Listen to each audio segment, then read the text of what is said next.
that people are getting to appreciate what esports is, because it's the future of work. There's so much that is attached to esports. Esports grew even more than the music and movie industry combined. Oh. We have countries like South Africa, Kenya, Nigeria, and Ghana actively participating in esports tournaments across the world. Esports or gaming at a point was seen to be for kubolos. Yes. Now it's not for kubolos. I mean, one PlayStation 5 is about 12,000 Ghana cedis. That's a lot of money. And that is sitting in somebody's room. Is that person a kubolo? No, I don't think so. Showing on Friday, February 17, 2023 on GhanaWeb TV.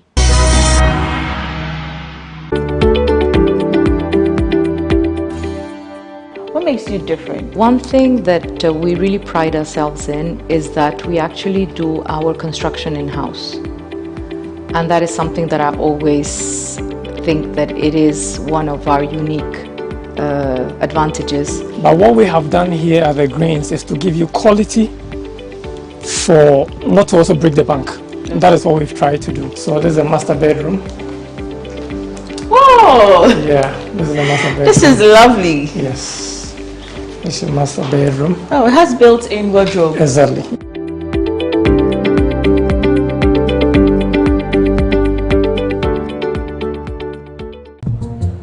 Now,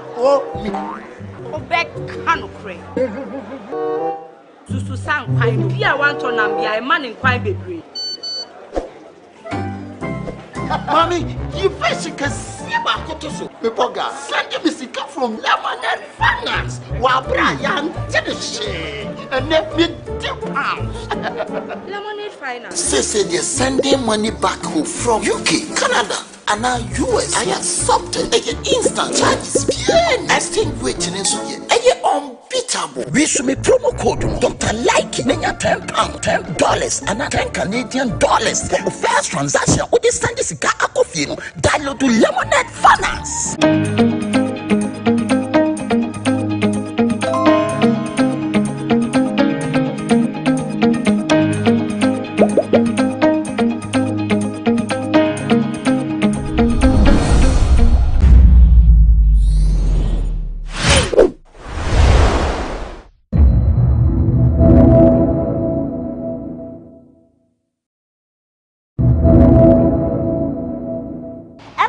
What influences some men to enter into a female-dominated industry? I'm talking about the beauty industry.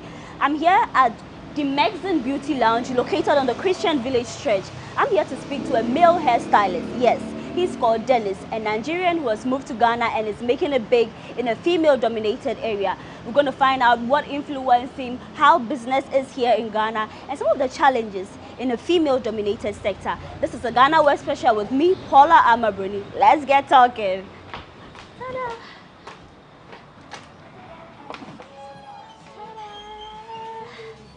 Hi, Dennis. Hello, good afternoon. Afternoon. It's good to meet you again. Yeah, you're welcome. Thank you. I'm back. This hairstyle won me a lot of accolades. Everybody kept on asking me, oh, who made it for you? And I told them it was a male hairstylist. Oh. I'll bring you customers, make you no worry. But today is a 360 conversation. We just want to find out how you're doing business, what influenced you, and everything. But let me introduce you.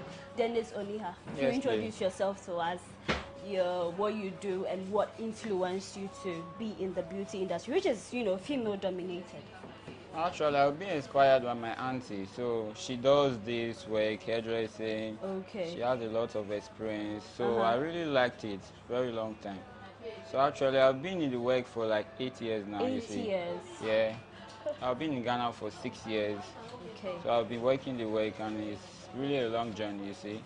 I can imagine, I can imagine. But I'm here to get a new look. I don't know what you recommend since I've done the Bantu.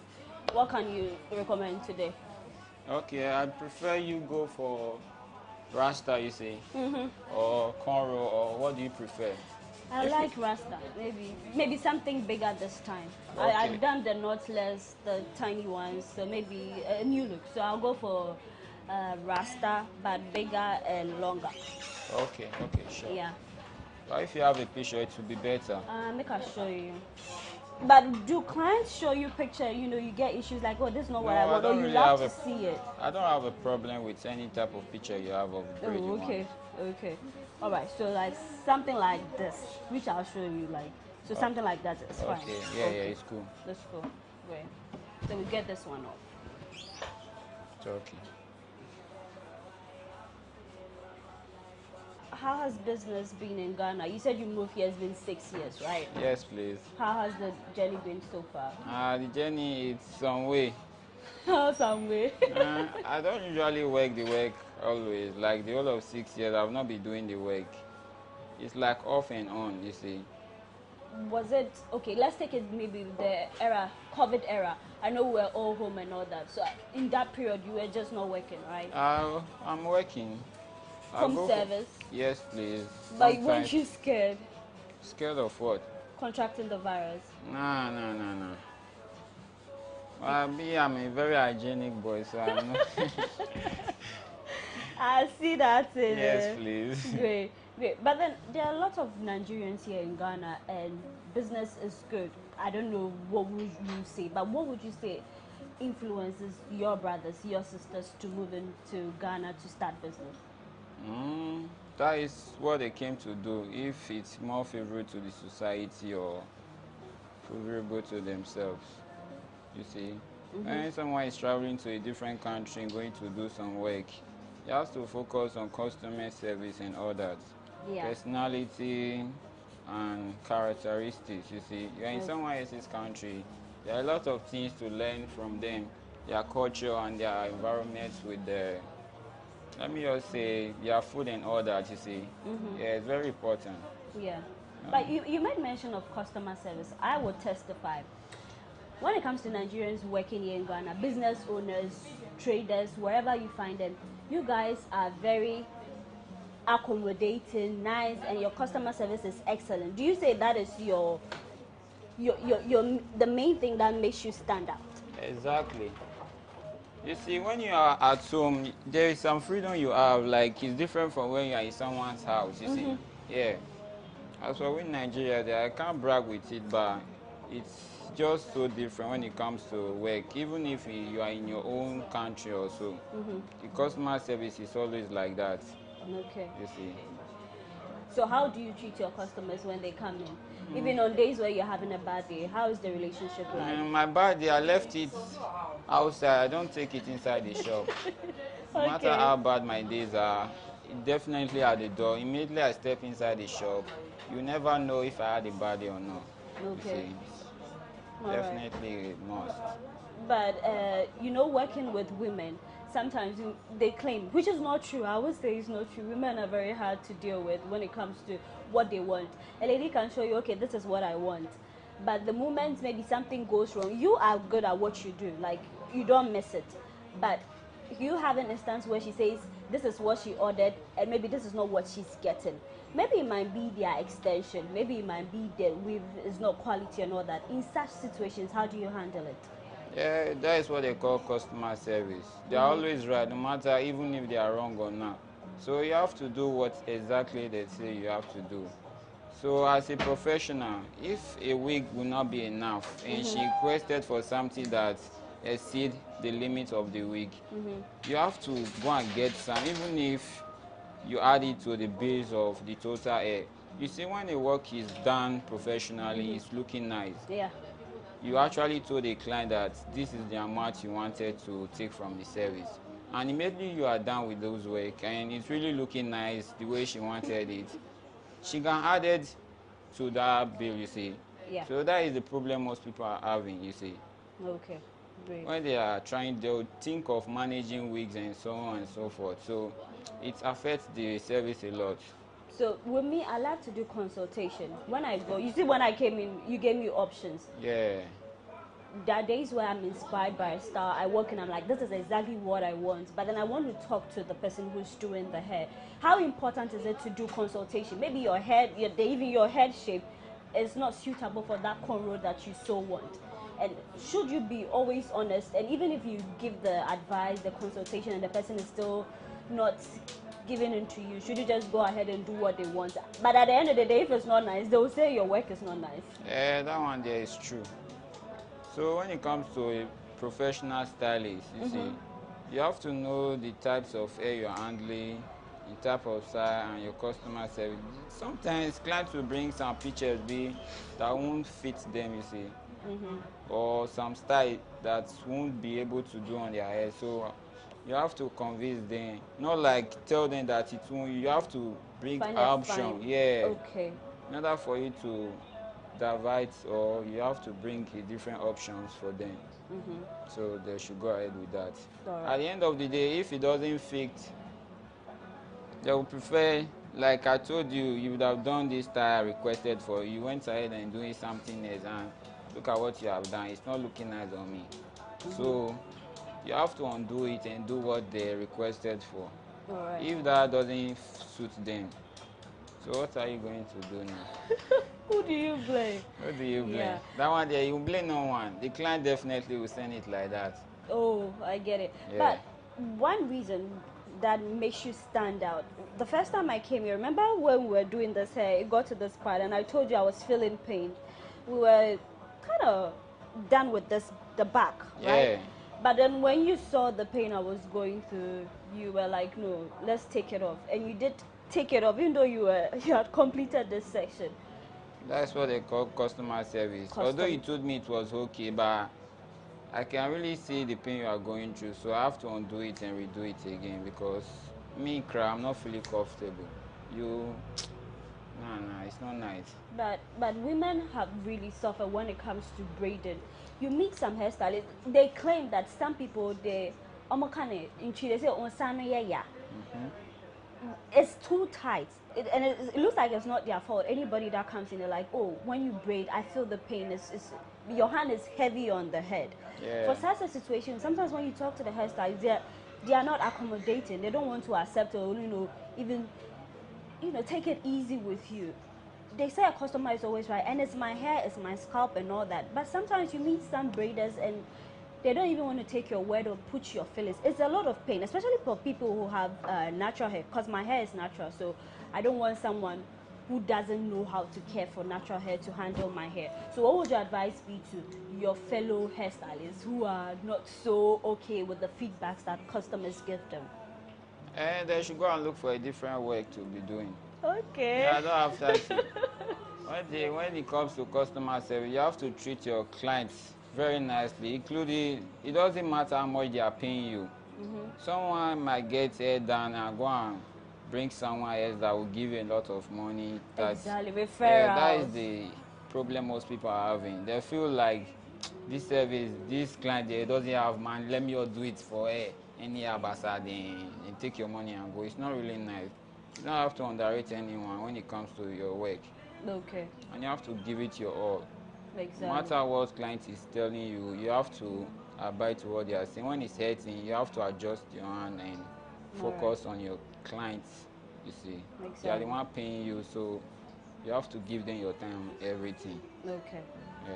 So Dennis, with all your years in the beauty industry, what would you say is your specialty? What do you specialize in? Is it braiding?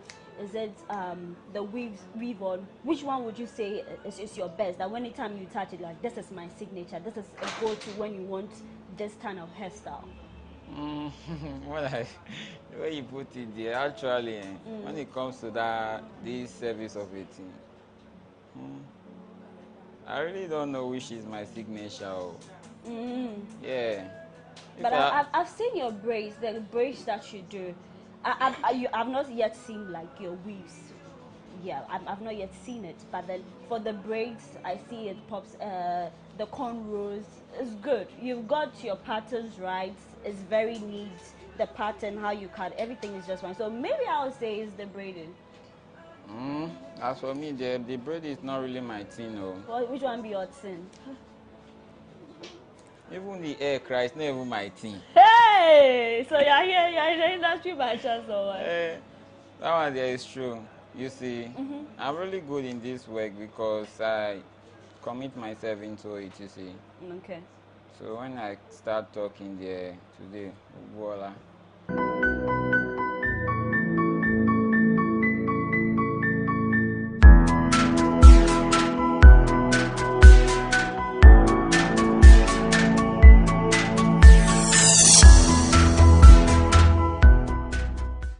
Yeah, so the conversation continues. We're done on braiding, we washed the hair, we've stretched it, and now Dennis is in full action. He's braiding. Dennis, so this one is the name of the style that we're doing. It's knotless. Yeah, it's knotless. But then there's the braids are bigger. Yeah, big size. Big size. Okay, great. But do you know that a lot of hairstylists don't love to work on natural hair? Personally, I have natural hair. That is true. And sometimes when I go to the salon, they look at you, okay, natural hair, especially when you have to wash before they start working on your hair. Some hairstylists will reject you. But you are not being fair to us now. Why is it so? Is it so difficult to work with our hair? No, as for natural hair, there, natural hair is being done by professionals. When someone saw your natural hair, they start complaining, making some. You know that they are not professional enough to handle your hair. Okay. Yeah, it's only few people that are professional enough to handle natural hair. As for me, to be frank, I really prefer natural hair than perm hair. Really? Yeah, true. Well, why is it so? And like it has a lot of style to be done naturally without wig or extension, you see. Yeah, like twist out. Even when you do rasta, you can also undo it before. There are different styles with curls, finger curls. There are a lot of style you can do with natural hair when it comes to style. Yeah. Yeah, but my ladies who are watching, they will testify that if you have natural hair and you go to a salon, sometimes the way they handle it, they are so rough on the hair, not knowing that it's not like the perm where maybe if you are separating it, you are parting it, it hurts. And when you try to complain, they are like, Madam, oh. That's how it happens. So some ladies love to wash their hair at home before bringing it to the salon because not anyone will be so gentle with it. And when someone is trying to tell you indirectly that you are not welcome here, so that is how they treat someone, you see. Exactly, it happens. They can't tell you that you should stop coming to the place, so they have to treat you in a way that you have to go to a different never side. return. Yeah, that's true. Exactly, but then we could all do better because caring for the hair is much more important. So, Dennis, with this one, how long would it take for these braids? And it can take just 2 hours. Yeah, 2 hours will be done. Great. So on a regular, when you have knotless, like the smaller ones that a lot of women love to go for, how long does it take? That one, it will take 4 hours. Oh, okay. Like small size of knotless, yeah, 4 hours is okay. So now the big question, Gary. Now I don't see a lot of women rock that hairstyle. The very tiny ones. Some takes days, but when someone walks into your salon to get Gary done, how long would it take? Gary? And we have a lot of girls in this shop. It will take just 1 day per. Although it will take our time a lot, but it's just 1 day work. So you prefer the person comes in very early? Yes, please, very early, and we'll start doing it. Okay. Yeah. All right. So earlier in our conversation, you made mention that you also work on dreadlocks. Yes, please. Okay. Dreadlocks, sister locks, false locks, butterfly, not all of them are both, you see. They're all related, so it's just a minor work. I see. But then there's this misconception that when you lock your hair, you cannot really explore other hairstyles. Is that true? Once the hair is locked, depends on the size of the lock, so when it's big locks, that one there is true. You just have to leave it like that, just be interlocking your hair and continue with your locks, because that was what you go for. But when it comes to sister locks, yeah, you can do some other style on it. Okay. Yeah. Okay. I see. So word on the streets is that when you are a hairstylist and you travel abroad, maybe to the US, the UK, the money is good because their industry, a lot of people love the braids, and the black women there who own salons, they really cash out because someone would love to take like a $300 for braids. Now, if you convert $300 to Ghana cedis or Naira, that's a whole lot of money. That one there is true because we are in Africa, our mentality. When you go there, you think of the taxes and the things they are buying also. It's also equivalent to the prices. It's just the environment. So you converting it here, it's different for you being in the country there doing the work, you see. Yeah, it's true.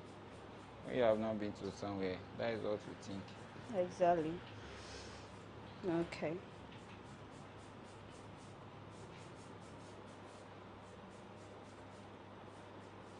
But so if someone wants to come for you to train them how to braid hair, are you open for that? And usually the course, how long does it take? How long? A year and 3 months is okay. A year and 3 months. Yeah.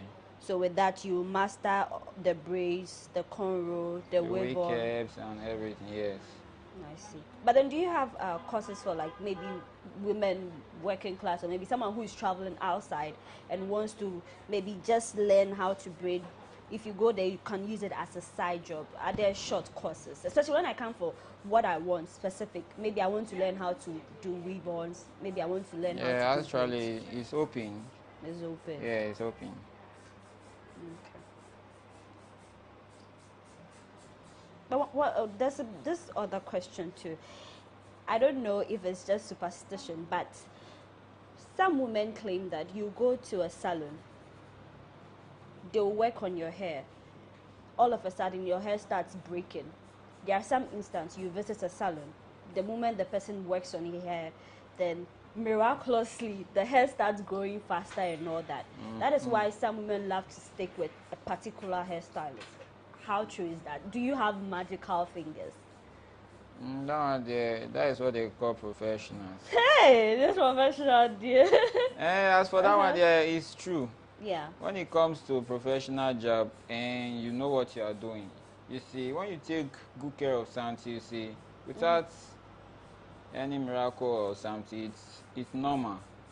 Yeah, you definitely take good care of something very carefully and it will be growing well. But when you are doing it, the thing basa, so definitely you end up having something basa. It's natural. Like that. Yeah, I it's get true. it. But do you speak any Ghanaian language? Are you fluent in any? And I am country. I will met it you. My chief. As for my talk, I mean. What is tree the kakra? No, as for me and tree there. Me, they don't want to teach me tree. I'm always busy. Yeah, only brofu pay. That is what I say. But you haven't made Ghanaian friends who are willing to, or you are too busy to sit down for them to take you through the tree I'm thing? too busy. I'm always at work doing one or two. As for that Ghana language, it will be very difficult for me. I see. So which part of Nigeria do you come from? I'm from Edo State. Edo State. Yes, please. So what's your official language? That one there is also the Edo language. Edo language. Yeah, I'm from East and West, you see. We have different regions in that Edo State. East and West is Ekpoma, that side. Oh, okay. That's where I come from. I see.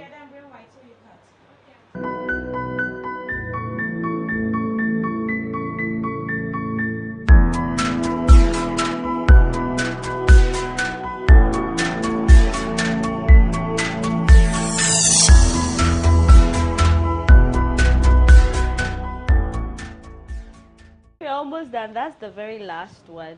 So they want to say that when it comes to the beauty industry, having to be a hairstylist, is it very profitable? Money day inside.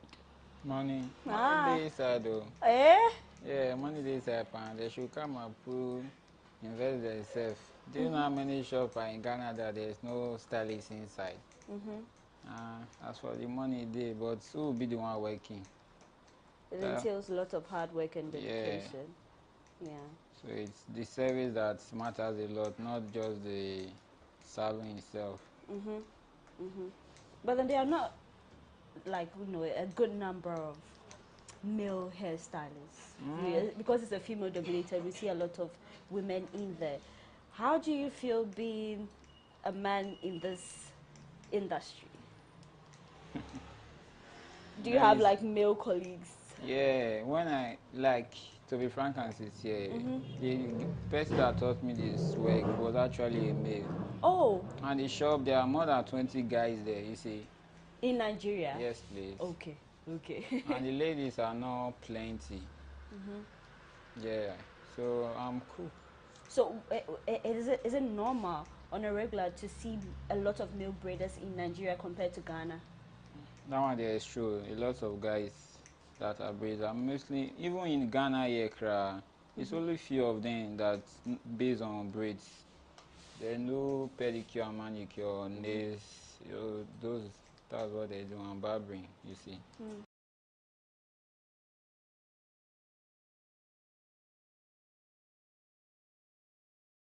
All right, Dennis. So it's all done. I love my braids. I must say, it's looking good. How long did it take us? How long? I didn't check the time. I think it's 3 hours. 2 hours. Yeah. So yeah, you should. If you have never had a male hairstylist treat your hair, you should. I will recommend that you visit a salon or a lounge like the Mexican Beauty Lounge on the Christian Village Stretch, where you could meet one of the best hairstylists who's doing great. So this is Ghana Web Special. I am Paula Amabruni. Thanks for doing the watching.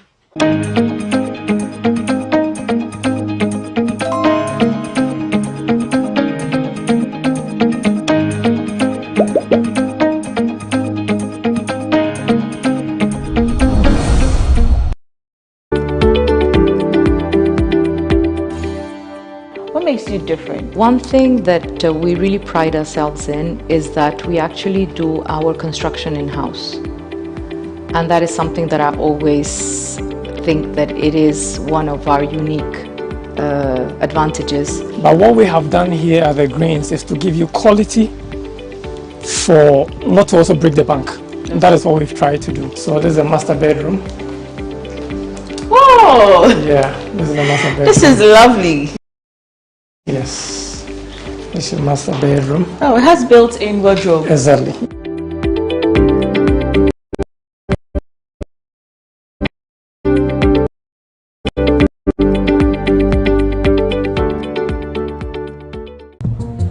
Now, back canopy. Susu sang pine, be a one ton and be a man in quite baby. Mommy, you face can see about Kotoso. Pepoga, send me sick from Lemonade Finance. While Brian did the shade and let me £2. Lemonade Finance. Say they're sending money back home from UK, Canada, and now US. I accepted a instant charges. Extinguishing in Suya. Unbeatable. We should be promo code Dr. Like £10, $10, and $10 for the first transaction. What is send this guy download to Lemonade Finance. I believe that people are getting to appreciate what esports is because it's the future of work. There's so much that is attached to esports. Esports grew even more than the music and movie industry combined. Oh. We have countries like South Africa, Kenya, Nigeria, and Ghana actively participating in esports tournaments across the world. And esports or gaming at a point was seen to be for kubolos. Yes. Now it's not for kubolos. I mean, one PlayStation 5 is about 12,000 Ghana cedis. That's a lot of money. And that is sitting in somebody's room. Is that person a kubolo? Yeah, No, I don't think so. Showing on Friday, February 17, 2023 on GhanaWeb TV.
Since assuming the reins of office on 7th January 2017, my engagements in the educational sector have largely been with tertiary and senior high institutions.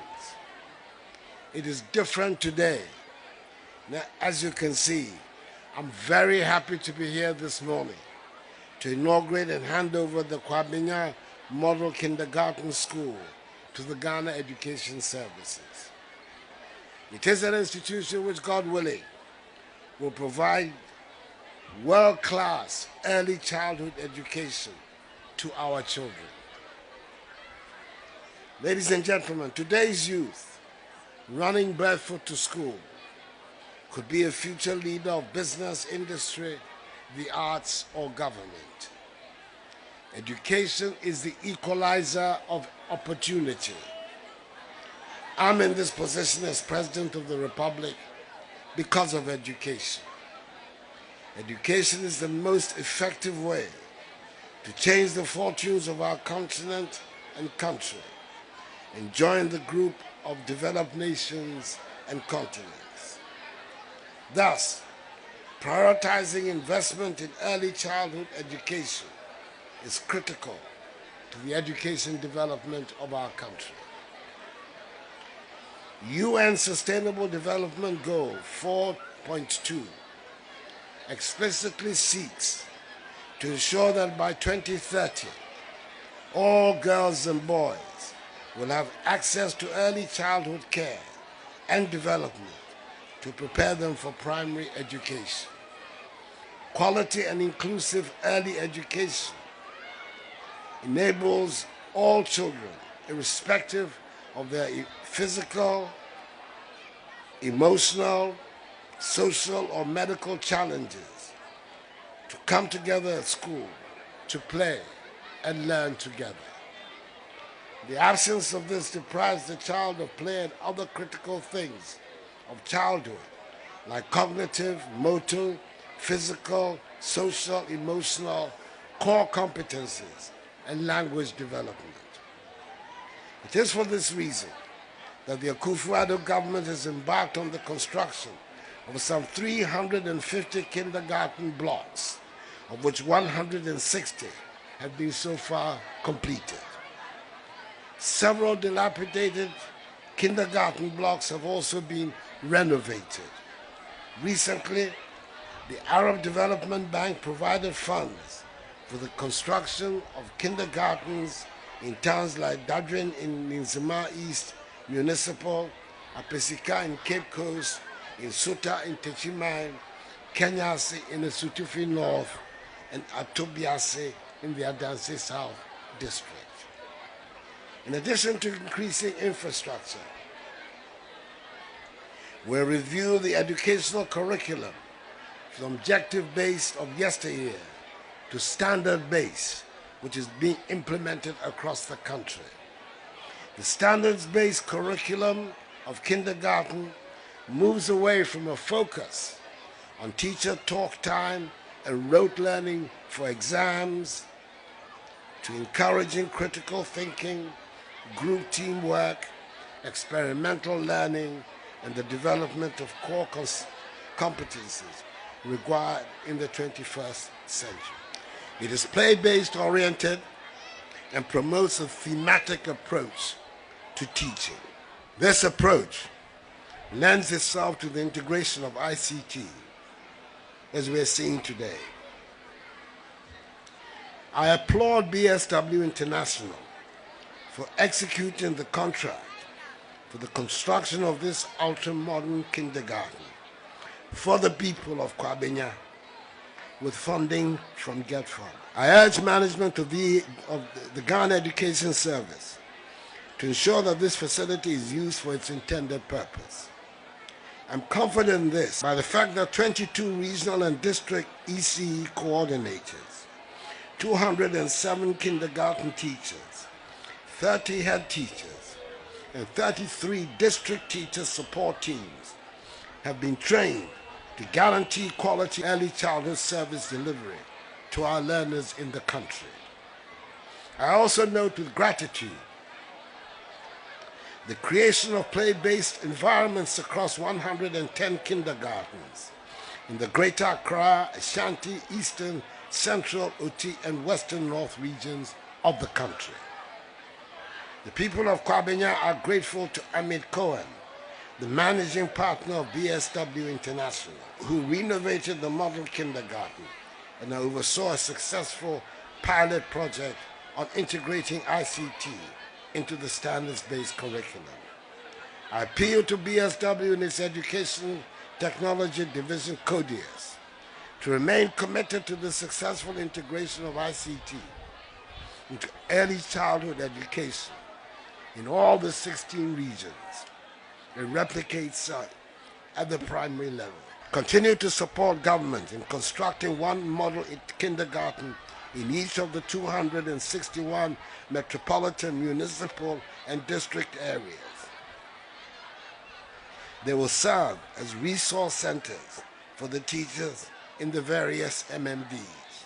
I hope that management and teachers of this newly constructed kindergarten block will ensure the best maintenance practices are put in place so that this school is well utilized and maintained for the benefit of our students. Let me reiterate in conclusion, the government will continue to take the education of millions of Ghanaian children seriously. We will continue to invest in education and help secure our country's future, for these interventions are geared towards the growth and development of Ghana.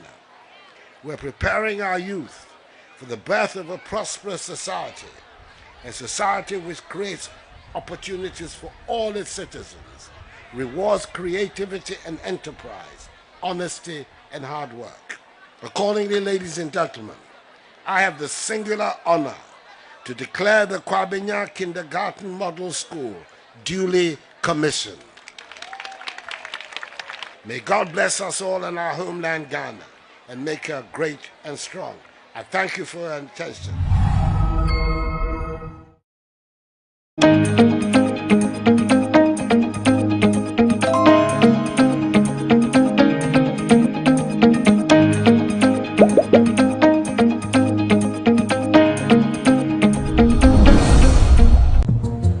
Now, oh, me. Obek Hanokre. Susu sang kwai bia wan to nam bia e man in kwai bebre. Mommy, you fish can see my cotoso. Pepoga, send me sika from Lemonade Finance. While Brian did the shit and let me £2. Lemonade Finance. Say they're sending money back home from UK, Canada, and now US. I accepted a instant charges. Exchange in Suye. Unbeatable. We should make promo code Dr. Like £10, $10, and $10 Canadian for the first transaction. We just send this guy a coffee. Download to Lemonade Finance. What makes you different? One thing that we really pride ourselves in is that we actually do our construction in-house. And that is something that I always think that it is one of our unique advantages. But what we have done here at the Greens is to give you quality for not to also break the bank. And that is what we've tried to do. So this is a master bedroom.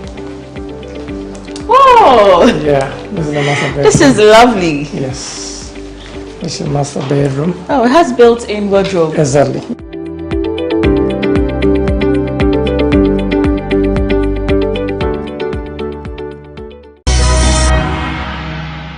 I believe that people are getting to appreciate what esports is because it's the future of work.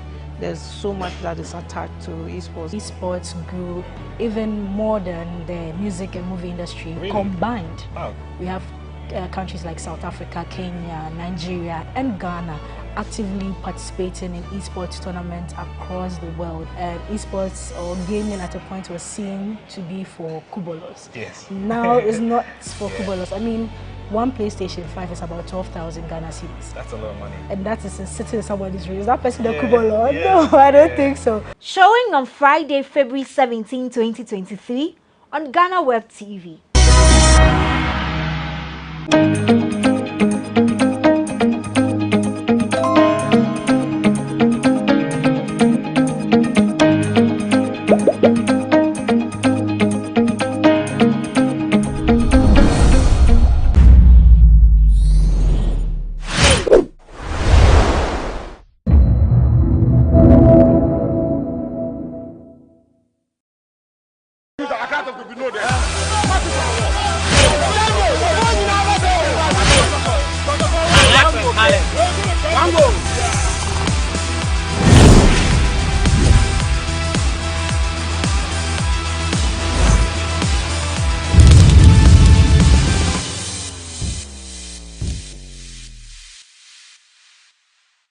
It's a beautiful day and you are welcome to GhanaWeb Sports Debate. Today we are talking about Chris Hughton, who has been appointed as the new Black Stars coach, and he is taking over the job replacing Otuado, who resigned in December 2022. We are at Airport West in Accra. My name is Emmanuel Enin and I'm going to engage some Ghanaians on the street to get their thoughts on the appointment of Chris Hughton, whether or not he is the right choice for the Black Stars managing role. I have my first guest on the show and I'm going to ask him that is Chris Hughton the right man for the job replacing Otuado? He was the technical advisor and he was around when Ghana got evicted or eliminated in the World Cup 2022, finishing bottom of their group, winning only 3 points. Boss, who didn't say? Didn't Isaac. Now, anything say GFA are appointing Chris Hughton. Who say Chris Hughton appointment in no? A good decision. A good decision, FA. Yeah. Now, Nkofo say Oma appointing because FA ni betimi manipulating no. And draw. Goni ubasa manipulating na ono ababa otabeka say and Nkofo ye. The airborne no baka chebone e papa baka chebapa. They are good. Some appointing. Na GFA PR ne kasa mu hia coach o can like o make decision o stand firm ni ade. O hia Chris Hughton was kasa o did you ntina bench obi antimi kan chen say did you hwe no ntina bench. O woni nyina African coach na no o you be FM kura na wo dwen bablo ni o you fi on dwen o ni say wo e na modimbo enso ni o de baba out na o de be fresh him. Tiana Chris Hughton na be office Black Stars no next tournament in fani be. That tournament no ye bon pass e be ko enim. Enyina ne the players no ye mfa the right players no. Na yintimi ko enim. Ebe bo Ghana for pa. So he believes that Chris Hughton ticks all the boxes to be the Black Stars coach, and he is firm, he is strong. He was born in Ireland. He grew in UK, so he has everything to be the Black Stars coach. So he sided with the FA on settling on Chris Hughton as the next Black Stars coach.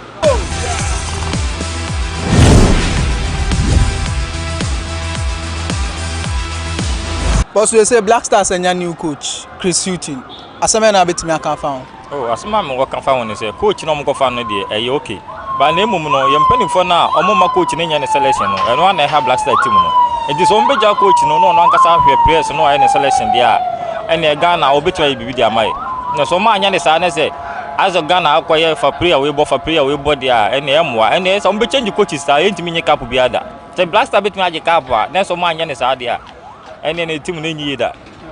So his advice is to the GFA, and he is saying that the GFA should give Chris Hughton the free hands to operate. So if that happens, then it means Ghana would win a trophy for the nation.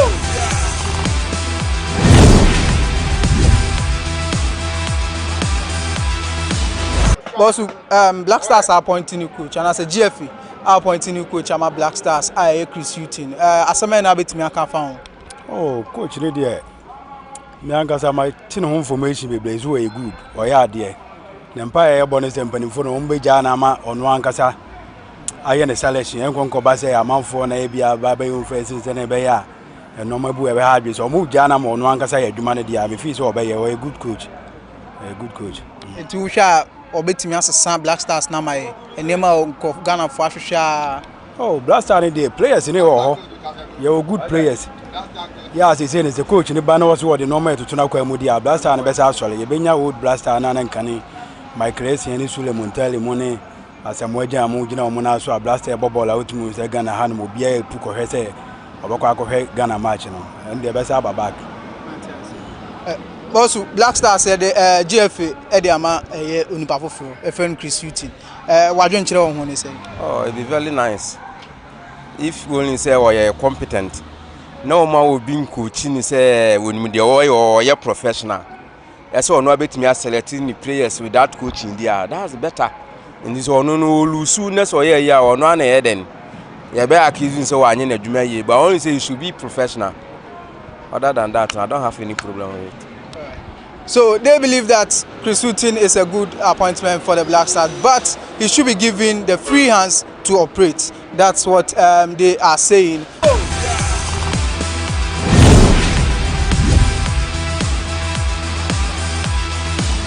ya who coaches are black e Ghana ti de adwuma no ma no ye de antimi ka say onye but na e be ka tra na so o make sure say contract no ono aga sa be free players anu be ye adwuma ti adwuma no watimi anya na ehun say otimi nye but ma ko fa adwuma bia obi na be tra na adwuma wo so ye self free we me player no sa de ye hu ahu ye pese sa de nja it will make sure so ono aga sa be sign contract o be free players anu be ye adwuma na blaster no e jan na so yeah team ni na team na yeah supporters there na here say be here cap ye hu bi me hu bi da yes it me pe bi ehu. Okay, so he is in favor of the decision. He subscribed to the GFA's decision to appoint Chris Hughton, but he is saying that Chris Hughton should be firm. He shouldn't be influenced because there have been past GFA or Black Stars coaches who were allegedly influenced. So he believes that Chris Hughton should be firm with his decisions at the Black Stars.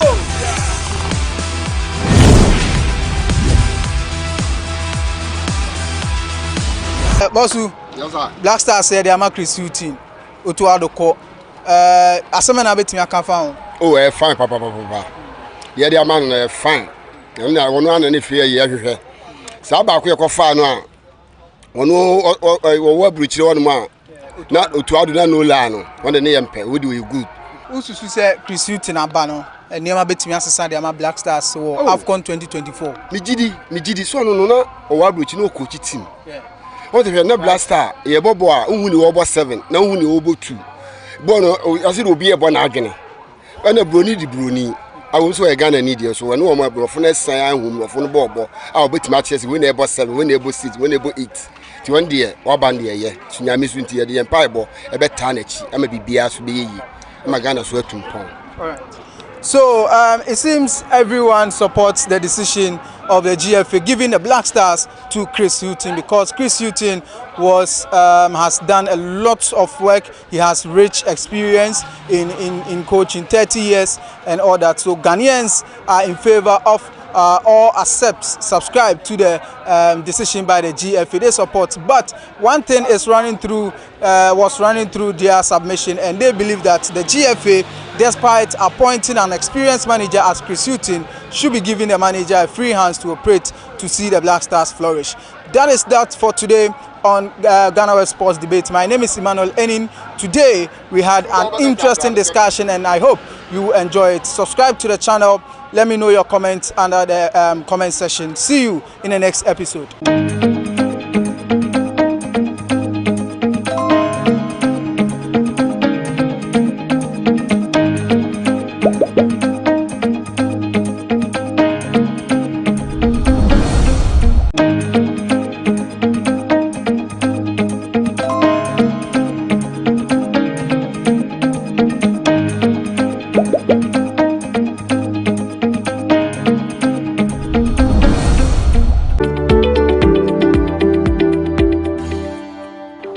Different. One thing that we really pride ourselves in is that we actually do our construction in-house, and that is something that I always think that it is one of our unique advantages. But what we have done here at the Greens is to give you quality for not to also break the bank, and that is what we've tried to do. So this is a master bedroom.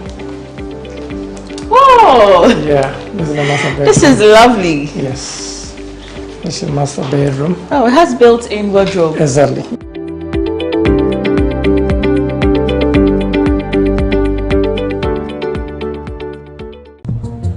Now, back canopy. Susu sang pine. Be I want to be a man in quite baby. Mommy, you first can see my cotoso. Pepoga, send me sick from Lemonade Finance. While Brian did the shade and let me £10. Lemonade Finance. Say they sending money back home from UK, Canada, and now US. I accepted a instant charges. Extinguishing in so ye. Unbeatable. We should me promo code Dr. Like £10, $10 and $10 Canadian for the first transaction. With this send this guy download to Lemonade Finance. I believe that people are getting to appreciate what esports is because it's the future of work. There's so much that is attached to esports. Esports grew even more than the music and movie industry combined. We have countries like South Africa, Kenya, Nigeria, and Ghana actively participating in esports tournaments across the world. Esports or gaming at a point was seen to be for kubolos. Yes. Now it's not for kubolos. I mean, one PlayStation 5 is about 12,000 Ghana cedis. That's a lot of money. And that is sitting in somebody's room. Is that person a kubolo? No, I don't think so. Showing on Friday, February 17, 2023 on GhanaWeb TV.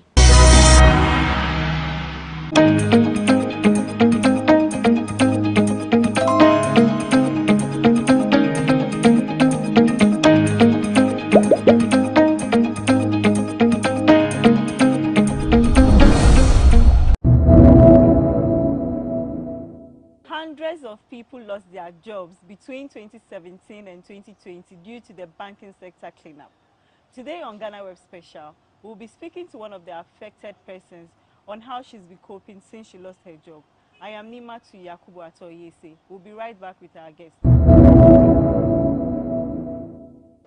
Welcome back from that short break. I have with me Jemima Mensah. Jemima Mensah, thanks for coming. And thank you. How have you been coping since you lost your job in 2017? Thank you very much. My warm greetings to your watching viewers, your listeners, and everybody. I want to say a big thank you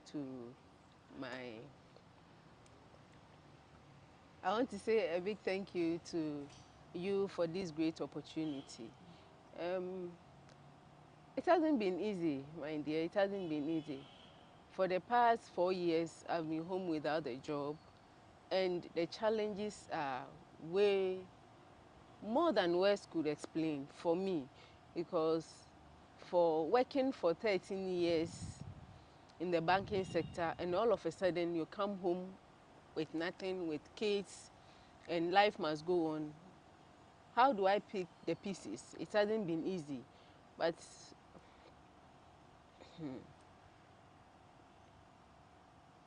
the challenges are so much that I don't know where to start and where to end. Let me help you out. So, when did you lose your job? Was it after the cleanup?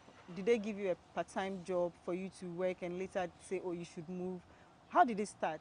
Okay, so the whole thing started 2017, 14th August, when our license, I used to work for Capital Bank, so our licenses were revoked. And from then, we were working for GCB as they have taken over our company, so we were working for them. We worked for them for almost 8 months, if I'm not exaggerating, from 2017, August 14 to when they gave us appointment letter on February 4th, 2018. So we worked for them, and then along the line we were employed to GCB 2018. I was transferred to KN Circle, GCB. So I worked with them for roughly 9 months. After that, I was never confirmed. So it means after 6 months, my confirmation was extended to another 3 months. And then nothing happened. I went to work one day and I was told to go home with a letter that they don't need my services anymore. What was their reason? There was no reason. On the termination letter, there wasn't any reason that you've done this, or they just that our services are no longer needed. But from the background, what I heard was that if you don't have SS, 3 credits, as in English, Maths, and Science, you are out. And some of us, we don't even have the SS. We did matured entrance, so we went first because it's like that is their policy. If you don't have it, even if you are a graduate, a master's degree or whatever, and you don't have the English, Science, and maths, the 3 credits, as in C, and you have 1 D, you are out. It doesn't matter how your higher level of education is. But what was your role at the bank precisely? I was a teller. Okay. I was a teller. So I went home. By then I was in school. I was in school, Pentecost University. I went home. I was in my 2nd year. So the news was, I can remember that day as if it was today, how I felt. Because how do I feed my kids, the family? How am I going to break the news to my family and all that? But we came home, we fought to get a better job or something, but nothing good was coming up. So you applied at various. Did you also try banking sector? Banking sector. Actually, I was so desperate that any job would do, provided I'll get something to take care of my family. As when in the my opportunity kids. didn't come, what else did you try aside the banking sector? Okay, so I tried cooking. I registered my catering company, and with the help of friends and families, I have a strong support team. Thank you guys. I know I can't mention the names. I know you are all watching, and I'm so grateful for your support and everything. It took me 2 years to build that catering services and registered the company. I wasn't working, so you asked how do I pay my fees and how do I finance the catering services. Today my husband will know what I was doing when he goes to work, because I felt that if I tell him that I'm going to clean somebody's house to support the house, he wouldn't encourage me to do that. So whilst you were in school and you wanted to try the business, food business or the catering service, you started doing domestic work for others? Yes, because the catering services needs time. It took me 2 years to do that. So where will I get the funding to build that my business? So I have to go from house to house. When my husband goes to work, I scarf my hair and then walk around. Do you want to wash? Do you want to clean your house? Then I go to my area where we have corporate ladies or corporate people that are very busy. Then I'll go to their houses and ask, and I'll do the laundry. Sometimes 100 cedis, sometimes 150. Sometimes you get 50 cedis for the cleaning and all that. So I did it for a while without my husband knowing, because I'll take my kids to school and then I'll come and do it. And he has left for. He has left. So in the evening, by the time you come, you are done. I'm home. Everything is okay. Because how much does he earn for him to give enough? Family. There are other responsibilities, kids' fees, rent, and chop money. So, you can't sit down and fold your arms and say that you are just sitting there doing nothing. Until today, he never knew you went out to do? Wow. He never knew. So what happens after, when you started the catering services? I remember you said you had to close it down due to a difficult challenge you faced. Can you share that with us? Yes, please. I started, and as a new beginner, you have challenges, but it was picking up. It was picking up, and then I met this elderly woman who came as a mother. She appeared to be like a sweet woman who always supports me. So in terms of prayers, in terms of encouragement and advice. So one day she came and she was like, "Oh, can you guarantee a loan for me?"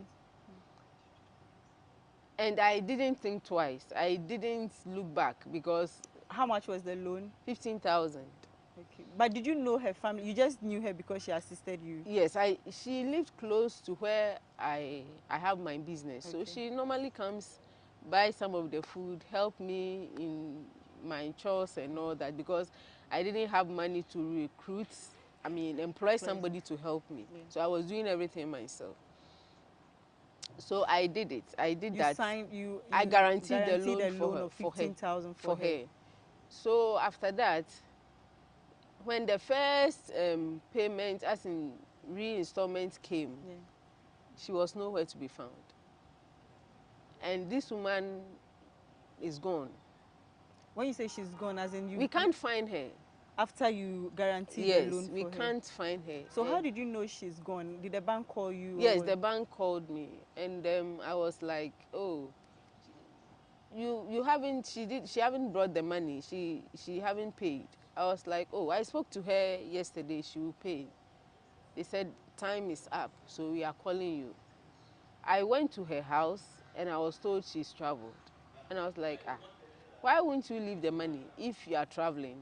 You know you are supposed to pay a loan. So her phone is off, and up till now, I don't know where she is. So it means you are paying the loan? I'm paying. I've paid, and the challenges were way too much. How do I pay almost... How do I pay 850 every month? When you don't even have a job? I don't even have a job. And what I've started is like, it can't fetch me that much a month. So do I use the chop money my husband gives me to pay the loan?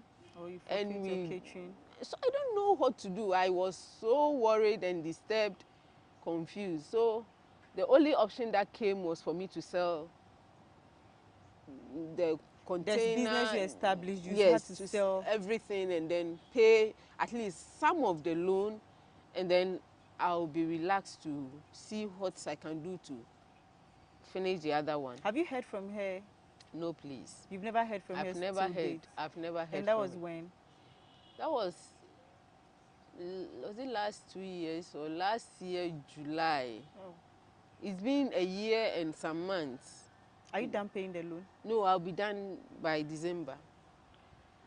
From that, it means that you started a business, and just when the business was building up, you had to stop it because somebody had taken your loan and you guaranteed and has failed to pay. Yes, so you had to give up your business. Yes, please. After that, what happened next to you? So after that, by then I was still in school. So those that's domestic jobs and other things, I was still doing it because then I've come to nothing. And thanks to my colleagues, my family, I was able to graduate with 2nd class.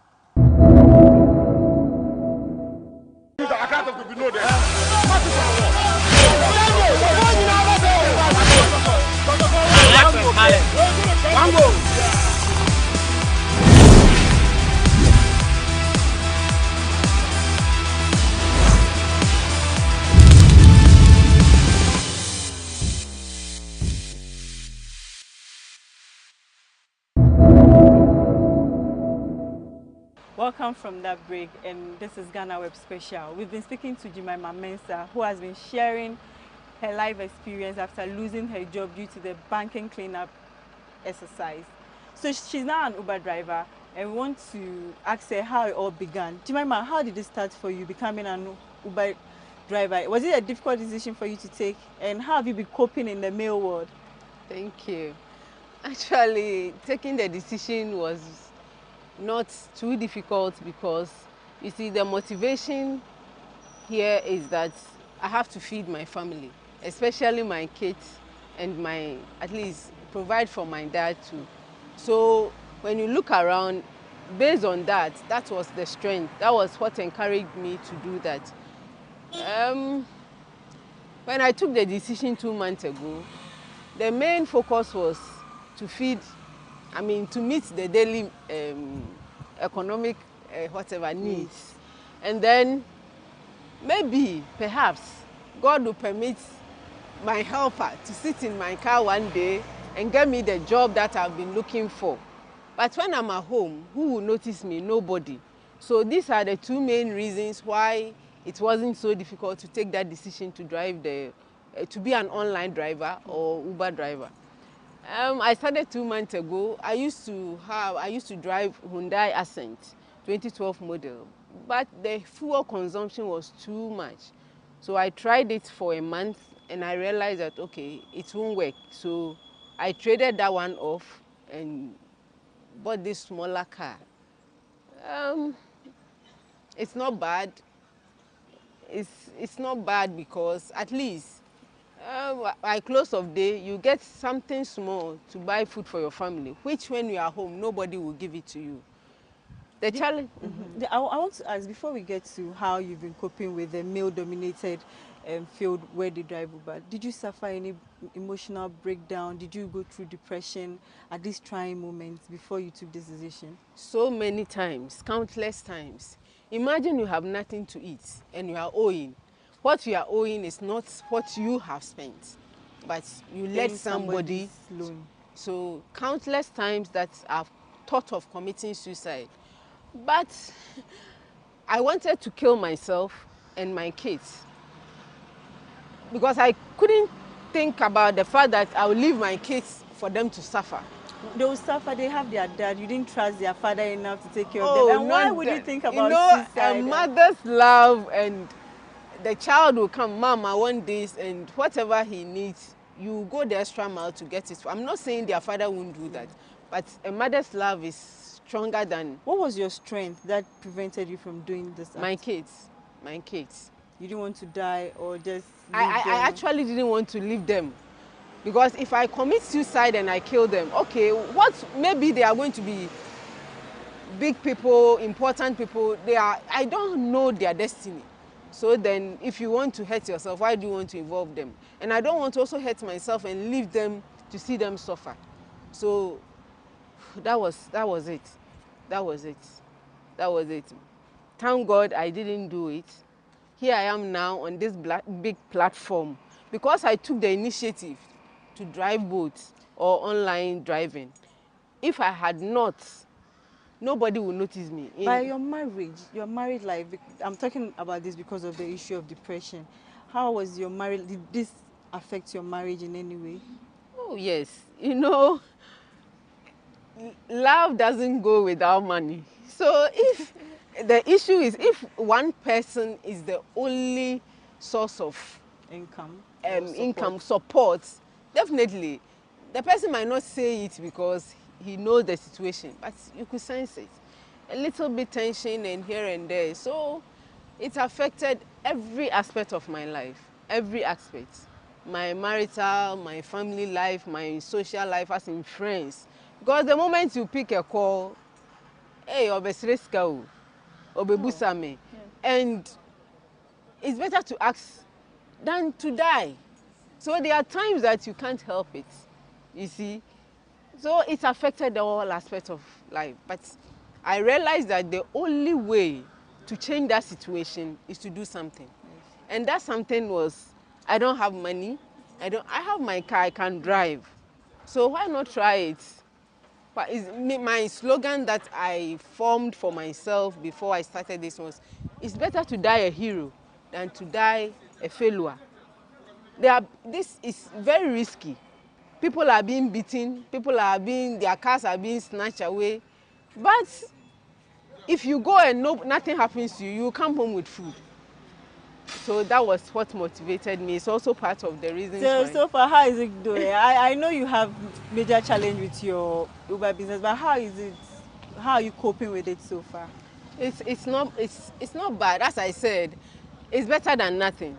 Okay, the prices and fuel and other things are not meeting the real-time life reality, but it's better than none. This is a great opportunity to. I met you because you requested a boat, and wow, you were impressed. There have been a couple of riders who have been enthused and happy about my me being a boat driver, and sometimes I get monies that I don't deserve because I'm happy, encouragement, words of encouragement. And it's exciting. It's exciting. It's better. It has encouraged me because at a point you'll be in the house crying, and there's nothing coming up. But now when I go out, I meet a lot of people, 90% good ones. I have experienced one bad person, but hey, it's part of life. It's part of life. So I'm happy. I'm happy for now. So Jemima is a boat rider and not an Uber driver. I'm making that correction. And she says what inspired her is that it is better to die a hero than to die empty. A failure. Right. A failure. And that has been her motivation. Before we sign up, we want to let her share her worst experience as a boat rider.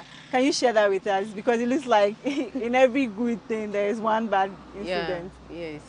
Yes. I remember one early morning, I had a request and I went. A well-dressed gentleman came and boarded the ride. I took him to his first destination and then he said, oh, wait for me. I will do some few rounds with you. For 4 hours, we moved around town and then we went to a bank. I don't want to mention the bank's name, but we went to a bank, said, oh, let me withdraw some money and pay you. And that was it. He'd never returned. He never returned. He took the money away. And from 8 a.m. to 12 o'clock in the afternoon, I wasted fuel, I wasted time, and the guy was gone. Oh, that is a very sad note. But it didn't discourage you? Did it discourage you? I was broken. I was seriously broken. And then I called my husband.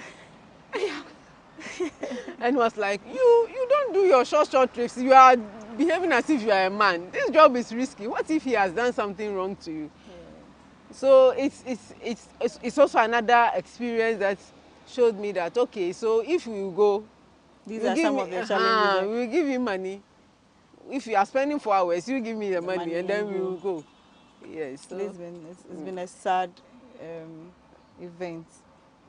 I've been speaking to Jemima Mensah, a boat driver with a human resource degree who wants to join the corporate world again. I hope someone watching this is willing to help her fulfill this dream. Contact us at GhanaWeb and we'll link you to her. I am Nimatu Yakubu Atoyese and thanks for watching.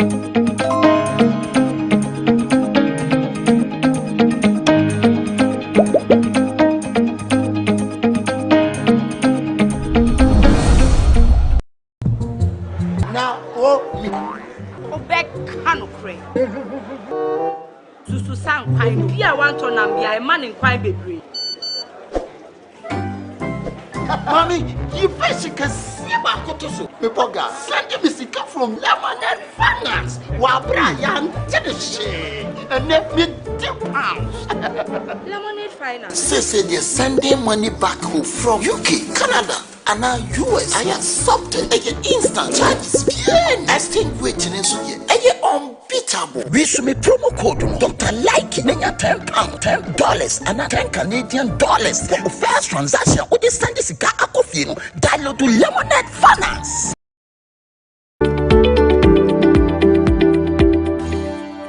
What makes you different? One thing that we really pride ourselves in is that we actually do our construction in-house. And that is something that I always think that it is one of our unique advantages. But what we have done here at the Greens is to give you quality for not to also break the bank. And that is what we've tried to do. So this is a master bedroom. Oh! Yeah, this is the master bedroom. This is lovely. Yes. This is master bedroom. Oh, it has built-in wardrobe. Exactly.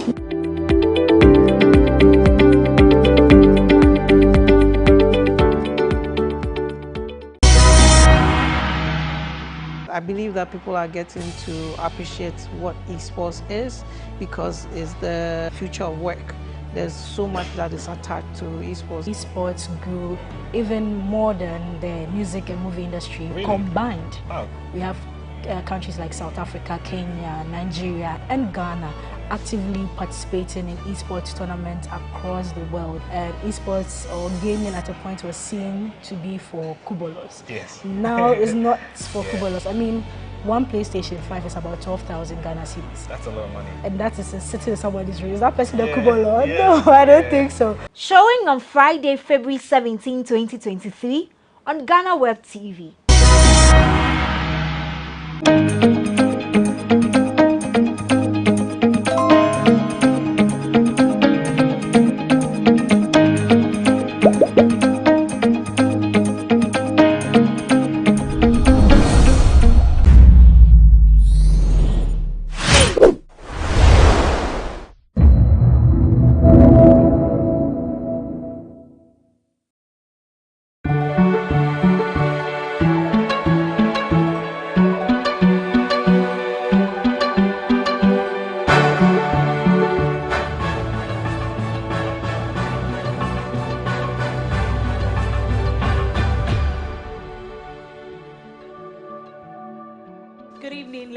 Gentlemen, it is my honor to welcome you to the second edition of the GhanaWeb Excellence Awards. This edition focuses on the youth, hence dubbed Youth Edition. The Youth Edition seeks to honor and recognize the Ghanaian youth who are doing exceptionally well in their various endeavors, ranging from science and technology, entertainment, media and communication. Actually, there are 16 categories and they are all doing so amazing in their various fields. And we have two special awards going out. The first is going to a recognized organization which is youth focused. The second special award for tonight is very dear to us, and that is the Echo Blankson Marketing Giant Award. This award is in honor of our late commercial manager who was buried over the weekend. My name is Na Oyokote, and I have with me here a very fine gentleman. Welcome, ladies and gentlemen, once again. This is the CJ Studio, and of course my name is Gideon Kodo, bringing you the GhanaWeb Excellence Awards.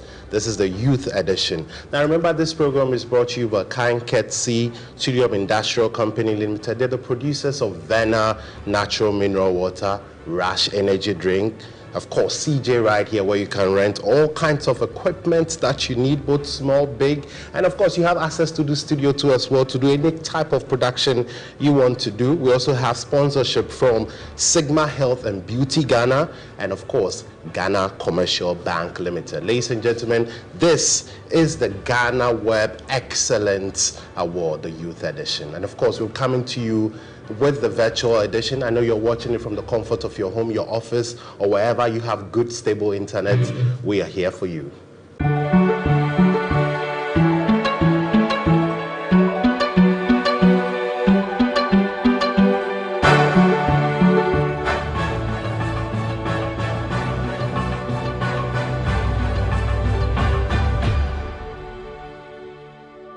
So you're welcome back, and we'll be taking a message from the CEO of Africa Web, Mark Stubbe.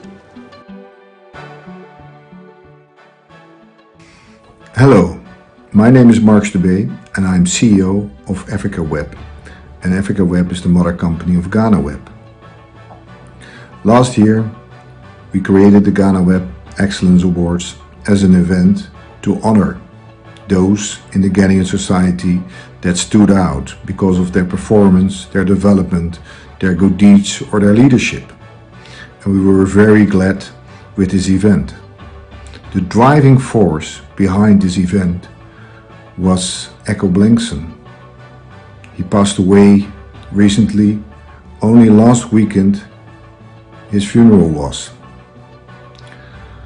So we have to admit that we were very disabled because of his absence. But we managed, and practically we found a solution by making the event virtual, non-physical.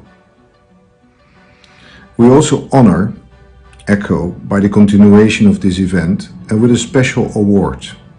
In total we have 18 awards, and we have a special award in the commemoration of Echo, which is the Echo Blankson Marketing Giant Award.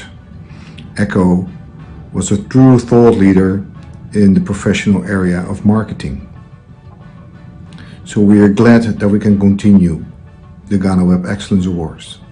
This year, the GhanaWeb Excellence Awards are dedicated to the future of Ghana, the youth. So let me first congratulate all nominees of the GhanaWeb Excellence Award Youth Edition before we can start the event. And please, yes, let us now start the award ceremony. Thank you very much, and thank you for voting on the youth and the future of Ghana. Thank you, please. Welcome back, ladies and gentlemen, and this is still the GhanaWeb Excellence Award. It's the youth edition. That was a message from Max Tube. We still take a message from the board, and we'd like to welcome Edward Smith and Namale. Hi, Edward. Hi, Na. Good to see you. Welcome. Thank you very much. So this year's edition was dedicated to the youth, as the CEO mentioned. The board constituted by about 9 people, all from various youth organizations, the Gen Zs and other representatives that work with youth growth. It was a very difficult task for the board, but with over hundreds for each category, we were able to come through with 5 for each category. I think that the board did very well with the help of the people that nominated all these categories. I must say that it was very exciting because for even those of us on the board, we get to see people and know people for what they do and understand how the youth are doing very well and trying to lift the flag of Ghana. So it was a very beautiful experience, but we thank God we were able to put this together and then present it back to the people which they voted on. Great. Are you excited about the award though? Very, very, because this award actually, for me, talks about where we stand as a country and what is ahead of us and the people that are going to lead this country in the next 5 years, 10 years, thereabout. So I'm very excited to see all these people come up and the kind of contributions they are giving to this country, even at this stage of their lives. So it's very exciting. Okay. Thank you very much. Thank you very much, Ed. All right. So that was Edward Smith Anamale, the board chair of the GhanaWeb Excellence Awards Youth Edition. Meanwhile, we have some of our nominees following live from Google Meet. So let's have a look at them and then welcome them as well to this virtual. Yes, like Edward said, we had a lot of nominees. For me, I wish everyone won because I think everyone... But that's not possible. I know. Left for me, everyone should have won, but it's not in my power, of course. But I'm also hoping I can take one home myself. But were you nominated? Well, I guess you didn't do that. Do you have a favorite category?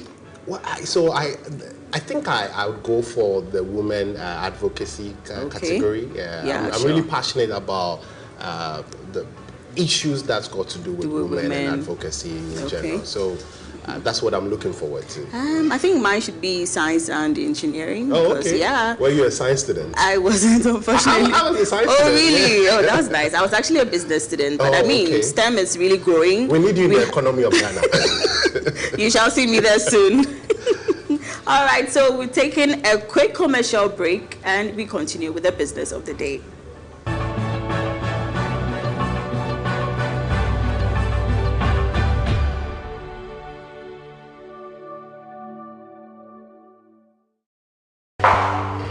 Are you still searching for the right platform to share your voice, thoughts, and feelings?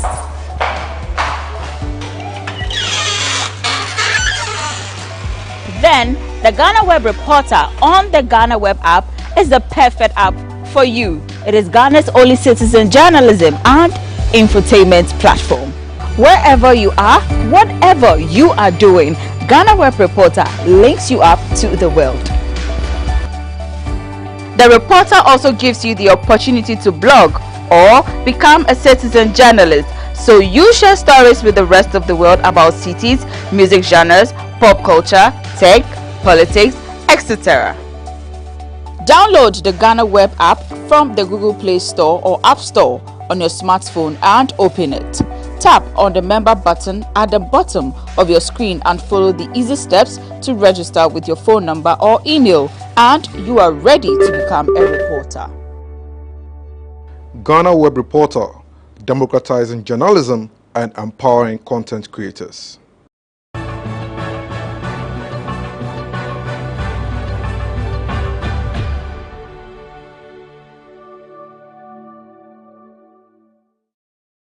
Okay, ladies and gentlemen, welcome back to the Ghana Web Excellence Award, and we are zooming straight to business. And this is the first batch of awardees that we are going to be presenting today. And we'll go for Ghana Web Youth Excellence in Agriculture. Ladies and gentlemen, shall we have our nominees?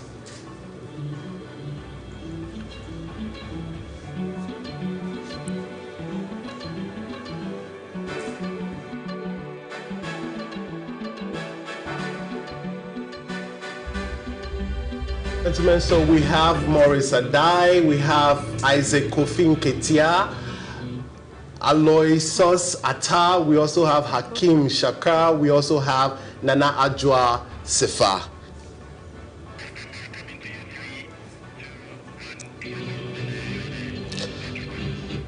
Ladies and gentlemen, the winner for the Ghana Web Excellence in Agriculture, please, shall we have our winner being Maurice Adai.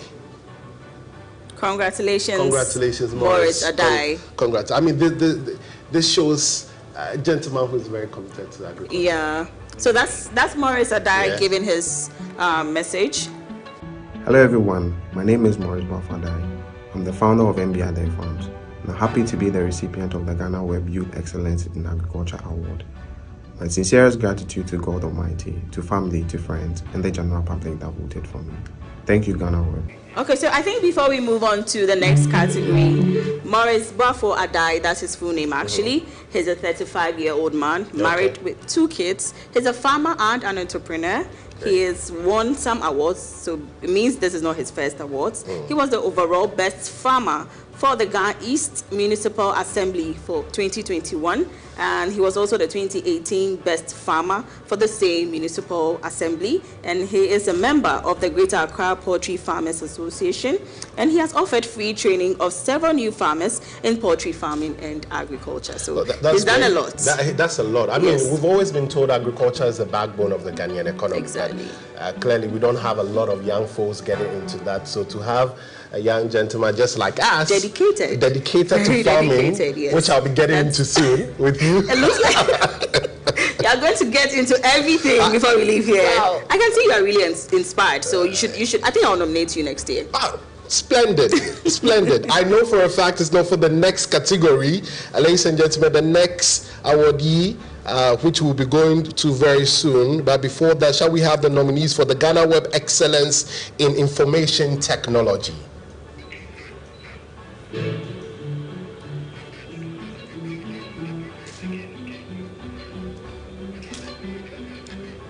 Okay, so the names we have: Prince Owusu, Padmon Ano, Dixon Omari, Henry Edu, and Mashood Hilia.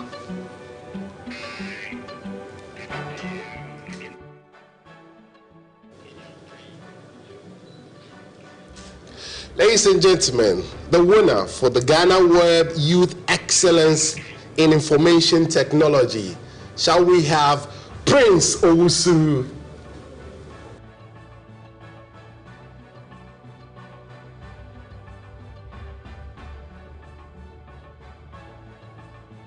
I am endlessly grateful for the recognition of my work, and I would like to thank the organizing team, my family, my friends, and everyone who considered me worthy of this award.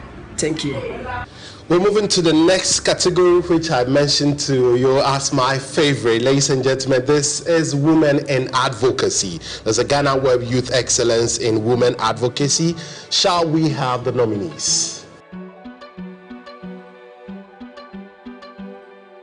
So we have our nominees. We have Belamundi, Ivy Belly, we have Akosia Hansen, we have Lily Pearl, Baba Otu, and Inshra Baye. shall we now get into who the winner is? Ladies and gentlemen, our winner for Ghana Web Youth Excellence in Women Advocacy, please, let's have Bella Mundi.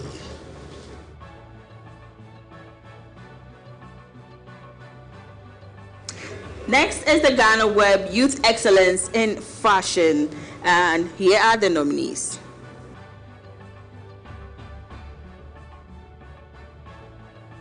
So our nominees are Amanda Lamle Odate, Felicity Amankona, Samira and Sweba Pio, Selina Bibaku, Mensa and Mavis Nelson.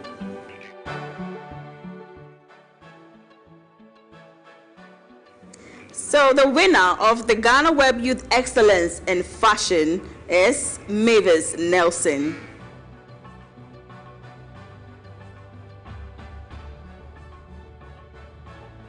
My name is Mavis Nelson, CEO and Creative Lead of Art Dressed by Mavis. I'm truly honored and humbled to receive this award in this year's Ghana Web Youth Excellence Award in the fashion category.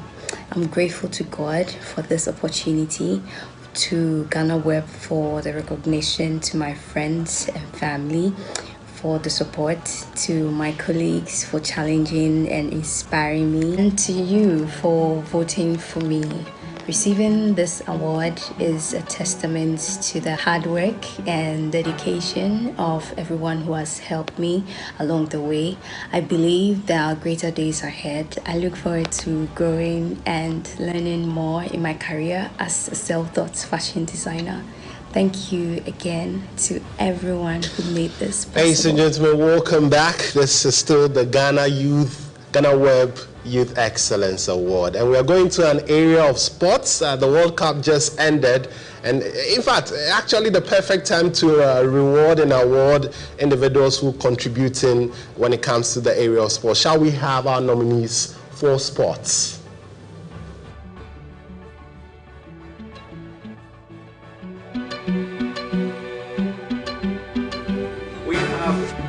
We have Thomas Partey, we have Evelyn Badu, we have Benjamin Azamati, we have Samuel Techi as the nominees for the Ghana Web Youth Excellence in Sports. Ladies and gentlemen, our winner, please, let's give it up for the gentleman who was part of the World Cup team, that's a Black Star World Cup team, Thomas Partey.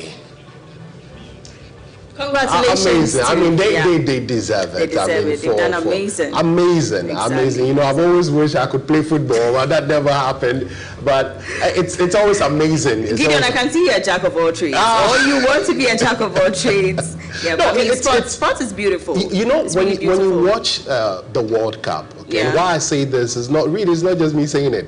When you watch the World Cup, there's always that emotional attachment for every young man. Exactly. And you feel you can just get onto the field and play some of the football, but unfortunately, I mean, you can wish but not have it. But Thomas did. Yes, exactly. Yeah. And we'll take a breather and we'll join you shortly.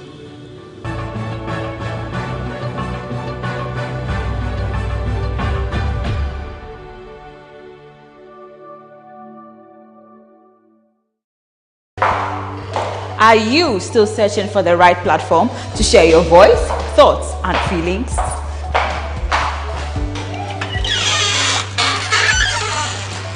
Then the Ghana Web Reporter on the Ghana Web app is the perfect app for you. It is Ghana's only citizen journalism and infotainment platform.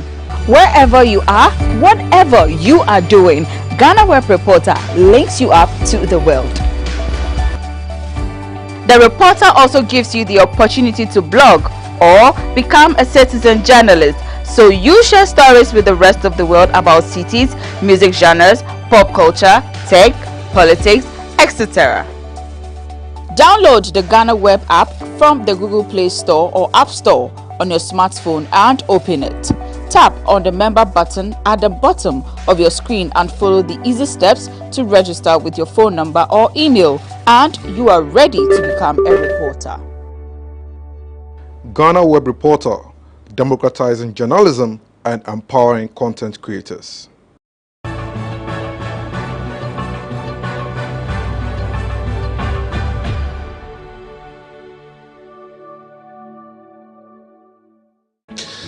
Okay, welcome back to the show. This is the Ghana Web Excellence Award. This is a youth edition.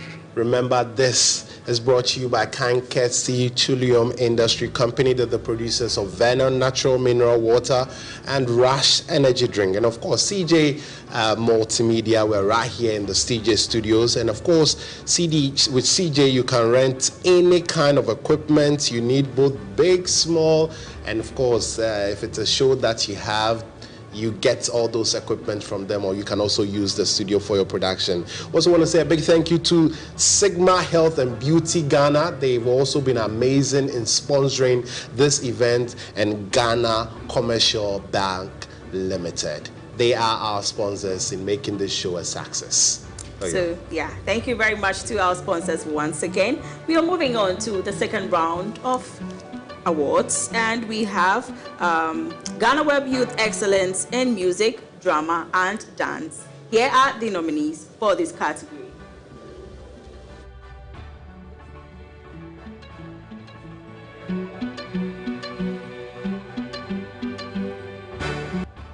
So we have our nominees here, I beg your pardon: Pabna Ansa, Clemento Suarez, Jackie, Dance God Lloyd, and Black Sharif.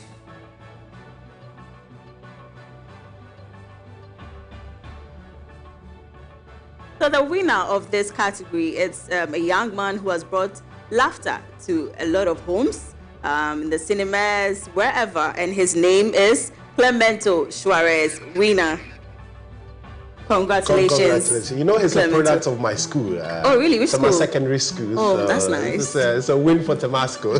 Go you. That's nice. And I mean, this category have a lot of talent. I mean, Kobna Jackie, Black Sharif, Interesting. Especially, yes. I mean, my attention goes to Dance Lloyd. He's done amazing. He's given a different definition to dance in Ghana. Saxent. A lot. And he's trained a lot, and I think it's beautiful. Okay. Ladies and gentlemen, we'll move to the next category, and this is the Ghana Web Youth Excellence in Media and Communication. Shall we have our nominee?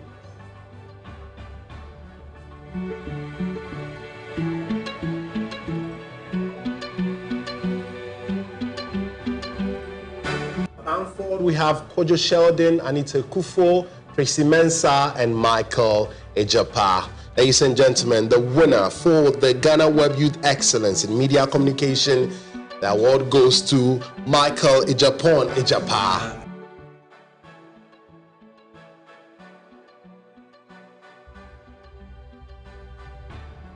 So I want a very big shout out to Hua Nyankopon, and then to all my Kwau people, and also to Ghana Web, who organized these awards to appreciate the youth. So that was Michael Ejapon. Next is Ghana Web Youth Excellence in Health, and here are the nominees. Era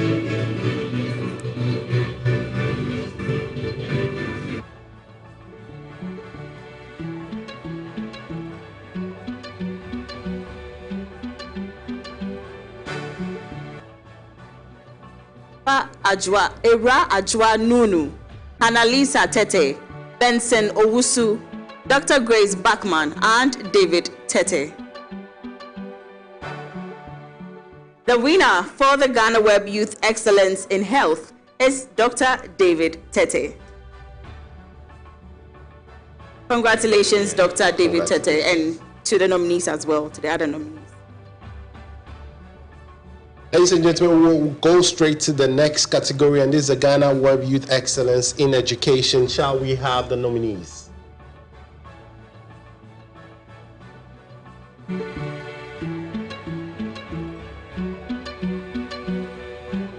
So our nominees are Josephine Mary Goodwill, Divan Kpe, Dr. Ama Opoku Ajiman, and Daniel Doche.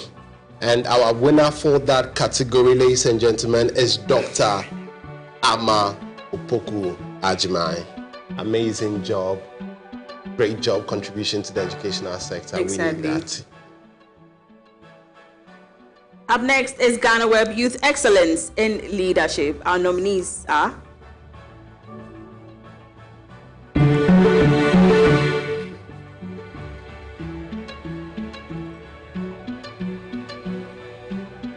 Emily Nyako, Daniel Doche, Mazu Bayuni, Esenam Siade, and Benson Owusu.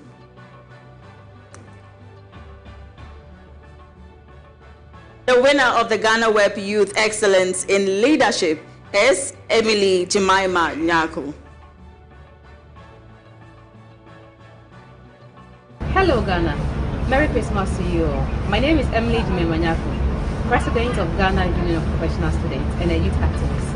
I would like to thank the organizers of the event, GhanaWeb Excellence Awards, for their initiative to recognize and award the country's most outstanding leaders. Also, I would like to dedicate these awards to my godfather, Honorable Dr. Mikey Toku Frempe, and my union's patron, Dr. Benjamin K.D. Asante. These great leaders are the reason why I am here today. I would like to thank them and ask the Almighty God to bless them and continue to make sure that things are being worked or things are being done for their good. Also, I would like to thank the following people: Ms. Perpetua Lomoki, Mr. Masrodam Pari, Mr. Samuel Dafo, Mr. Samuel Sefa, and my National Executive and General Assembly members for their tremendous support and their constant vote. God bless you all. Lastly, I won't forget my spiritual father, Dr. Senabi Egintasem, the voice of Christ in our generation. Daddy, may God bless you. I remember when I was nominated, informing him that Daddy, I've been nominated for GhanaWeb Excellence Awards and I want to win. I remember the exact word he said. He said, write your speech because you have won. And here am I today, delivering my speech. God bless you all. Thank you so much, GhanaWeb Excellence And a big Awards. congratulations to Jemima for winning that category. Ladies and gentlemen, we'll take a commercial break and we come back, we continue with the awards.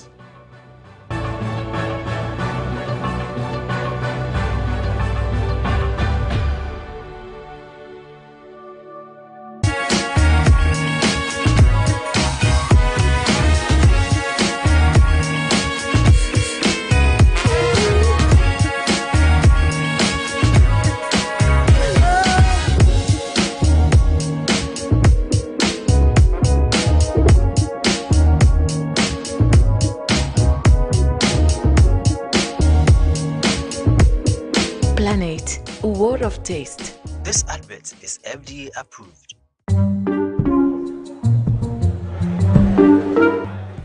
Na wo mi na wo ba so lo nya sa se Obek Kanukre. Now, Susu Sang Pine, Pia Wanton and be a man in quite bebre. Mommy, you fish can see about Kotoso. No, Mammy, I could concern. Pepoga, send me sicker from Lemonade Finance and let me £10. Lemonade Finance. Say they're sending money back home from UK, Canada, and now US. I accepted a instant charges. Exchange waiting in Sudia. A unbeatable. Resume promo code no Dr. Likey. Nenya £10, $10, and now $10 Canadian. What first transaction? What is Sandy Scar coffee? No, dilute to lemon and finance.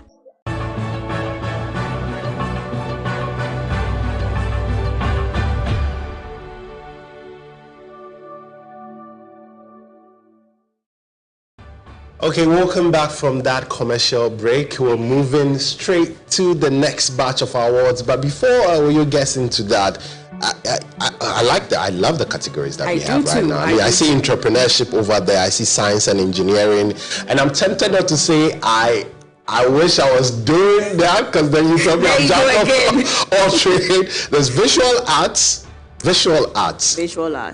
It's my weakness. You know, it's interesting how you have people not appreciating art, and when I'm talking about art, I'm talking about drawings, you know, being able to put those artistic impressions on paper. Yeah, but I think it's changed. It's changed for some time now. Well, I have noticed that it's changed. That's a good thing then. I mean, we are accepting art. Because, you know, back in senior high school, you're told oh, the students that study visual art are not serious. You know, there existed that perception, yes, and I agree. I'm happy that is changing. And you can also say same for home economics too as well, because the catering space all of a sudden has just transformed. This year alone, like different kind of catering services. Yeah, we also have those in diaspora. I mean, the year of return is here with us. You know, we're expecting a lot of them. We also see peace and diplomacy and innovation too as well. But we get to see who wins. Yes. So moving on to the GhanaWeb Youth Excellence in Entrepreneurship. Here are the nominees.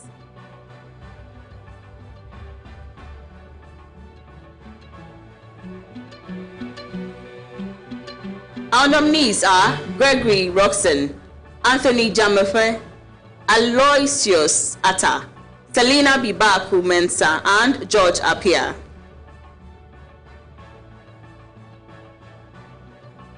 The winner of the GhanaWeb Youth Excellence in Entrepreneurship is a solar taxi man, George Appiah. Hi, thank you GhanaWeb, and thank you for everyone that voted for me. It's quite a pleasure and an honor to be recognized by GhanaWeb and everyone that voted for me. Thank you very much. Happy holidays. Ladies and gentlemen, we're moving to the next category, and this is GhanaWeb Youth Excellence in Science and Technology, Science and Engineering. Sorry. Shall we have the nominees?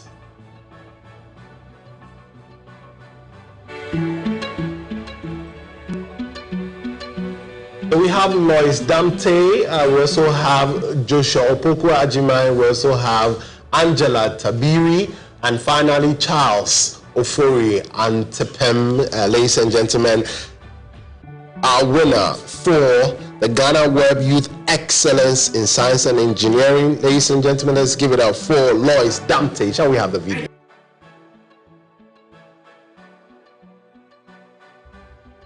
I don't think 30 seconds is enough to exhaust this list, but I want to thank all partners, volunteers and team members at Sankofa Mentorship Hub, Eric, Nana Duma, Elizabeth, Rebecca, Goka, who delivered a 2-year project in Shidim in the Hafu region of Ghana, where they engaged the students, about 1,000 of them, in practical STEM education. Also to Open STEM Africa for giving me the experience of creating virtual laboratory space for people in Africa using Ghana as a case study. And to all the women in engineering who, despite all the barriers, continue to blaze the trail. This is a big win for all of us. The next category for the GhanaWeb Youth Excellence in Visual Arts. Let's see the nominees. Philip Ofori, Joshua Okata, Anita Pell Anko, Latifa Idris, Bright Ape, I beg your pardon. The GhanaWeb Youth Excellence in Visual Arts, and the winner is Philip David Ofori. Oh, I'm so excited. I'd like to say thank you to God Almighty, to everyone that voted for me, to the organizers, GhanaWeb. Thank you so much for recognizing my works. To my fellow nominees, I'd like to say we are all winners. I'd love to dedicate this award to my late mom, Enepa Rose. Thank you so much, and may God bless us all. And that is the GhanaWeb Youth Excellence in Diaspora. Ladies and gentlemen, shall we have our nominees?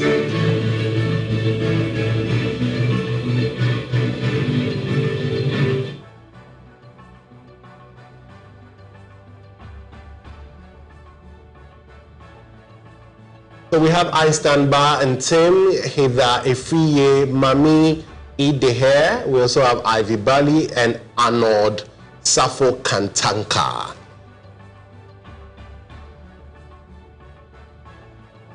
And our winner, ladies and gentlemen, for GhanaWeb Youth Excellence in the Diaspora goes to Mami Deher.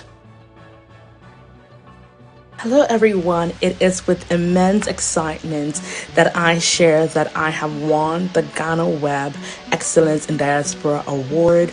I am very humbled to have been a recipient of this award. I'd like to first of all thank GhanaWeb for this amazing recognition. Secondly, I would like to express my greatest thanks to everyone that took the time to vote, to share. It is indeed such a humbling experience. I would also like to thank all my other colleagues who were in the same category as me for the exceptional work we have been doing, both in private and in public, to advance youth and many other Ghanaians in the diaspora. Congratulations to you all, and thank you very much. Ladies and gentlemen, we are moving on to the GhanaWeb Youth Excellence in Peace and Diplomacy. Let's have a look at who the nominees are.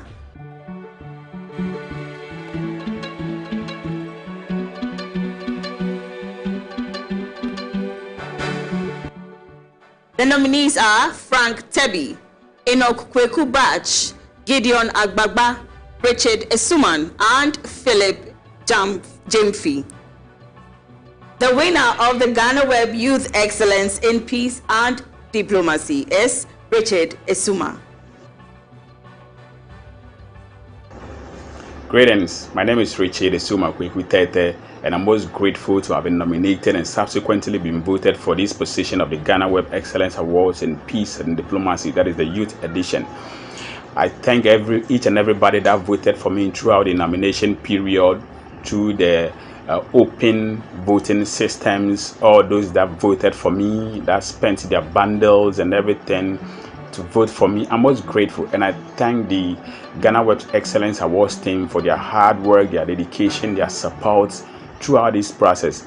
I thank you for recognizing my effort, and I'm most grateful. Thank you very much. Great job. And that's a great job from Richard Esuma. Ladies and gentlemen, we take you to the very final category for the third round of awards, and this is the GhanaWeb Youth Excellence in Innovation. We zoom straight to our nominees.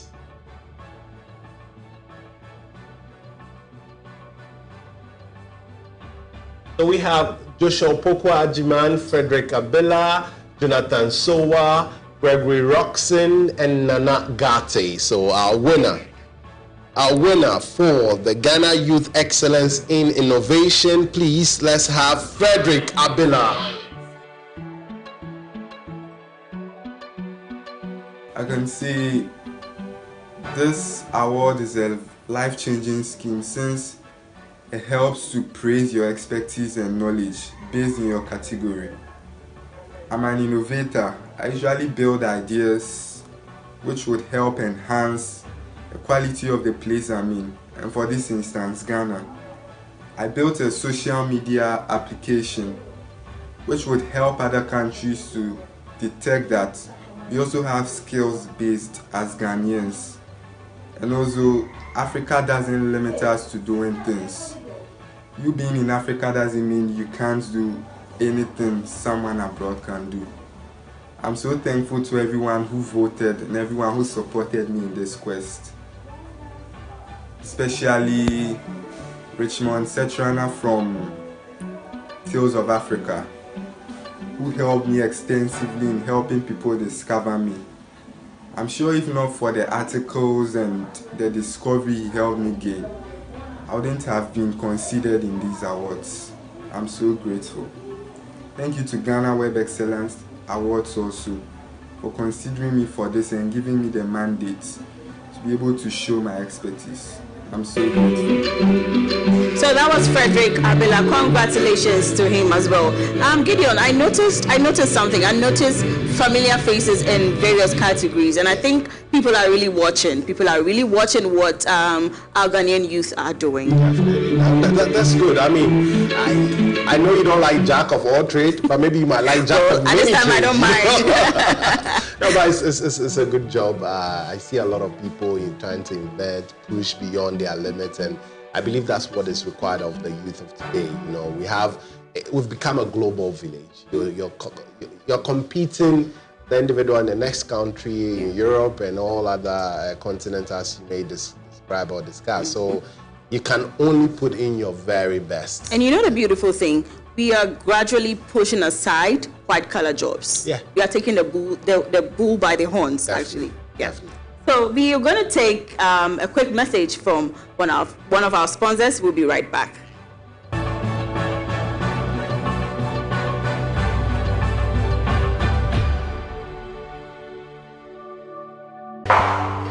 Are you still searching for the right platform to share your voice, thoughts, and feelings?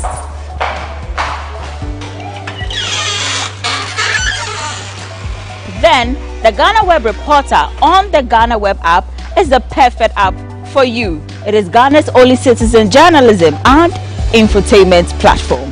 Wherever you are, whatever you are doing, GhanaWeb Reporter links you up to the world.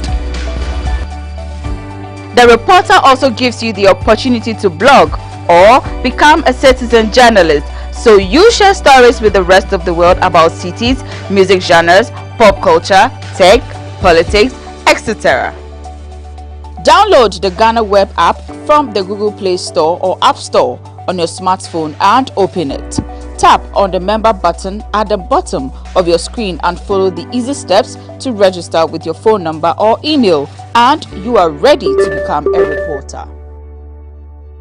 GhanaWeb Reporter, democratizing journalism and empowering content creators.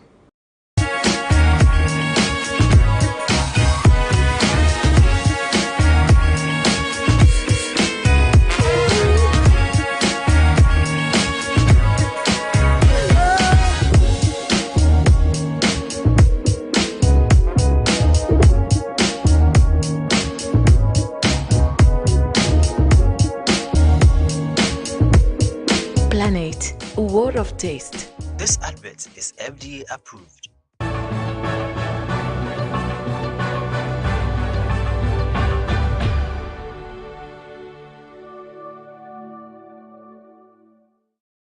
Okay, welcome back from that commercial break. I had a bottle of my Benner natural mineral water, but you also did same too as well. And we're really excited about this one. And we're going straight to the special awards. And this was an award that ECHO was very passionate about. Yeah. The concept of having to celebrate the industrious Ghanaian youth for the great job they've been doing, the yeoman's job that they've been doing. It's what we are living today, and we've seen the videos. People are really excited about the awards as well. It's great that we honor him. His legacy lives on, and that is why we are both here today to give that special award. And we'll go into the very first special award, which is the GhanaWeb Youth Excellence Award for an organization that has contributed as a youthful organization to the growth of the individual Ghanaian youth. Ladies and gentlemen, shall we announce that? And I'm really excited to tell you that Prime Time is the winner for that category. Congratulations. Congratulations, Prime Time. Congratulations.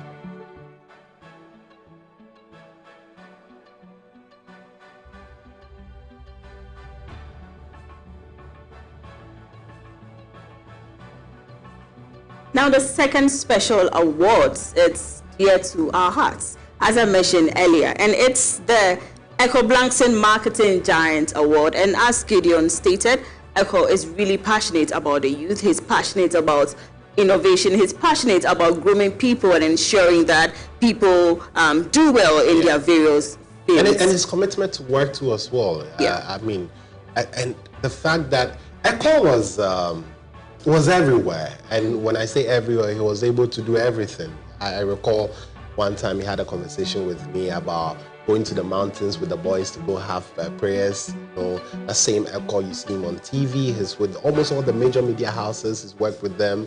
Comes to GhanaWeb, contributed his quota. He's part of the reason why we have the GhanaWeb Excellence Award. So I mean, we can only celebrate him. His legacy is one that would be welcome. It brings memories, good memories. It brings warmth, and we are happy that we have the Giant Marketing Award, which is in honor of the late Echo Blankson. Yes, and before I go to the winner, I noticed something it's a continuation of what you were saying at his funeral. May his soul rest in perfect peace once again. And concerning the youth, his drama group in the youth, from their tribute to the late Echo Blankson, I realized he was really much adored.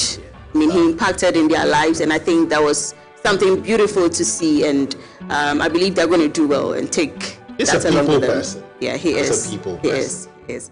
So I'm honored to announce that Cynthia Ofori Jumfo is the winner of the Echo Blankson Marketing Giant Award.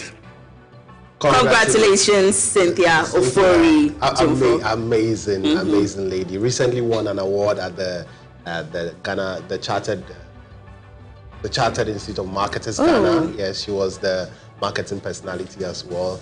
Cynthia has worked with Global Media Alliance. She's currently the head of corporate communications at Hollard Insurance. So, I mean, she's everywhere. When it comes to PR and marketing, you see Cynthia. It's really deserved then. It's really deserved. Yeah. Great. And I mean, also soon we are coming to the end of this amazing award. And we are really happy to have had this done. Our sponsors, you want to acknowledge them? Yeah, our sponsors have really been supportive from the first day of the Excellence Awards, and they are Trillium Industrial Company, producer of Verna Natural Mineral Water and Rush Energy Drink. We have CJ Multimedia, where we are live streaming, and where you can also rent any kind of equipment you need from them for both big and small productions. We also have Sigma Health and Beauty Ghana. Yeah. And then we have GCB Bank Limited. Thank you so much to our sponsors for being with us and sticking with us. That's great. And just to announce to the winners that we'll be presenting awards between January and February. So we'll be coming to your homes, to your offices, to present the plaques to you for the great job that you've done, and also just to tell you that Ghana loves you, GhanaWeb loves you, and we recognize your contribution. So, ladies and gentlemen, it's been a beautiful evening. Thank you for sticking and staying with us. Thank you for enjoying this program, and congratulations once again to our winners. We hope to see you again next year. Amazing. Great to have you. My name is Na Oyokwoti. And I am Gideon Kodo.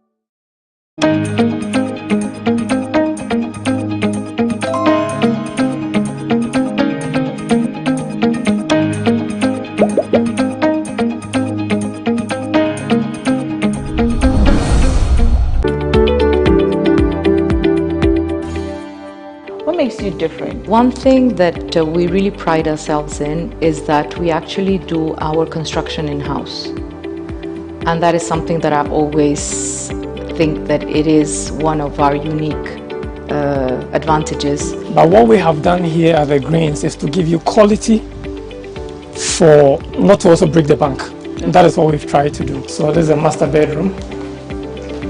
Whoa! Yeah, this is a master bedroom. This is lovely. Yes. This is master bedroom. Oh, it has built-in wardrobe. Exactly.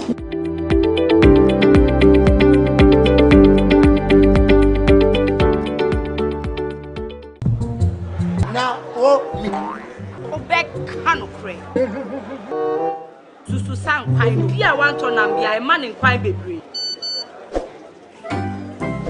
Mommy, you basically see about Kotoso. People got sending me sick from Lemonade Finance. While Brian did the shit and let me £2. Lemonade Finance. Say they're sending money back home from UK, Canada, and now US. I accepted a instant charges.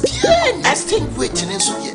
Unbeatable. We should be promo code Dr. Like £10, $10, and $10 for the first transaction. What is sending this guy? Download to Lemonade Finance. I believe that people are getting to appreciate what esports is, because it's the future of work. There's so much that is attached to esports. Esports grew even more than the music and movie industry combined. Wow. We have countries like South Africa, Kenya, Nigeria, and Ghana actively participating in esports tournaments across the world.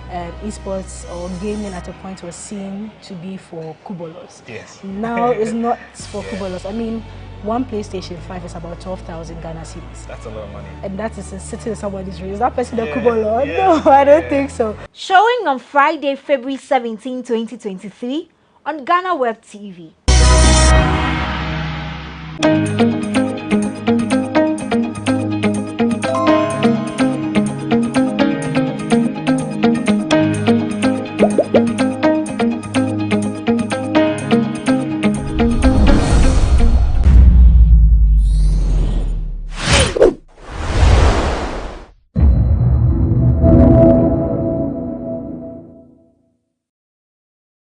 There should be a lesson. When Efia Schwarzenegger came in for delay indirectly, talking about, say, on warrior, using pregnant, these are the things that will come after you. These are things, you should be human enough. But if you are not human enough, then my shade will come after you.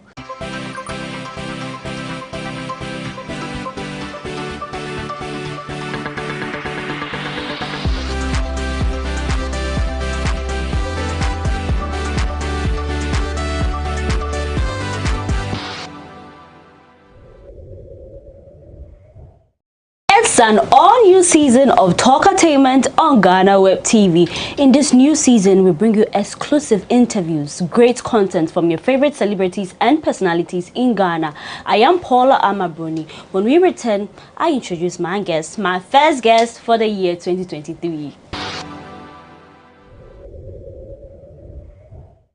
You're welcome back. This is Talkatainment on GhanaWeb TV. Now, seated in my couch is Ghanaian TikToker. His name Time GH, some people call him Time and all that. We are going to find out from him, you know, his story, how he creates his content. If you follow Time on social media, you know that he has some controversial things. You know, he loves to address issues and, you know, find a funny way of addressing issues here in Ghana. So, Time, you're welcome. Thank you. You look good. Thanso I'm the first. Yeah, for the year. For wow. an all-new season. It's a good start. Yeah.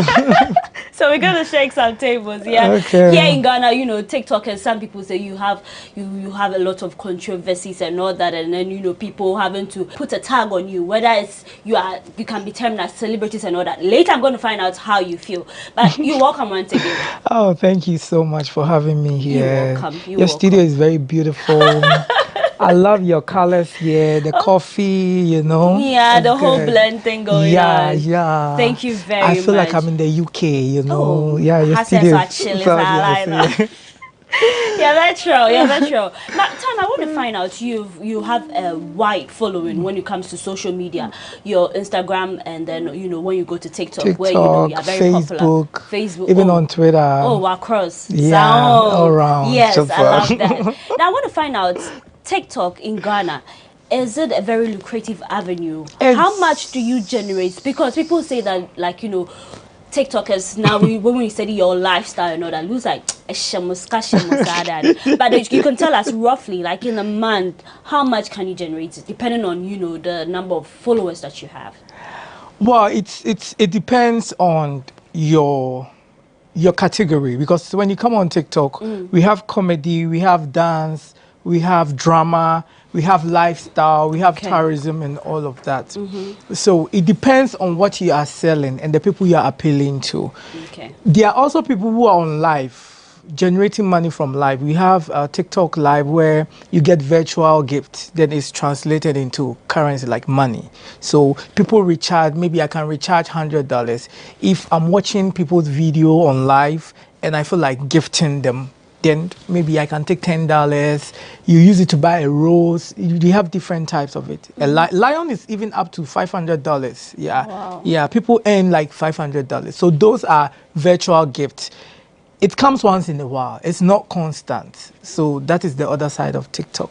And we have the Creators Fund. It's really not active in Africa, you know. But as time goes on, I hope like if our banking and our financial system are very good, they'll open it up for people in Africa. So that is also another side. Then when you come to Ghana, like what we are benefiting from endorsement deals. So it depends on how hard you work. And these advertisement commercials, we do all of that. Some people are doing it for MC. It's a whole industry, and it's very lucrative. Great. It's a full-time job, because when you start working on TikTok, let me put it that way, you realize you wouldn't have time for any regular job. Oh, okay. Some people to come in and they quit their job, and then they realize they means are not able to sustain it, so they have to go back to their job. So if you have a job, not a salary work, then it's your own job or a personal work, then you can combine the two. Great. So you make mention of endorsement deals and gigs and all that. Yeah. What are some of the brands that you've worked for? For me, luckily for me, I work for Jumia. We've been on a long break. I hope they will come back. I'm a full-time, I'm an influencer for GoTV. Yeah, they've signed me for a year. I hope by the end of the year, maybe they will renew my contract, depending on how. Then you have gigs, ads coming through every single day. We have music promotions. We have, once you are generating traffic, it's money, it's marketing. So it's up to you as an individual to channel and strategize how best you can use it to get money. All right, so if I have a song, I want you to promote it for me, and I come to you, how much will you charge me? It depends also. So maybe I want you to dance with it, or play it in a video, make me hype the whole song for me. Yeah, people are charging, let's say the average is from like 1,000 to 3,000. 3,000 and it's still 3,000 Ghana cedi. Oh, okay. Yeah, depending. Okay. Some of the dancers, I heard, some of the dancers like the Dance God, this PW Academy, they charge in dollars. Oh, okay. Yeah, so when you give them the contract, they have a group of dancers and they share the money, you understand? So they are a team, so everybody uploads and it's more effective. So it depends on the song. But with musicians, probably they will need variety. They will need somebody do comedy, somebody do drama, somebody do dance, So it's very lucrative. So what has been your biggest gig from a musician? For musicians, I've worked for Enam. She's an upcoming artist. Enam, the lady with the dread. Yeah, the song I did, I've forgotten the name of the song. It won a nomination for 3 music awards. When she approached me, I told her, I can't trust that the song will blow, but I can move it to a certain level where if you start a new song, you build from that side. Sometimes they don't tell them the truth. Sometimes I'll tell you, your song is not nice.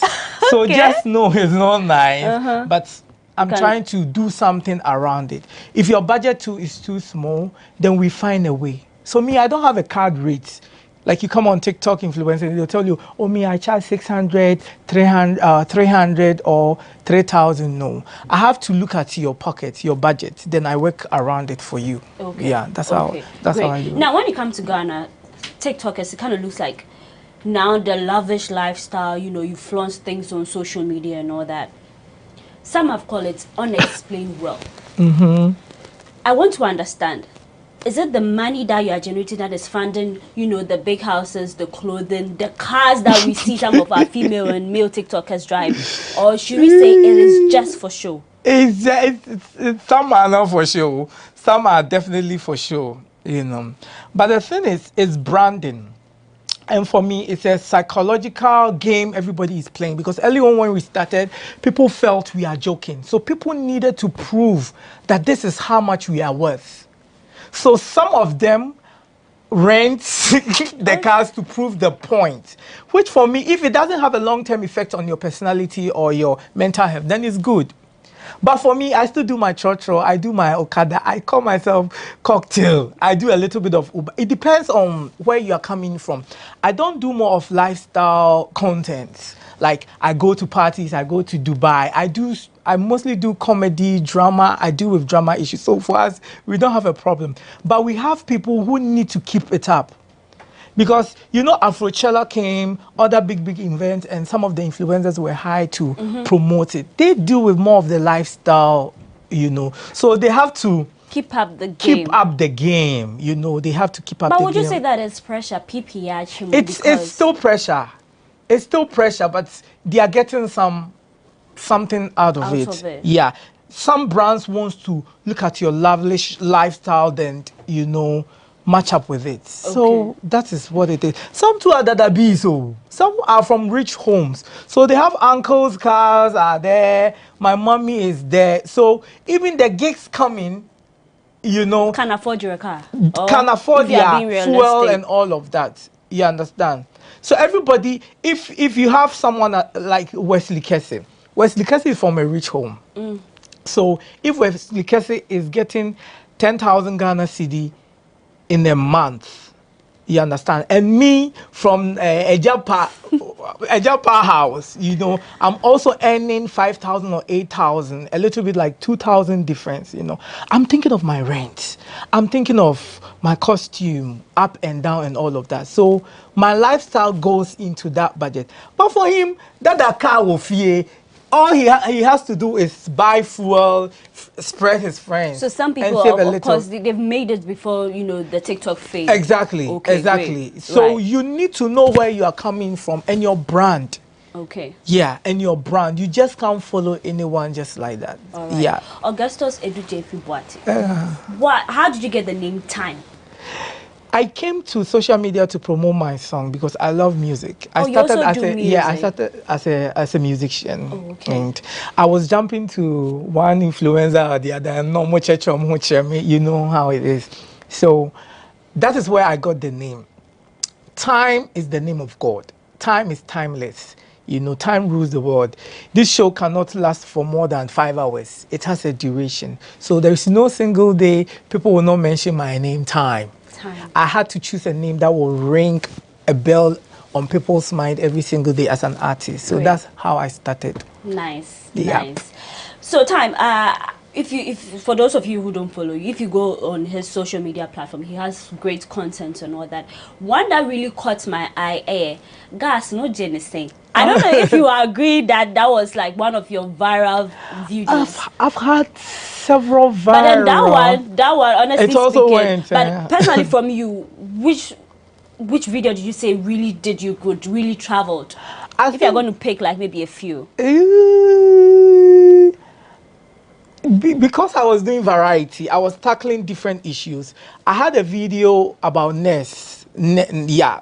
group of the nursing society. Okay. It also went. I had a video about police. It also went. So everybody, depending on where they come from, you find from someone who never even watched what you say went viral. I had one video too in Nigeria which went viral. So for me, I had a couple of videos going different directions. Right. So for the one that I say is my favorite. That's, I wish you could see, but then maybe we'll find a way of playing that particular video. Okay. So with that one, what went into it? How did you come up with that? I know there's something that people say every day. You know, the question you're asking, how did you go about that one?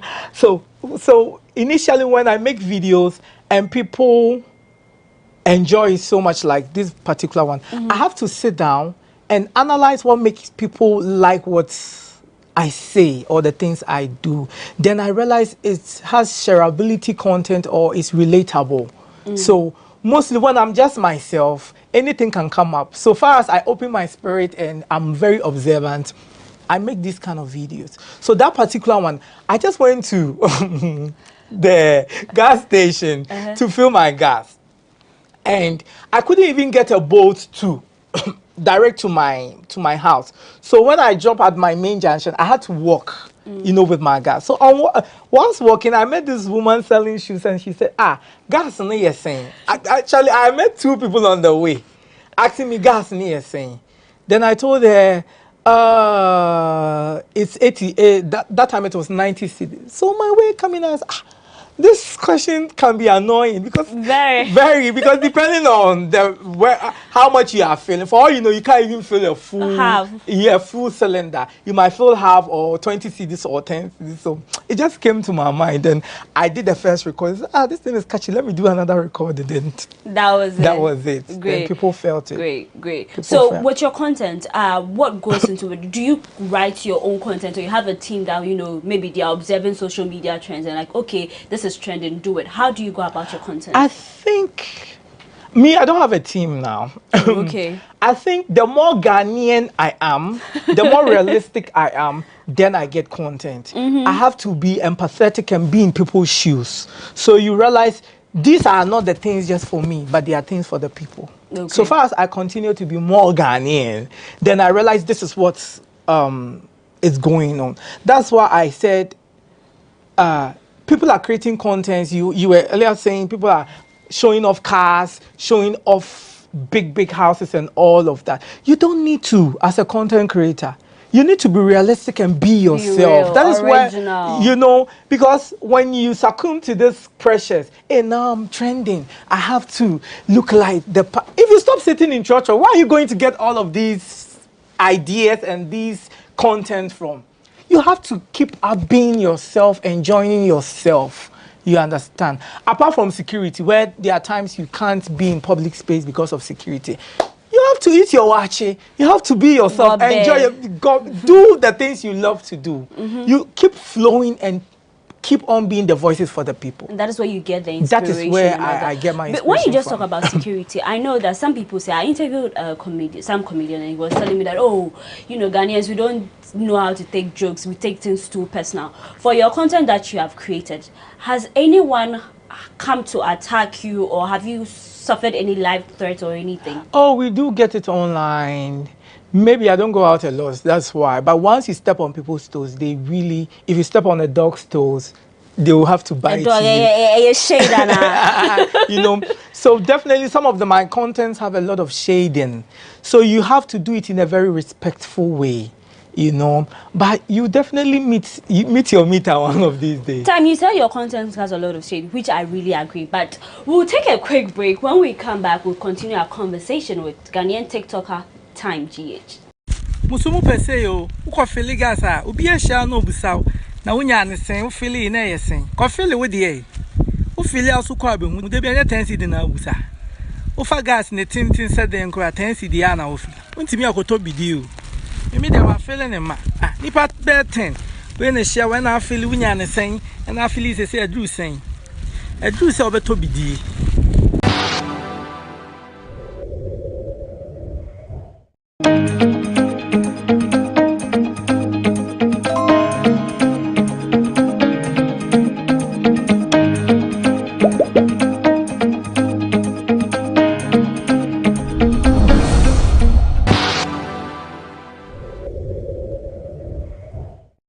Welcome back. This is Talk Entertainment on GhanaWeb TV. I am Paula Amabroni. I'm seated here with Ghanaian TikToker Time.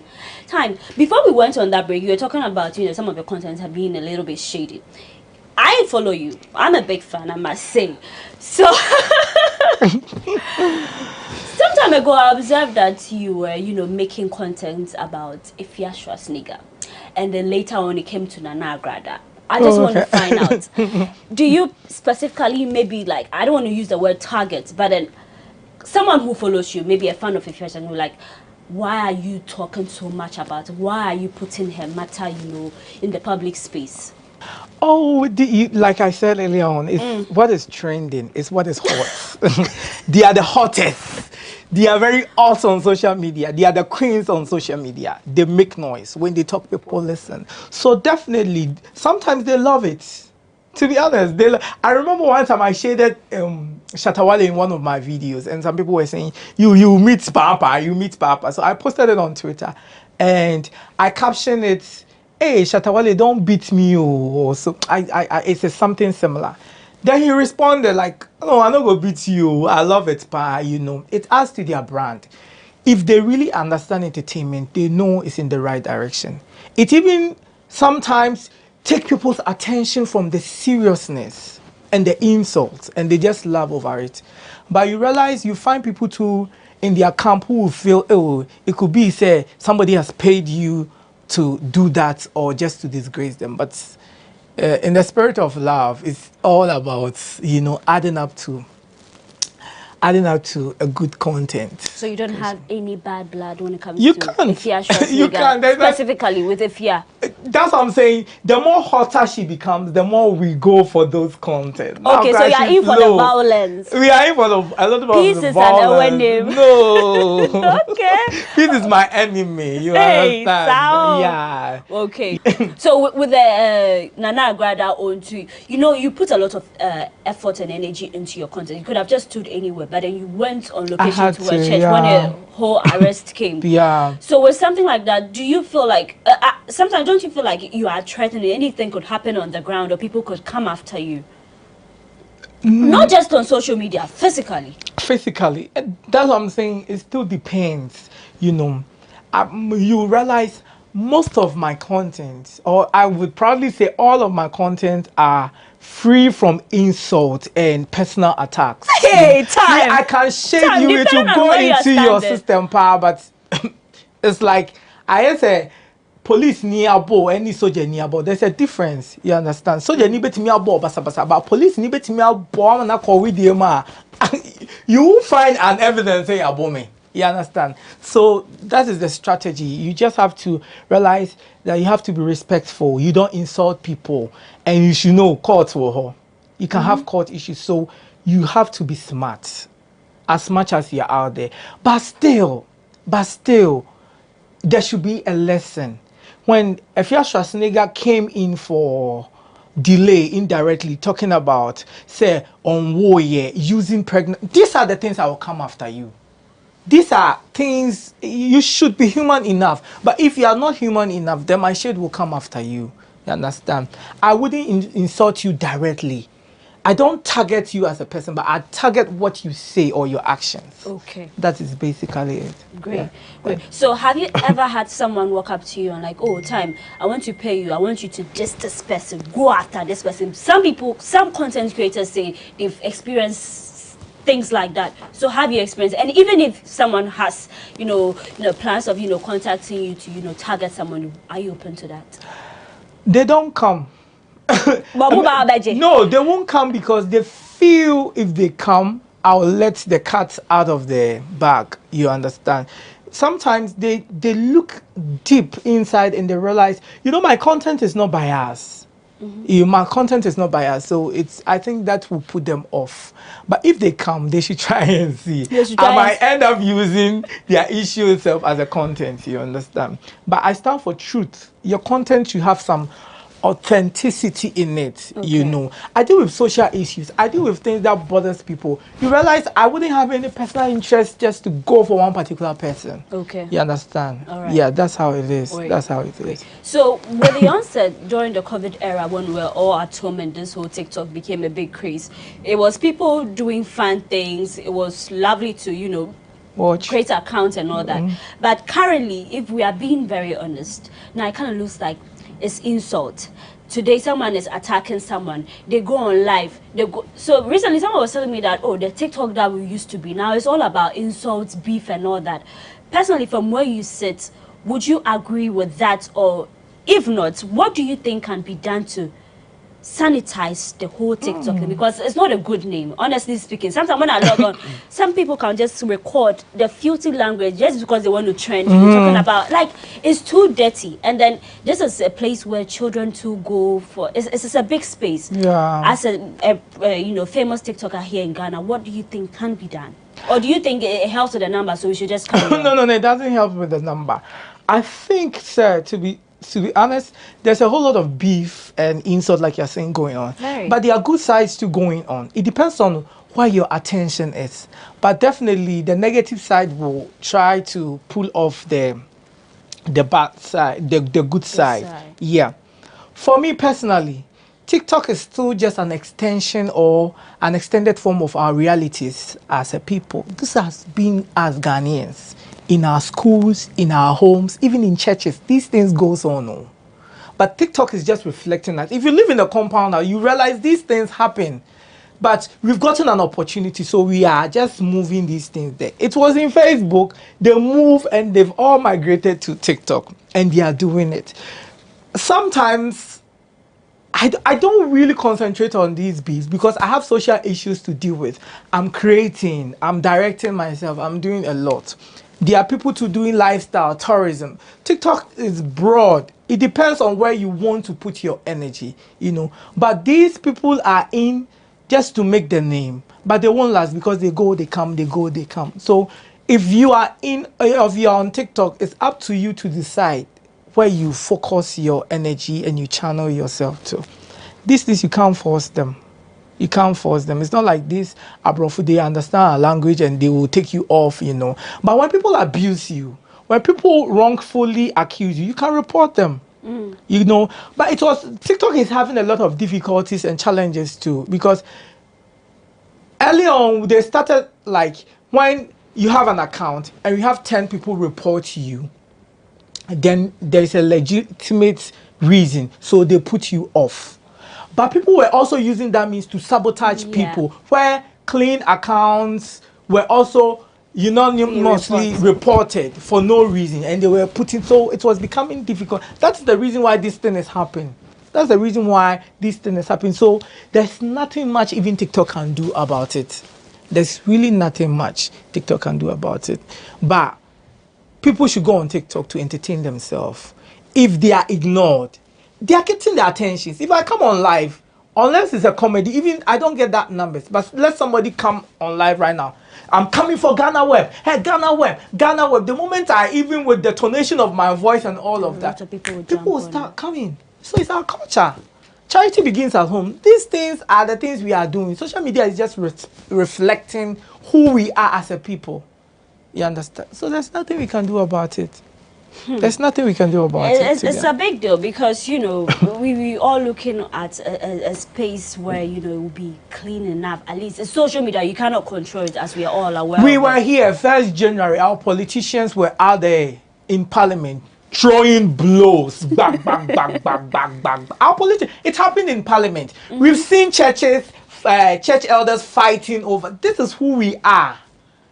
This is who we are. Me, so far as nobody shoot a gun or shoot at someone, if they will curse themselves and kill themselves, it's cool. You know, you go to other countries, they are dealing with it in a different way. So what can we do? What can we do? What can we do? Great. So earlier when we were having the conversation, you talked about TikTok being a full-time job. It is. So apart from TikTok, do you have anything that you do professionally? Yeah, I'm a self-taught chef, and I organize private catering for. Now I do it for top people. If your money is small, cooking is very hectic. If your money is small, I won't give you attention. Hey, time, yo. So do you have people I do that. come in? I do other personal stuff. I have people once in a while coming, but people are not taking me serious. Even if I do ad on cooking, they think, oh, it's a content. It's really not serious. But I do that one as well. Yeah, I do that one as well. And I have other personal business I do too. Sounds you're a businessman. Yeah, I'm a businessman, pa. I'm a businessman. I'm a businessman. Before we wrap up all that, every sector, every industry got problems in. So as a TikToker, what do you think, what help do you need? What are some of the problems you've identified, things that hinder progress?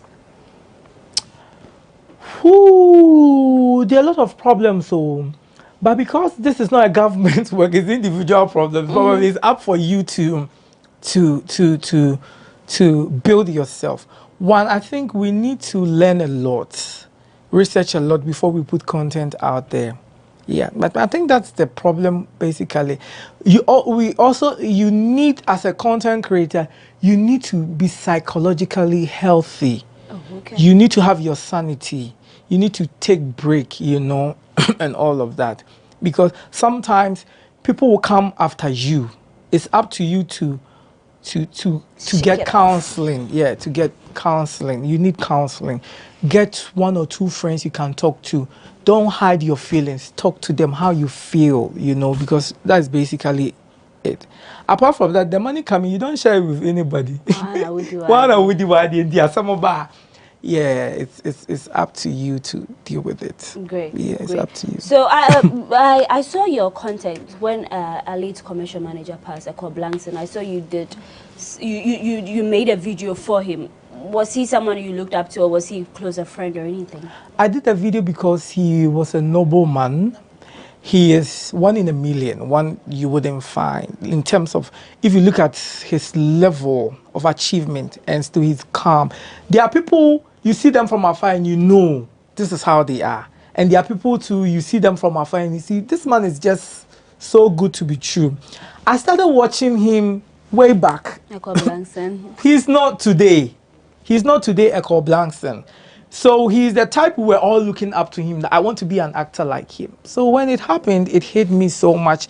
And I felt, as TikTokers, we have different ways of mourning. This is my own way of mourning him, letting the youth on TikTok knows that he's a great man. The numbers went, even on YouTube, the numbers went. And I was so happy within me that I never met him, but I could mourn him in my own way. Yeah. Right. I could mourn him. May his gentle soul rest in peace. Yeah. Time, thank you very much for coming. But then before we wrap up, your social media handles. Yeah, if you come on Twitter, it's time2gh. If you come on Instagram, it's time_gh2. TikTok, the other time no ABP. Time GH. And on Facebook is time GH. Yeah. Okay. People should follow. People are not following me. They should hurry up and come. Hey, people are not following. They just followers in your tree. No. I don't rely on followers. I rely on engagement. Oh. Sometimes I can even get like 1.something K shares. You know, people will share my videos forgetting to follow me. So it's all good. Thank you very much. Thank you so much. Great. And I love your show. It's an honor to be here. Thank you very much. It's an honor to be here. Thank you very much. Yeah. Great. So I did today's interview with Ghanaian TikToker Time GH. As he stated, you should follow him and, you know, watch his content. He does really great and amazing on his platform. So yeah, I am Paula Amabroni. We'll be back with the next episode of Talkatainment. Thanks for watching.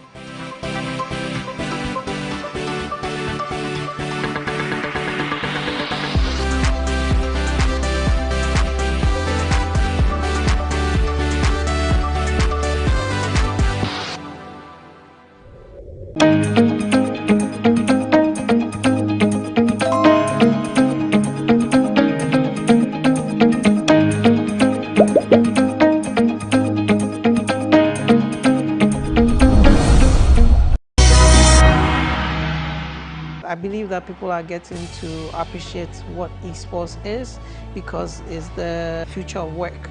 There's so much that is attached to esports. Esports grew even more than the music and movie industry combined. Oh. We have countries like South Africa, Kenya, Nigeria, and Ghana actively participating in esports tournaments across the world. And esports or gaming at a point was seen to be for kubolos. Yes. Now it's not for kubolos. I mean, one PlayStation 5 is about 12,000 Ghana cedis. That's a lot of money. And that is sitting in somebody's room. Is that person a kubolo? No, I don't think so. Showing on Friday, February 17, 2023 on GhanaWeb TV.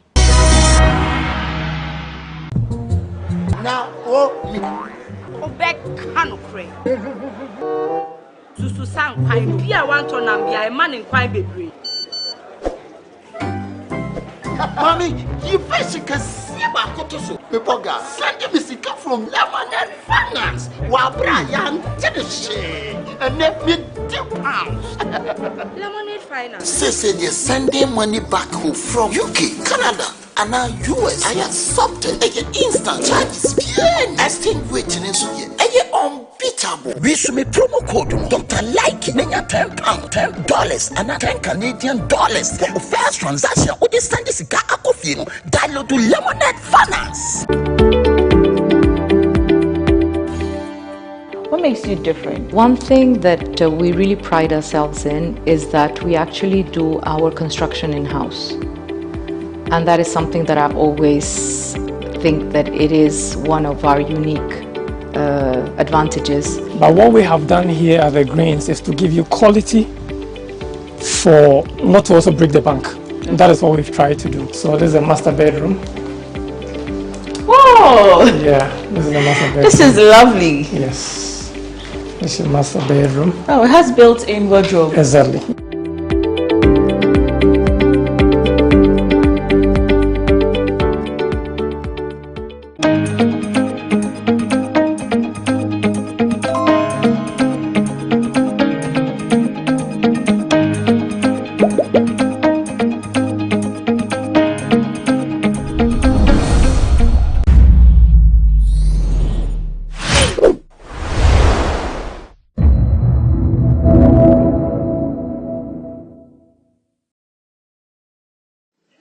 Of the order paper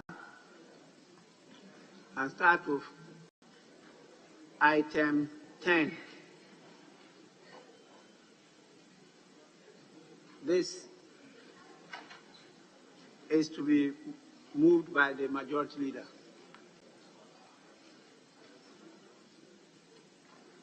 Mr. Speaker, I'd like to move that notwithstanding the provisions of Standing Order 80, Sub 1, which require that no motion shall be debated until at least 48 hours have elapsed between the date on which the notice of the motion is given and the date on which the motion is moved. The motion for the approval of membership of the committee to advise the Speaker on the appointment of other members of Parliamentary Service Board may be moved today. I so move, Speaker. Any seconder? Mr. Speaker, I second the motion.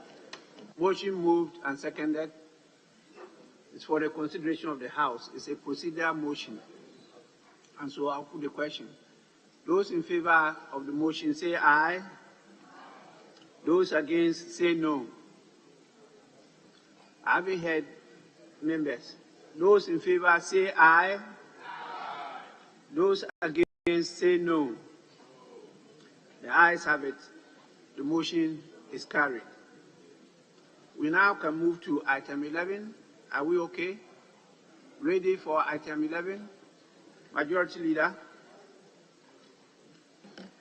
Mr. Speaker, I beg to move that pursuant to Clause 2, Sub B of Article 100 of the Constitution of the Republic and Section 5 of the Parliamentary Service Act, Act 460, the House is invited to approve the following membership of the Committee to advise the Right Honourable Speaker on the appointment of other members of the Parliamentary Service Board.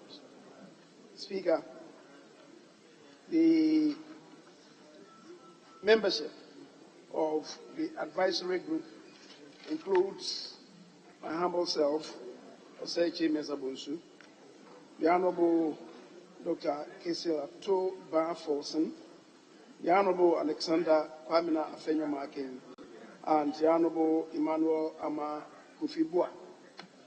Speaker, having so done, I would want to justify the reason for the involvement of these four people as listed. Speaker, I am moving that the House constitutes a committee to advise you on the recomposition of the membership of the Parliamentary Service Board.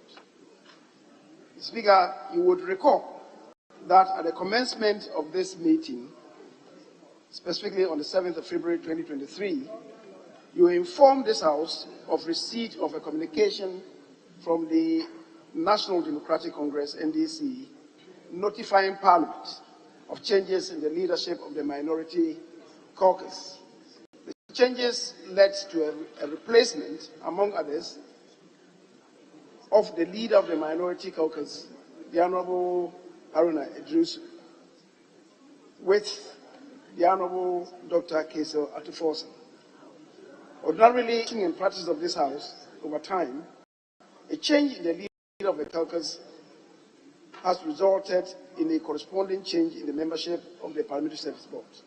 The Speaker, Section 5 of the Parliamentary Service Act 1993 at 460 provides that, and I quote, the board consists of the Speaker, a chairman, 4 other members, all of whom shall be appointed by the Speaker, acting in accordance with the advice of a committee of Parliament. And pursuant to the above provision of and the long-standing conventions and practices of the House, it is proposed for the consideration of the House the under-mentioned members to constitute the committee that would advise the Speaker on the appointment of a suitable person to fill the vacancy occasioned in the membership of the Parliamentary Service Board with the ouster of the minority leader, the Honorable Haruna Idris. The Speaker, accordingly, I move that a committee to advise the Speaker be composed of the following. As I said earlier, my humble self, Sechi Mesabosu, the Majority Leader, the Honorable Alexander Afenyo Marking, the Deputy Majority Leader, the Honorable Emmanuel Amakufibua, Deputy Minority Leader, and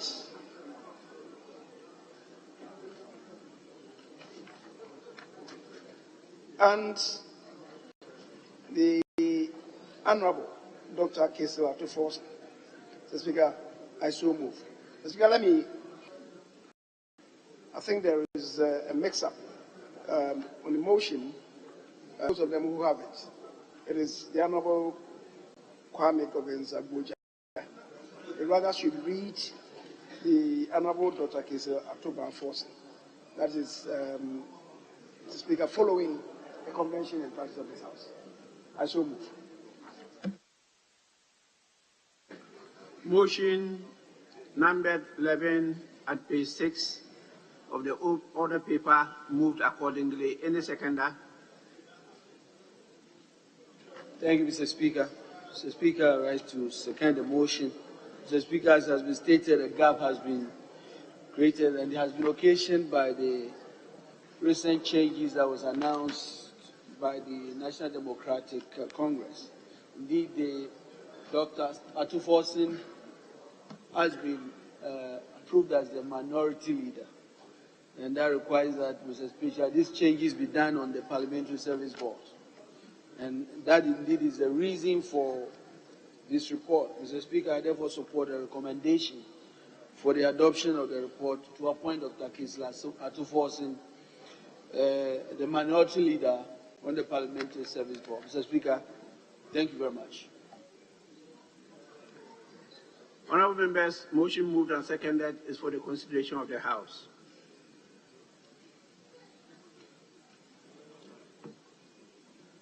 Yes, Honourable Ablakwa. Well, thank you very much, Right Honourable Speaker. Right Honourable Speaker, I would like to congratulate our colleagues who have been appointed to serve on the Parliamentary Service Board. Mr. Speaker, this is a very, very important board.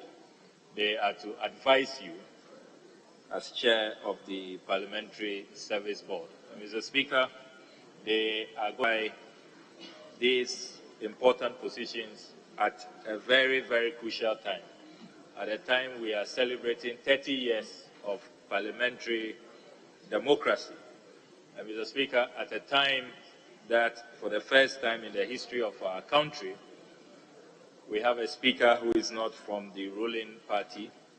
We have a very decorated and illustrious member of parliament who has been elevated to the enviable position of speaker, who is leading a number of reforms. Mr. Speaker, our parliament has just been adjudged the most open parliament in Africa.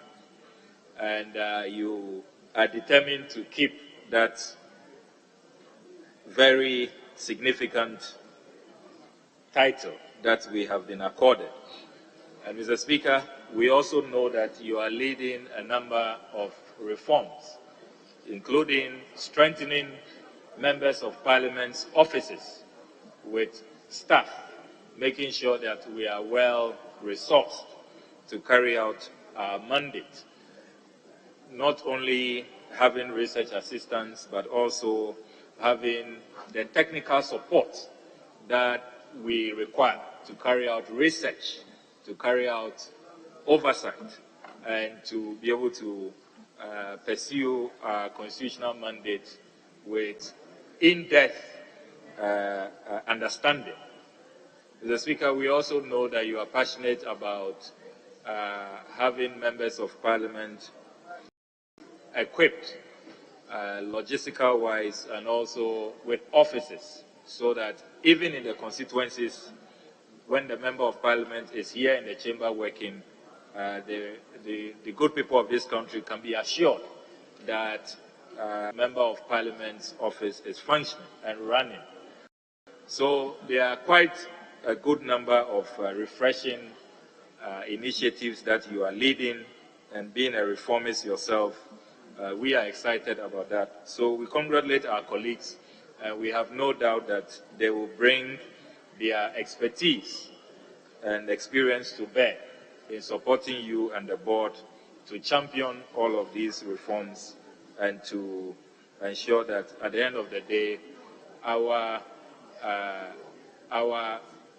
parliament is strengthened. Yes. Yes. So, Mr. Speaker, I have no doubt that they will offer good counsel and very good advice to the Speaker. They are people who are well versed, and we all have enormous respect for them.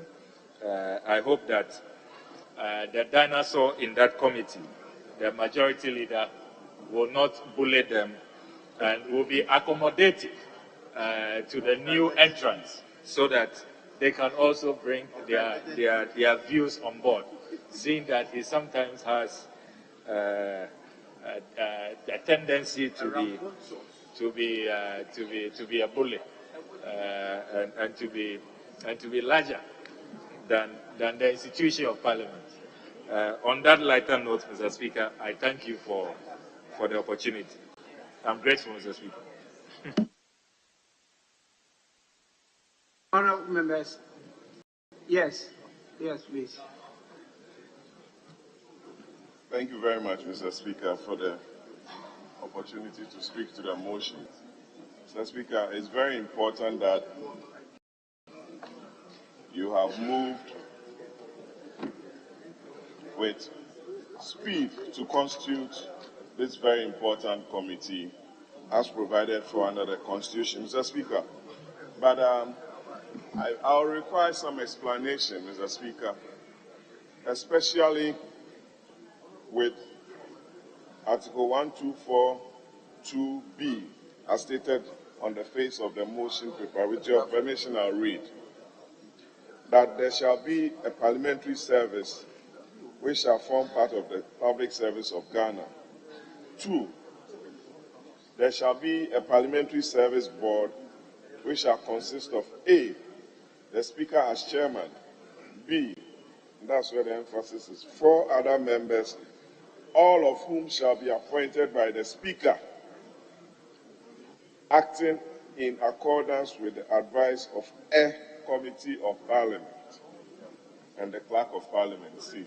The Speaker, I know you've chaired this committee within the last 3 years, and I don't recall a committee of Parliament being put together to advise you in accordance with the Constitution. I may be wrong. Let's be I'm being heckled by the majority leader. If you can allow me, because I'm being over-heckled by the leader of government business. Mr. Speaker, I know you are close with the powers to constitute the committee, and members will be happy to know your committee that you consulted to advise you in arriving at this.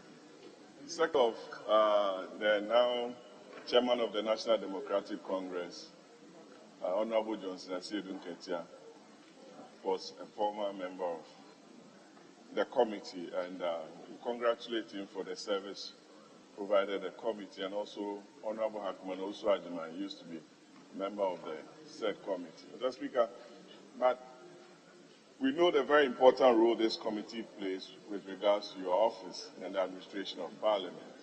And my worry and concern was that constitutional provision, a committee of Parliament that advises you for the composition and nomination of those 4 members, which the Constitution allows you to nominate. That was my only concern. Thank you very much. Thank you very much. Yes, Majority Leader.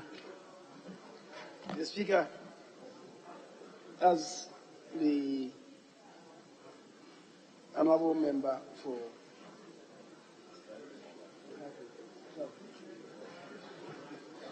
as a Okaikwe Central, Okaikwe South, Central, Okaikwe Central, as in the Speaker, yes, is right in referring to Article 1242B, that there shall be a parliamentary service board which shall consist of the Speaker as chairman, 4 other members, all of whom shall be appointed by the Speaker, acting in accordance with advice of the Committee of Parliament. The Speaker, it is that Committee of Parliament that is being set up now. So the committee now will meet and proffer its advice to the Speaker on who will constitute the 4-person team to join Mr. Speaker and the Clerk to Parliament. That's all that this committee is set out to do. So when the Honorable Okujeto went on another trajectory, already commending the committee for reforms that have been initiated and to be continued, Mr. Speaker, I was wondering where he was drifting to. And equally so for the Honorable Patrick Yabuama, who is saying that he doesn't recollect that any such committee has been put in place. The Speaker, maybe the formation of those committees got lost on his own personal radar. That committee has always been set up when the occasion demands.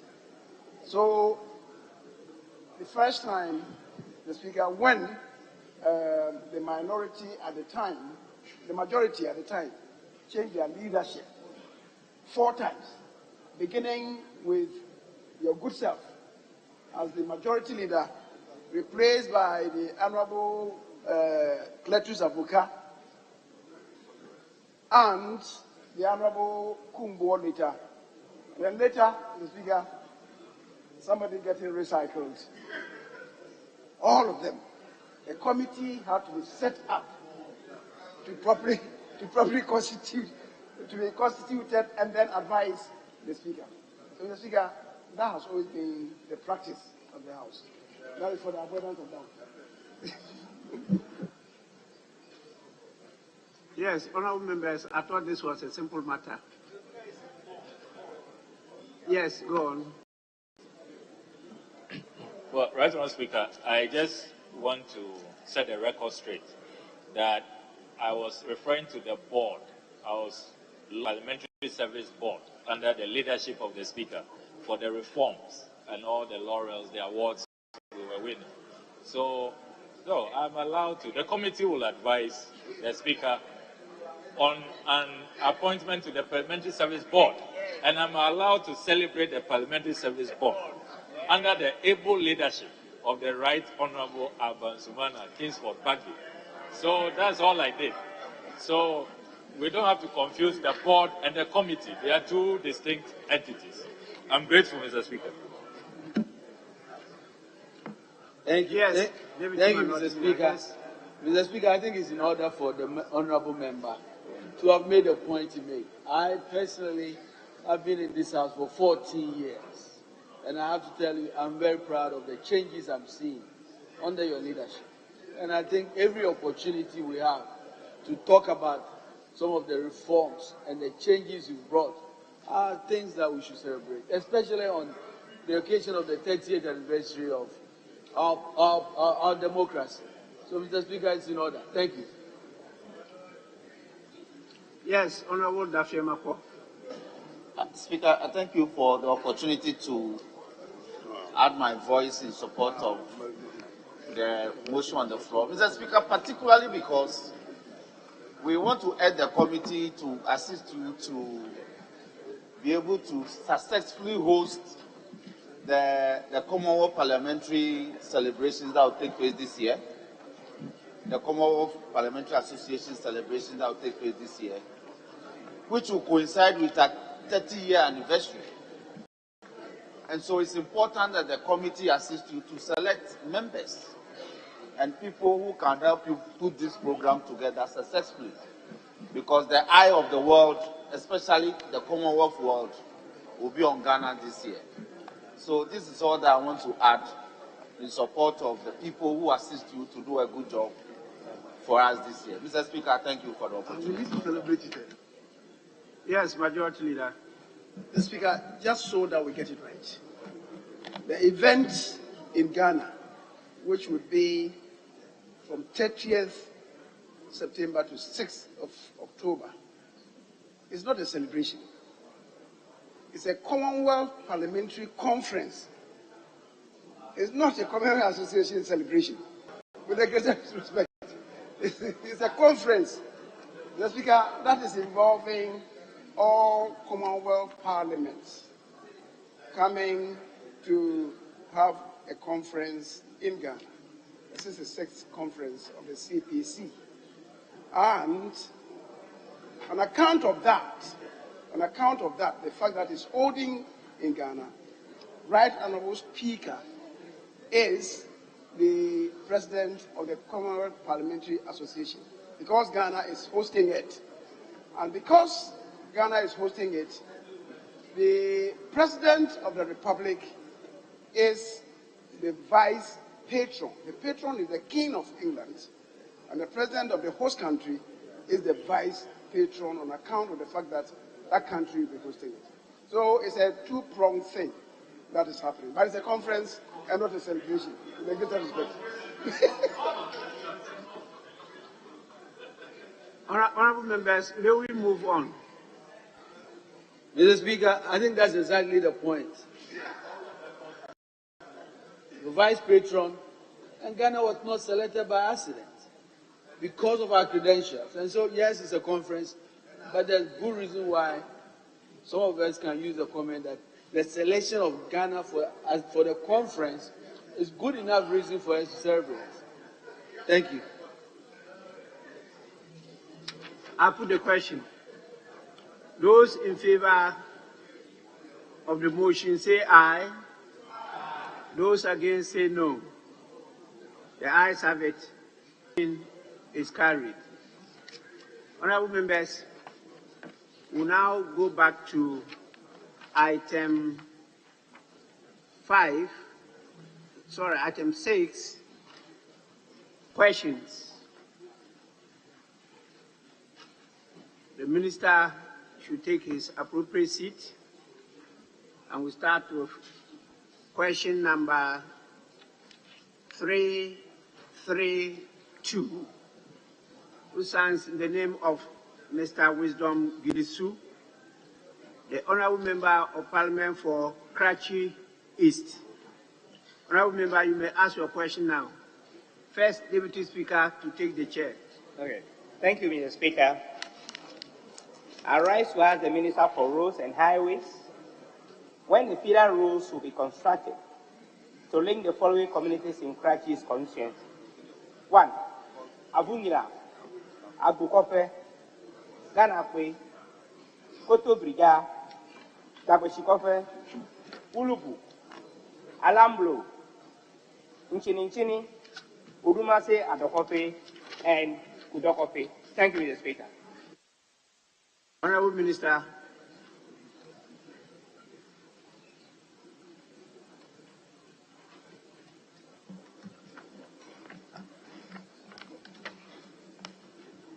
Thank you, Mr. Speaker.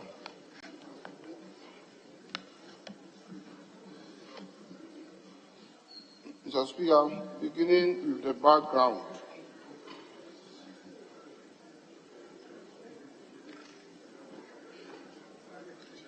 When mentioning the roads, Avunya, Ako, Kope, Ganakopo, Okotobrija, Jabesi, Kope, Urubu, Alambro, Nsimin Sini, Udumasi to Adokope, and then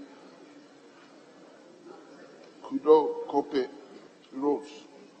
Just because, and which constitute communities. Just because these communities in the Karachi East municipality are fishing and farming settlements, mostly along the Volta Lake.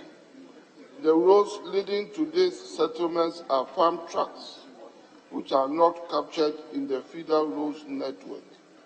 They are all unengineered roads. Just because currently there is no program on these farm track roads. But the future program, Mr. Speaker, is that engineering studies will be conducted on these roads during the first quarter of 2023 for the appropriate interventions to be carried out on them. The execution of the works will be considered under the 2024 budget, Mr. Speaker. I thank you. Yes.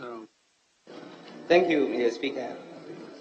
I'm happy when the Minister acknowledged in his answer that the communities, all these communities are all fishing and farming settlements.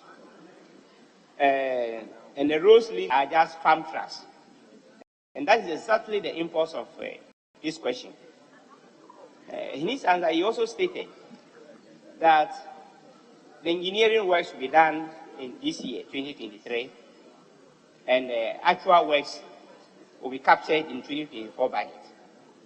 And I want to know whether the ministry is considering a temporary measure to actually curb the situation until 2024, because it is very difficult to transport these farm products to the regional capital, for that matter, the nearby towns. That is why it is very important. Whether he's considering, the ministry will consider putting temporary or interim measures in place to actually alleviate the problems that they are facing. Thank you, Mr. Speaker. Yes, Honorable Minister. Thank you, Mr. Speaker. Mr. Speaker, rightly so, as I did say, these communities and roads lead to very important areas that undertake economic activities of farming and fishing. That is why we are carrying out the engineering work this quarter to form part of 2024 budget. And until that time, we shall continue to keep an eye on it to make sure that these farm tracks are always accessible. I thank you, Mr. Speaker. Yes, thank you, Mr. Speaker. I want to use the opportunity to thank my brother, the Minister, for the good work he's doing, and also to get assurance from him whether we should take it that come 2024, just like he said is in answer, that the rules will be captured in the 2024 budget. Thank you, Mr. Speaker. Yes.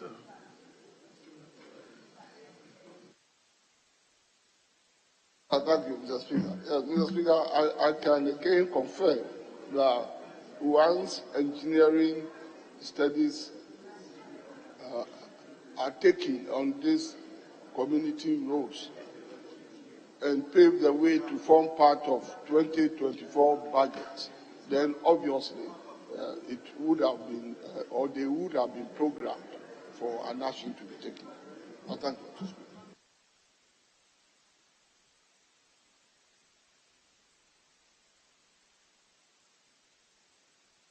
Very well. Item number 618. Honorable Member for Nalerugu Kambaga. Said Yusuf. Thank you, Right Honorable Speaker. Right Honorable Speaker, I rise to ask the Minister for Roads and Highways what plans the ministry has for the following road networks in my constituency: 1. Dendane Oparibine, Zodilga Sumimboma, and Namasim Road.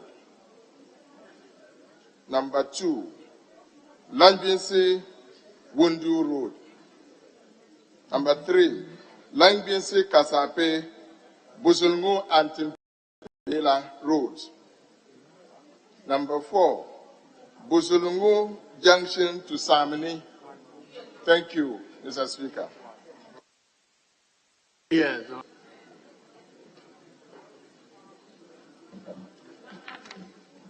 Thank you, Mr. Speaker. Mr. Speaker, I begin with Dindani to Pipali to Bene Zogrego Somni Boma to Namansin Roads. Mr. Speaker, this road is gravel earth surface in poor condition. It is 17.1 kilometers long and located in the East Mamprusi district of the Northeast region. Currently, there is no program on this road. However, the future program is that engineering studies have been conducted on the road for rehabilitation. The execution of the works will be considered under 2024 budgets. 2, Langusi to Undua Road. Mr. Speaker, this road is identified on Department of Federal Roads Road Database as Langusi to Undua to Passon to Kupaga, which is 25.7 kilometers. The road is an inter-district federal road that connects East Mamprusi of the Northeast region to Karaga district of the Northern region. The Langusi Undua section, which falls within the East Mamprusi district, is an engineered gravel surface road in poor condition. The remaining length within the Karaga district is mainly unengineered. Currently, Mr. Speaker, the contractor for the rehabilitation of the road, was awarded under the project titled Rehabilitation of Langusi to Undua to Passon to Papaga Feeder Road, measuring 25.7 kilometers. The contract commenced on 8 December 2016 for completion by 8 March 2018. The contractor executed works including 1, 25.7 kilometers of clearing and formation, 2, 12 number 1/90 millimeters diameter pipe culverts, 3, 1 number 3 by 3 by 3 reinforced box culvert, 4, 1 number 2 by 2 by 2 reinforced box culvert, and 1 number of 900 millimeter diameter pipe culvert. The work stalled after achieving 50% physical completion. The contractor abandoned site in December 2018, and warning letters have been issued to resume work. The Department of Federal Roads is taking the necessary steps to terminate the contract. 3, Langusi to Pasepe to Buzulugu to Timpara Road. Mr. Speaker, this road is 12.5 kilometers long. It is located in the East Mamprusi district of the Northeast region. It is a gravel earth surface road and in poor condition.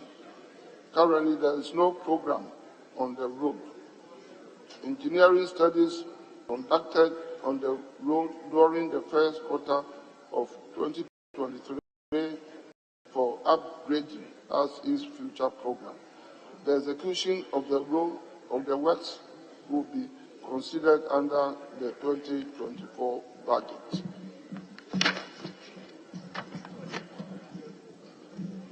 Four, the Buzungulu Junction to Samini Road. Mr. Speaker, this road is identified on Department of Federal Roads Road Database as Kasape to Samini, which is 7.1 kilometers. It is located in the East Mamprusi district of the Northeast region. It is gravel/earth surface road in poor condition. Again, there is no program, Mr. Speaker, on this road. Engineering studies will be conducted on the road during the first quarter of 2023 for upgrading. The execution of the work will be considered under the 2024 budget. I thank you, Mr. Speaker. Yes, sir. Thank you, Right Honourable Speaker. Mr. Speaker, the Minister has alluded to the fact that this respective roads network is in very deplorable situation. But most of the answers he's given has to do with a plan for 2024 budget.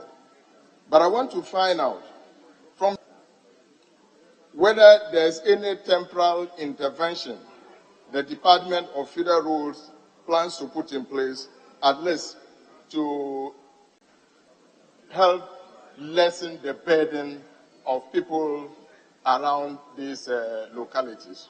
Thank you. Yes, Honourable Minister.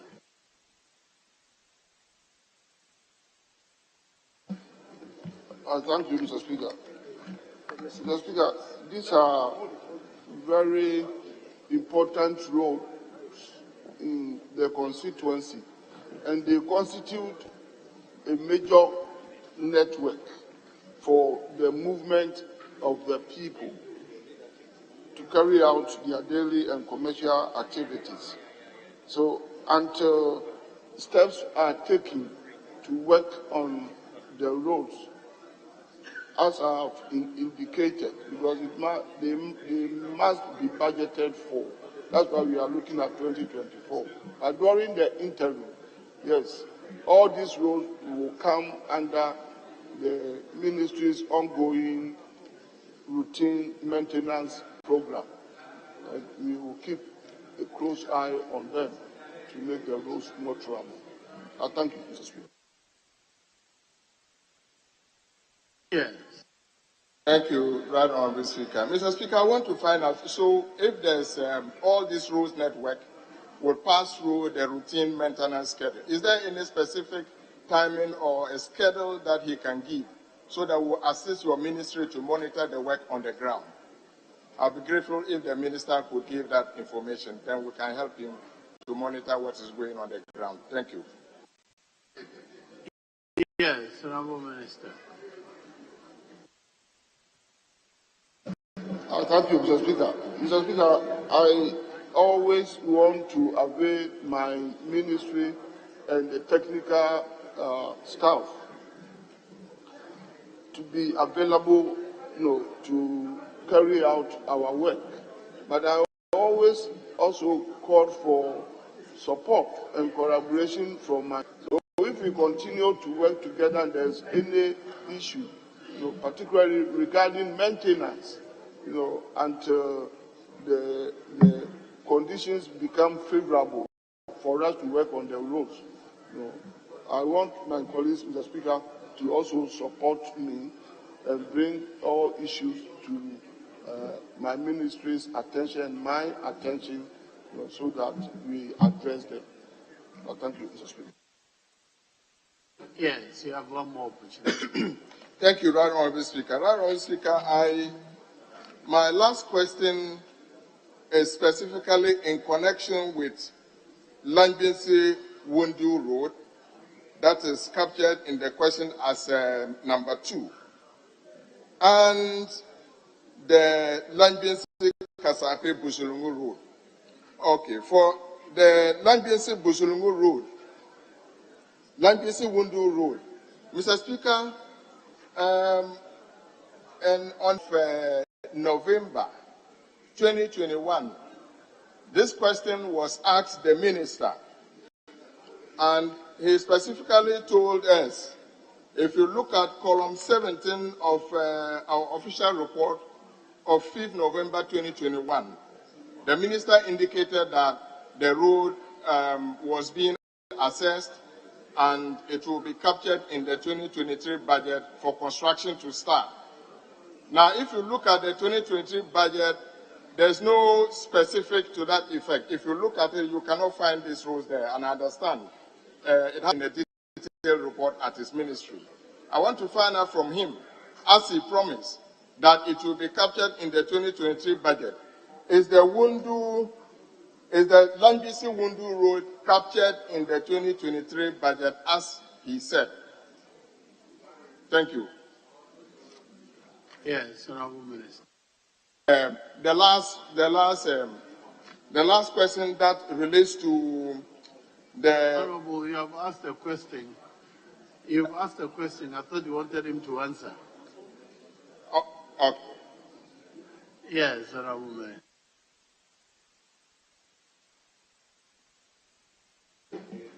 Thank you, Mr. Speaker.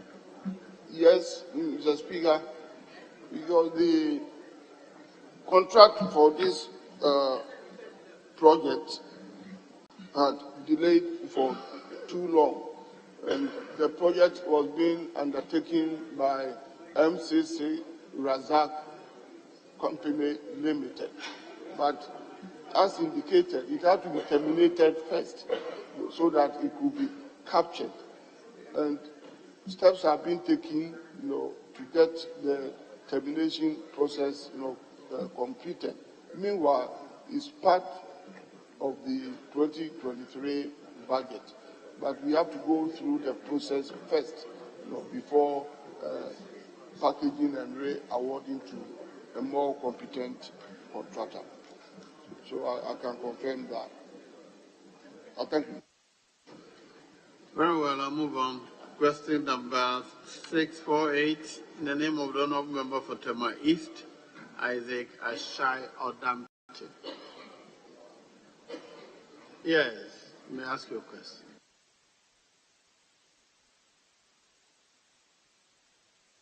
Thank you, Mr. Speaker, for the opportunity to ask the Minister for Roads and Highways the state of the following industrial area road projects after the sword cutting. I. Vaco Roundabout through Tor to Pong. I. Tor Junction, DVLA to Titi Brothers Junction. Thank you. Yes, Honorable Minister.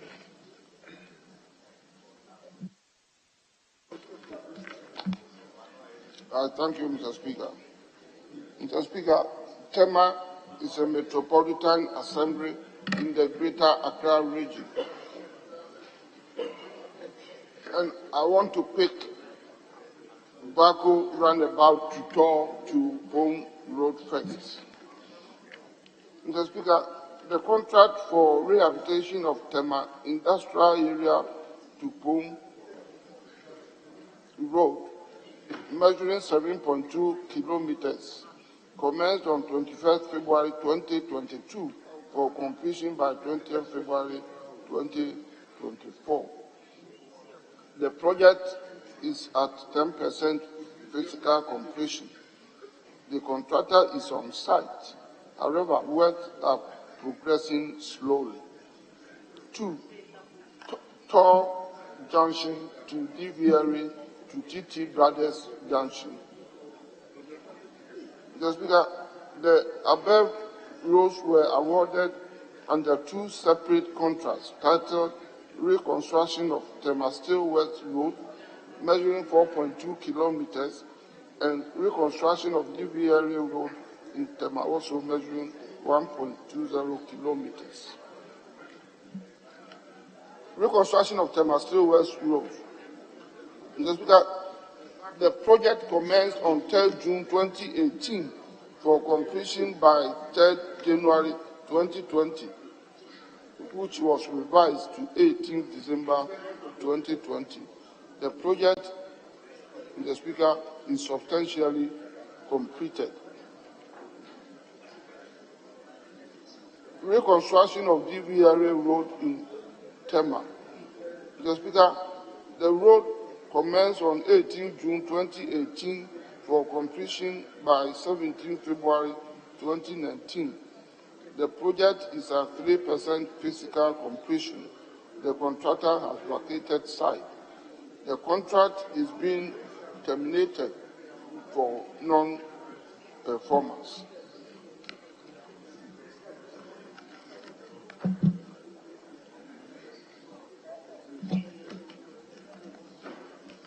Thank you, Mr. Speaker. Yes. Mr. Speaker, for a contract that has to run 2 years, that is gone 1 year already, and still at 10% physical completion, evidently indicates we are on the path of failed timelines. The inconvenience to commuters and the vehicle owners is telling. Given the importance of that corridor, will the minister consider doing something that would make commuters and vehicle owners have respite on that corridor? Thank you. Yes, Honorable Minister.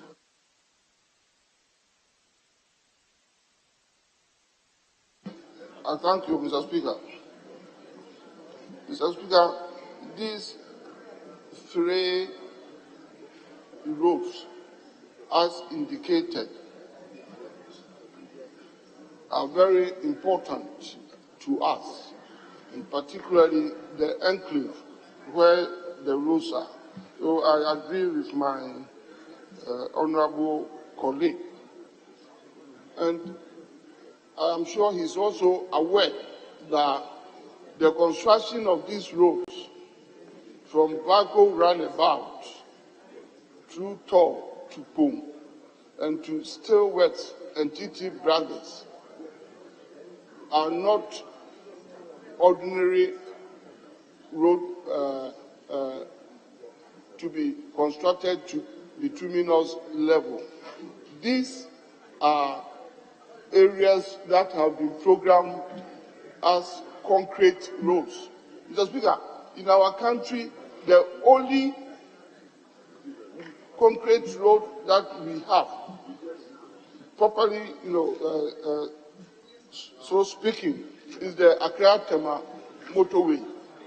And because of the heavy vehicular movements around this enclave, we decided to construct the roads there as concrete roads. And special, ceremony was carried out. And concrete roads require specific equipment. So there are no roads that if any contracted before, you can easily re-award to another person. That is why the Steel Road to TT Brothers Road is substantially completed, because the contractor who undertook that job was one of the best we have in this country, Joshop Construction. And he used a special machine for that job. So he has been charged to undertake the other remaining jobs, particularly from Vaco roundabout to Tor. So I want to say that this job will be undertaken, to a great extent this year, having almost completed the Stillworth Road, which I'm sure you are aware yourself that is substantially complete. It's around 98% completion. So the contractor is moving to the other road between Tor and Wako roundabout. I thank you, Mr. Speaker. Yes, honorable member.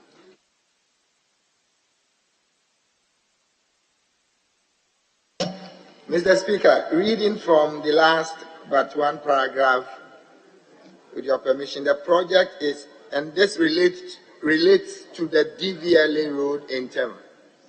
The project is at 3% physical completion. The contractor has vacated site. The contract is being terminated for non-performance.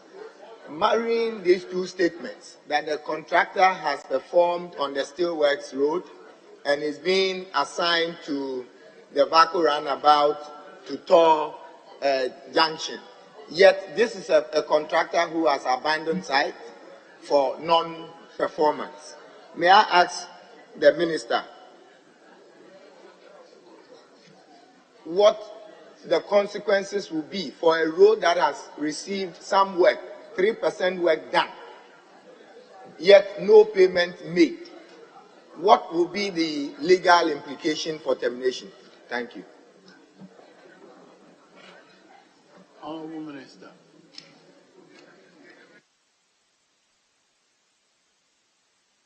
I thank you, Mr. Speaker. So, Mr. Speaker, we don't just get up to terminate contracts. Yes, there is a contractual relationship between the employer, being the government, and the contractor. And you may not know what the 3% constitutes. So that if the contractor has abandoned site and he has not worked up to the level that he should be paid, per the certificate, what we call the IPC, interim payment certificate, that is submitted, then we will make sure we have basis for terminating the contract. So once we decide to terminate the contract, definitely, we shall comply with the prevailing law, connecting the employer and the contractor. Very well. Question number 712. The name of the honorable member for Denta, Mr. Mohammed Adamu Ramadan. You may ask your question. Thank you very much, Mr. Speaker. Mr. Speaker, I rise to ask the Minister for Roads and Highways what urgent steps the ministry is taking to mitigate the traffic situation on the Adenta Amahia Malejo Dodowa Road. Thank you, Mr. Speaker. Yes, Honorable Minister. Thank you, Mr. Speaker. Mr. Speaker, the Adenta Dodowa Road forms part of the regional road R40, which connects the greater Accra region at Adenta Junction through Dodowa to the eastern region at Trum. It is a single carriageway with bituminous surface treated and in fair condition. Sections of the road are, however, in bad condition at major intersections and at the approaches of speed tables. It has medium to high traffic, which worsens during the peak hours, being morning and evening. Currently, Mr. Speaker, the dualization of the Adenta Dodowa Road is part of the Sano Hydro Master Project Support Agreement between the Government of Ghana and Sano Hydro Corporation of China as Lot 5. Under the program, the road is supposed to be widened to a dual carriageway between Adenta and Ohibi. However, this particular lot has stalled because Sanosure is yet to clear the financing. However, Mr. Speaker, the Ghana Highway Authority in the interim has been carrying out routine maintenance works on the bad sections of the road to keep it motorable and to maintain the structural integrity of the road. I thank you, Mr. Speaker. Yes. Thank you, Mr. Speaker. Mr. Speaker, on the 28th of July 2018, this House passed the Master Project Support Agreement. And on the 21st of November 2018, that year, the Information Minister, Kujokon Nkrumah, indicated that the first tranche of $649 million had been made available to be accessed by government. The project was due to start in 2019, the following year. Mr. Speaker, 5 years on, nothing has started on that road. I want to find out from the Minister whether this project is still on the table, it's completely off the table now. Thank you, Mr. Speaker. Yes, Honorable Minister.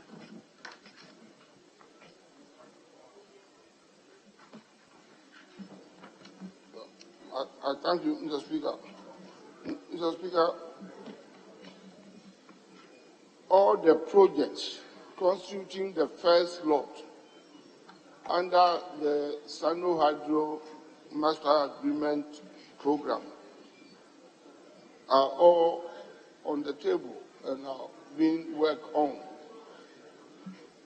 Work might be slow on one or two projects, but I can assure you and everybody in this country that the first 10 projects approved by Sano Hydro, constituting the first phase and totaling 441 kilometers of road network, is being worked on. But I mentioned in my answer that Sanoshio, and Sanoshio is the insurance aspect of the project, must necessarily underwrite the financing agreement for this particular project, and is being worked on, and as it forms part of the first lot, is still on the table and is going on, as others have been completed in the country. Mr. Speaker, if you allow me, you can see that Tamale interchange fully completed. Takrady PTC interchange almost around 97–98% completion stage, and other internal roads, 100 kilometers in Kumasi, Cape Coast, and the rest, have been completed and commissioned in the Western region. So this forms part of the part one of the project, and it will be finished. I can give you that assurance. Yes. Thank you, Mr. Speaker.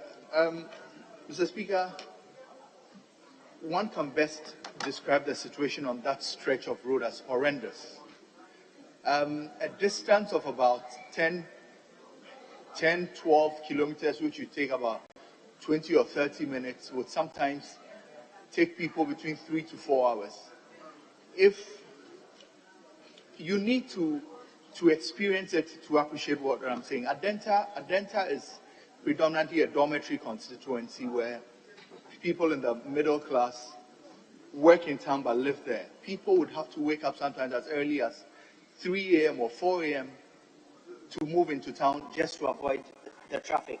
Mr. Speaker, I beg the Minister if they can consider looking at the inner roads, because if you know that stretch properly, people coming from, say, around Ashie, Amanfrom, if the inner roads are properly okay, they don't have to get onto the main road. They can use the inner roads to come through Hotel Junction or through to Ashalboje.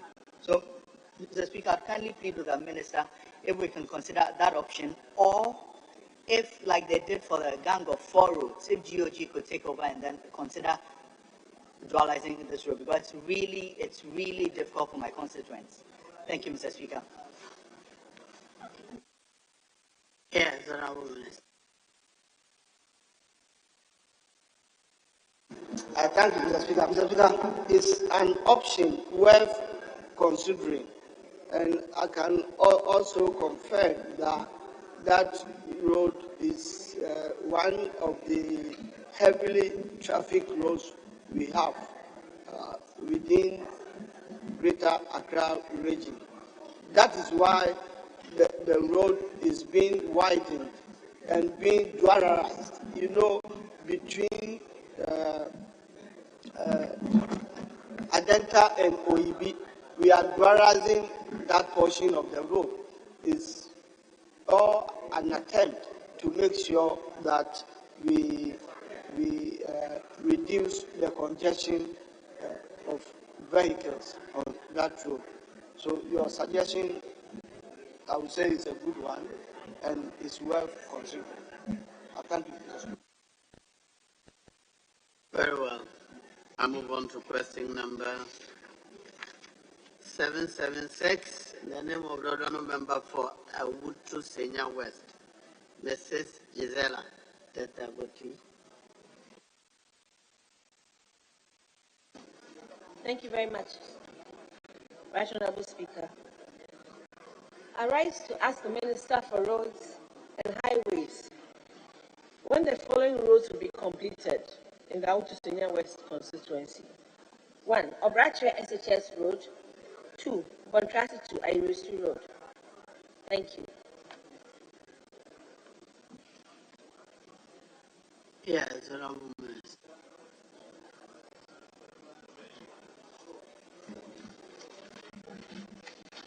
Thank you, Mr. Speaker. Mr. Speaker, the Bontrasi to Airusu and Obrachwe SHS roads can be found in Podbiasi in the Awutu Senior West district of the Central Region. Trading and farming are the primary economic activities in this area. The rehabilitation of the Bontrasi to Airusu and Obrachwe SHS roads have been awarded under the contract title Rehabilitation of Podbiasi Town Roads.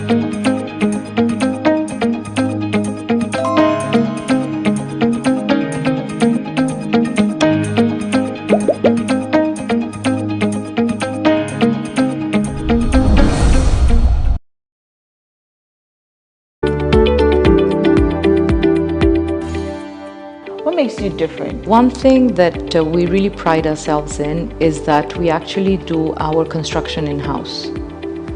And that is something that I always think that it is one of our unique advantages. But what we have done here at the Greens is to give you quality for not to also break the bank. And that is what we've tried to do. So this is a master bedroom. Whoa! Yeah, this is a master bedroom. This is lovely. Yes. This is a master bedroom. Oh, it has built-in wardrobe. Exactly.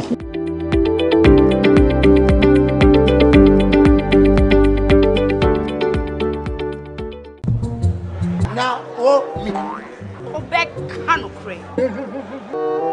Susu sang kwai bia wanto na bia e man in kwai bebre. Mommy, you face can see my cotoso. People got sending me sika from Lemonade Finance. Wabra yan Tennessee and let me £10. Lemonade Finance. Say they're sending money back home from UK, Canada, and now US. I accepted instant charges.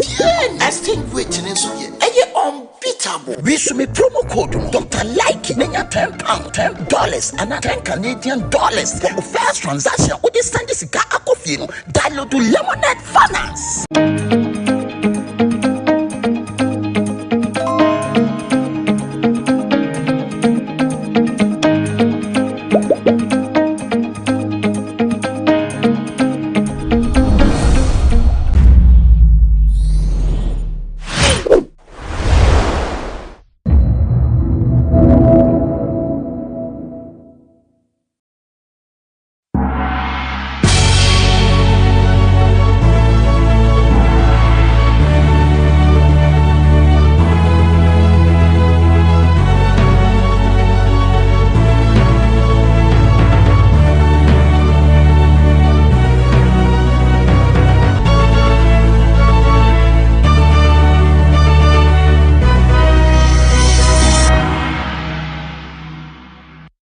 welcome to yet another exciting edition of BizTech in 2023 on GhanaWeb TV with me, Mauli Aholemeka. On this episode, we'll be talking about Ghana's fast-rising electronic sports industry and how it's impacting people socially and also the economy at large. Before I introduce my guest, I'll take a quick break. We'll be right back.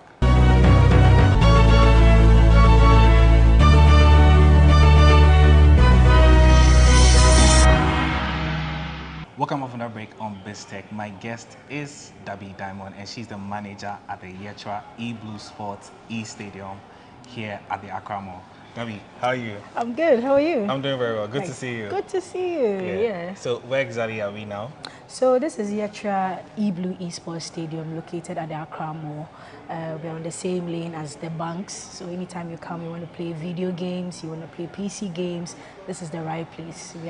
We are giving gamers the ultimate experience. Yeah. Yeah. So I've been hearing this word esports. What exactly is esports? So simply put, electronic sports. You know, people or gamers playing competitively to win a prize, and the people who play those games are known as professional gamers or esports athletes, and they come play against each other and win bragging rights or a cash prize or a car or anything. So that is what esports is all about. Yeah. And what specifically goes into creating these tournaments and all of that? Well, first of all, you need to select what game genre you want to have people compete against. Is it FIFA? Is it Call of Duty? Is it PUBG? Is it Apex? Is it Fortnite?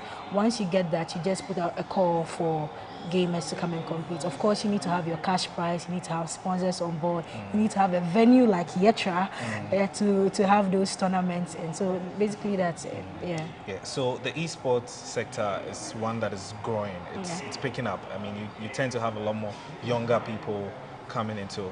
How has the growth been over the years, specifically globally and also in Ghana as well? Okay, globally, esports is growing. I mean, especially during the COVID-19 period in 2020, esports grew even more than the music and movie industry combined. Wow, that's a lot. Combined, that's a lot. And so we've seen that esports is growing. In Africa, it's picking up, you know. We have countries like South Africa, Kenya, Nigeria, and Ghana actively participating in esports tournaments across the world, and not just in their localities. So you can see that esports is growing. The streaming community too is growing because casual gamers are now putting up a camera, streaming on Twitch, streaming on YouTube gaming, Facebook gaming, and those platforms are even racking up the numbers because people love to watch people play games. And they are making money. Those with personalities doing whatever and playing games. So the esports industry is really growing, especially in Ghana, where esports or gaming at a point was seen to be for kubolos. Yes. Now it's not for kubolos. I mean, one PlayStation 5 is about 12,000 Ghana cedis. That's a lot of money. And that is sitting in somebody's room. Is that person a kubolo? No, I don't think so. It costs a lot of money to entertain yourself. Yes. And people are taking it more seriously as a career path, not just in gaming. We have game development, we have graphic designers, we have people who set up stadiums like this, all in esports. So esports is growing in Ghana. You mentioned a very key point, which is the professional aspect of it. Because this is not just like an entertainment for people. There are people that actually make more money. So let's just quickly delve down into that sector. How is it professionally to be an esports person? So, to be an esports person, first of all, again, you need to choose what genre of game you want to be in. And then you have practice and all that. You join an esports team that's going to manage you, put you on platforms to compete and all that. That's if you want to go through the professional gamer part of it. There are also aspects where people want to be managers. People want to be sponsors of these teams. People want to be game developers and all that. All boils down to the STEM education we are trying to push. You know, kids come and train how to use the computer and all that. So hand-eye coordination, keypad dexterity. Somebody playing FIFA on the console using it can equally drive a drone. You understand? So all those skills come into play. So if you pick that path and then you are giving yourself that, okay, I'm an esports athlete, this is the career I want to go into. I join an esports team, I have schedules, I have training, just like traditional sports. Like a footballer goes to the pitch to train, or you also have that. Your health is also important. Your posture on your chair, your fingers, that's what you used to play. So it takes a lot of technique and skill and all of that. So it's not just having to just play, come and just enjoy your time and just go. Just play. It's not just about the playing. A whole lot goes into it, and you need a team with you to help you get through the right stages. Yeah, so I want to come down to internet, which is a very, very, very key point of the whole esports. Oh my God. The whole esports industry. How is the internet impacting the whole esports industry? I mean, that's a story for a whole other show. But like, I mean, our internet service providers need to fall or come into the esports industry big time. They need to know that this is the industry that is racking up a lot of numbers and racking up a lot of money. So they need to provide better service for internet. There are certain games that rely solely on online play, which is internet. A game like Call of Duty or PUBG, if you don't have a latency of 100 ms or lower, you cannot have a fluid play. You understand? So you need a much higher internet, you internet, understand? You need faster speed, better latency and all that. And some of the internet service providers, they are trying, but you know, they need to they need to get there. And also what will help us is for us to get certain game publishers to have their servers in Africa.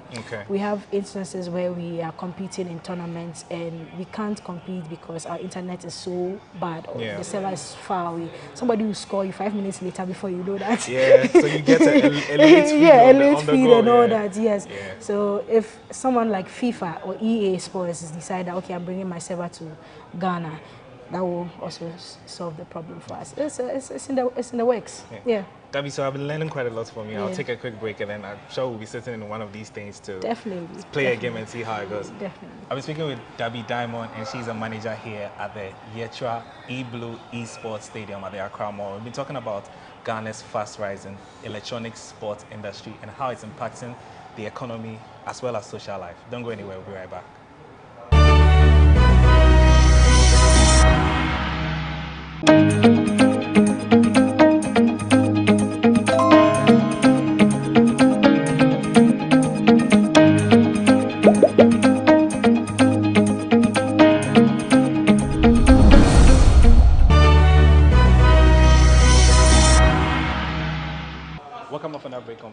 Before we go into the demonstration, I ran into Kwesi Hayford, and he's the president of the Electronic Sport Association of Ghana. Kwesi, welcome to BizTech. How are you?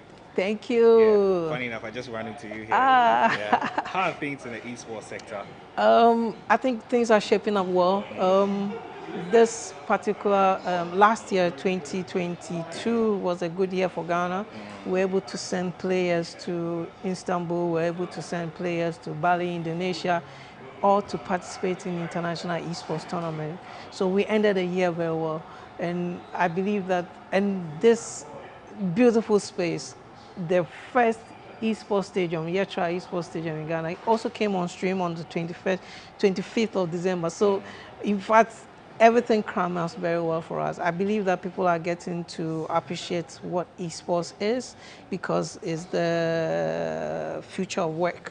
There's so much that is attached to esports. So I believe the space is growing, and people, when you see such an establishment here, that should tell you that people are getting to understand the ecosystem. Finally, what are the prospects for the sector? Because, like you said, you had sent a lot of players to Ghana, outside of Ghana and all of that. How is it looking like for you guys? Well, you look at the global space and you see if other countries, what other countries are doing. That should give you a hint of where esports is going. Esports is the only sports or the discipline that combines the top 3 tier of industrialization. So you talk about technology, you talk about sports, you talk about entertainment.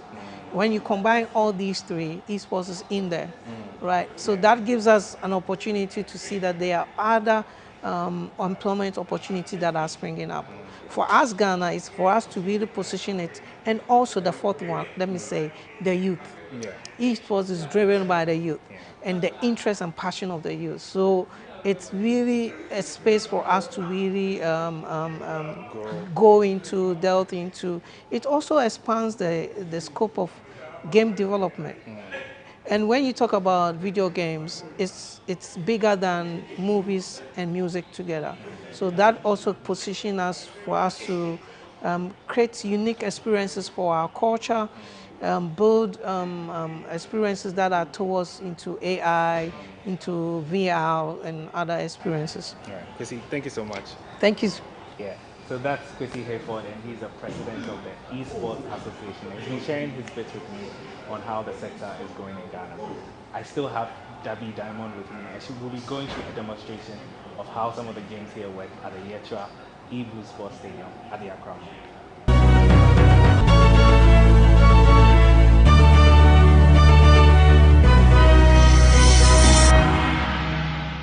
Dabi, I've been learning quite a lot from you on the esports sector, and we actually find ourselves behind one of these machines.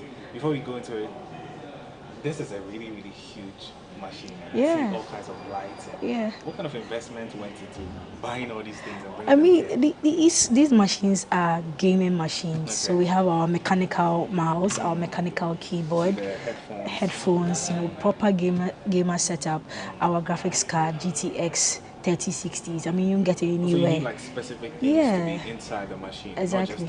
Not just you buy a machine. Yeah. So it's capable of giving you the ultimate gaming experience. I mean, any gamer who plays Fortnite, Apex, Call of Duty, PUBG, League of Legends, just to name a few, will enjoy playing video games right here at Yetra. Yeah. Just briefly, then that means the storage, because all these games, I see lots of them, you have to store them onto your servers and all of that. Yes. That's quite a lot of work. It's a lot of work, and we have over 800 games. Wow. Yes, even the ones you don't have, the system allows you to download it and play.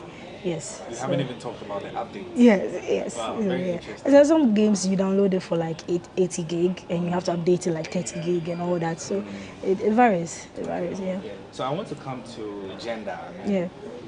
People growing up will always think, oh, games are for only boys. And do we get to?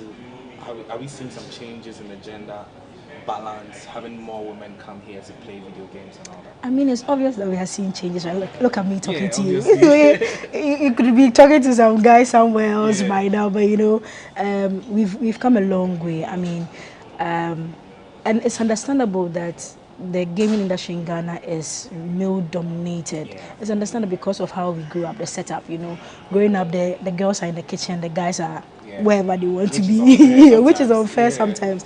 And now we are breaking the status quo, we are breaking the stereotypes, and girls are coming out more to play video games, FIFA. We have the best female gamer, FIFA gamer girl Nika. Oh wow. Top, she's competing with the guys, killing with the guys. We have a top Apex Legends player, Rita Lucia. Like, we have so many girls who are doing well, and we have initiatives that are organizing tournaments to bring these ladies out. I mean, we've been playing games, you've been sitting with your boyfriend and playing games. I mean, come out, you know.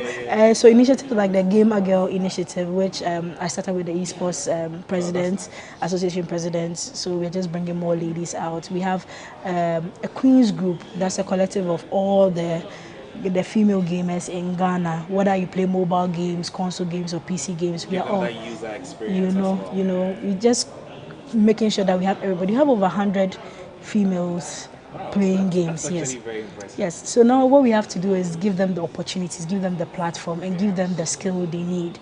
You know, guys, they easily get a console to train and all that. Some ladies can't go into the game center or the game kiosk and go and you know, play FIFA. You are playing with a girl or something. You understand? But now safe spaces like this are there for girls to come and train, you know, come and exercise their fingers, you know, everything that they need, we have here. Right, very well spoken. And so let's get into it. I mean, I see what's this game? So this is Fortnite. The famous Fortnite. The famous Fortnite. Yes. This is the famous Fortnite. Okay.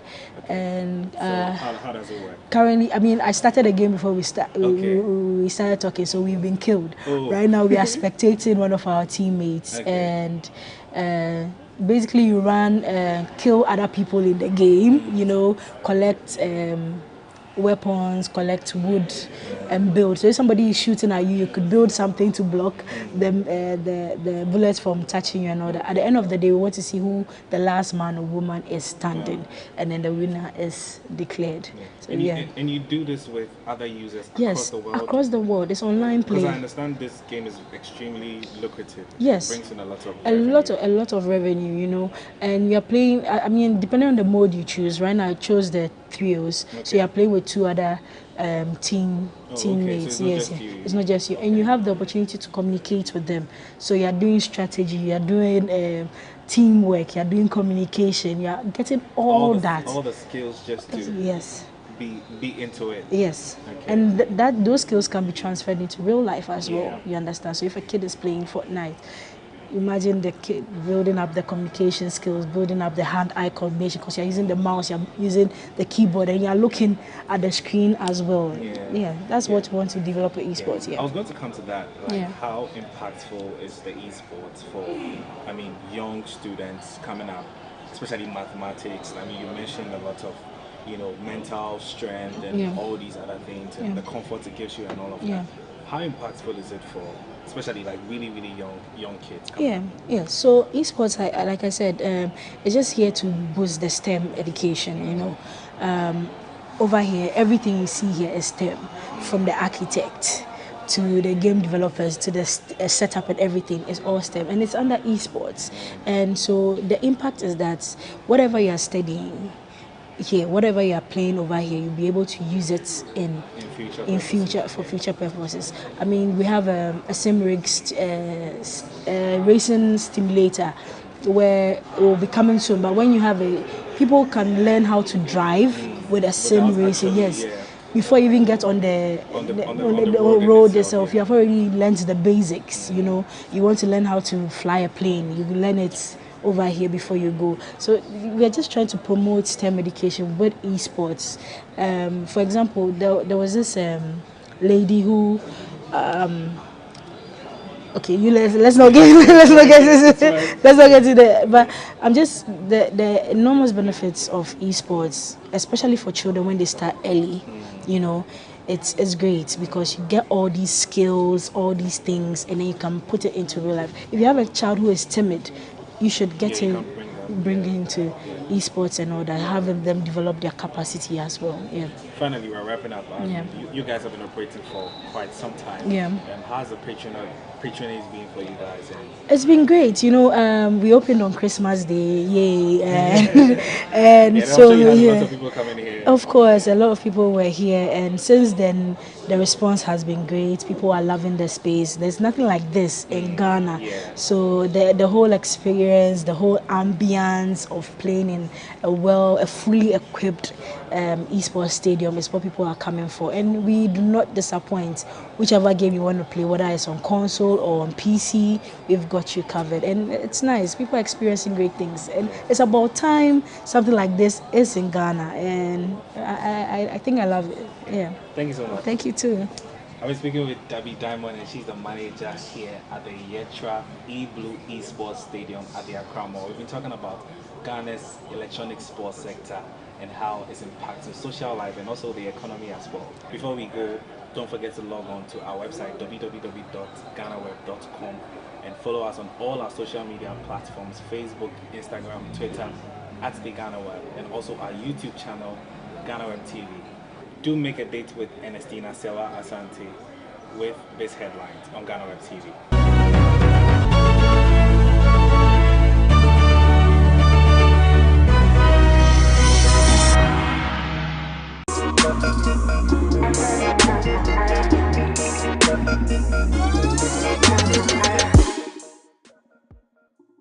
Hello and many thanks for joining us on Best Headlines on GhanaWeb TV. My name is Ernestina Sewa Asante.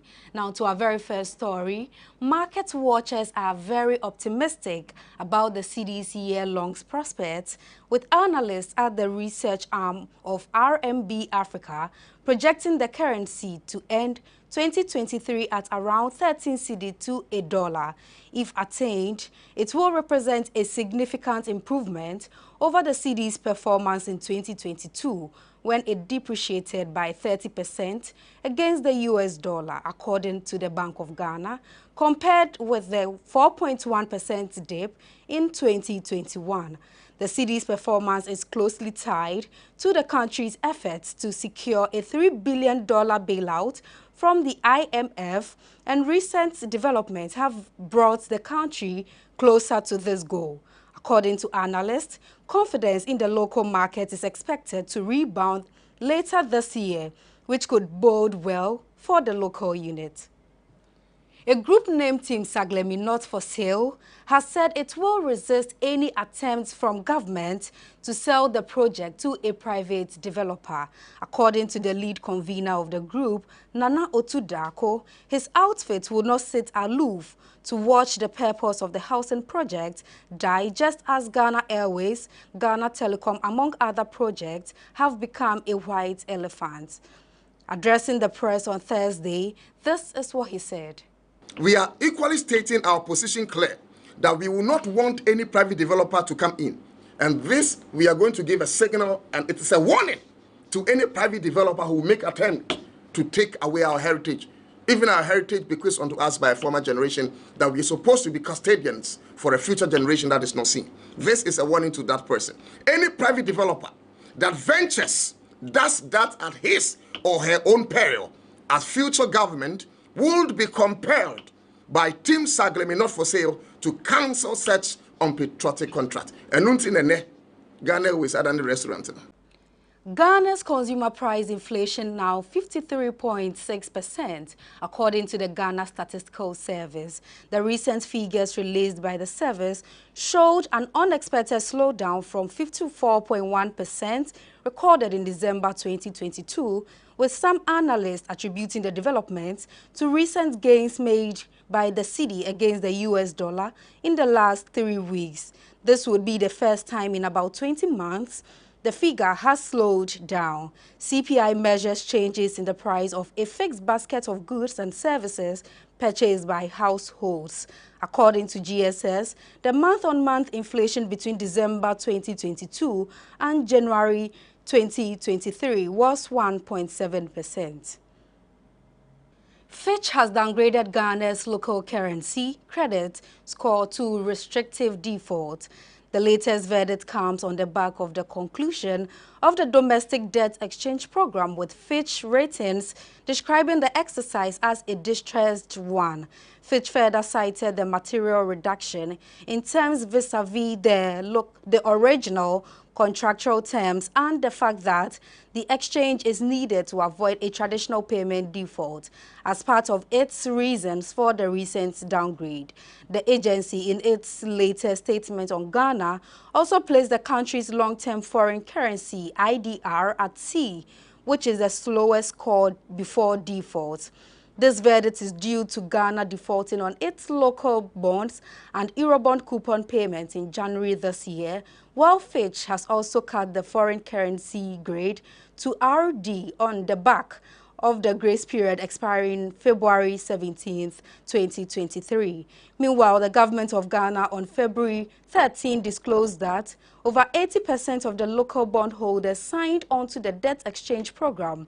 The program forms part of the requirement ahead of Ghana securing a board-level agreement from the International Monetary Fund for an amount of $3 billion financial bailout.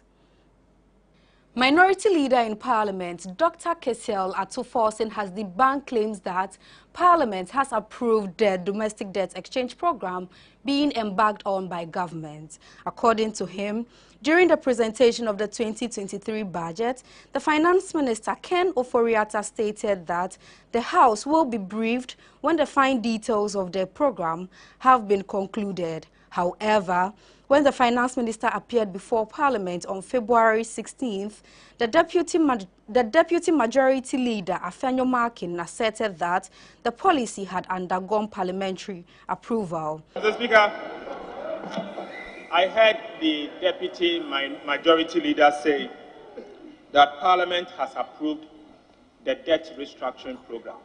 Mr. Speaker, that is palpable lie. Mr. Speaker, I have with me the budget statement and economic policy of government.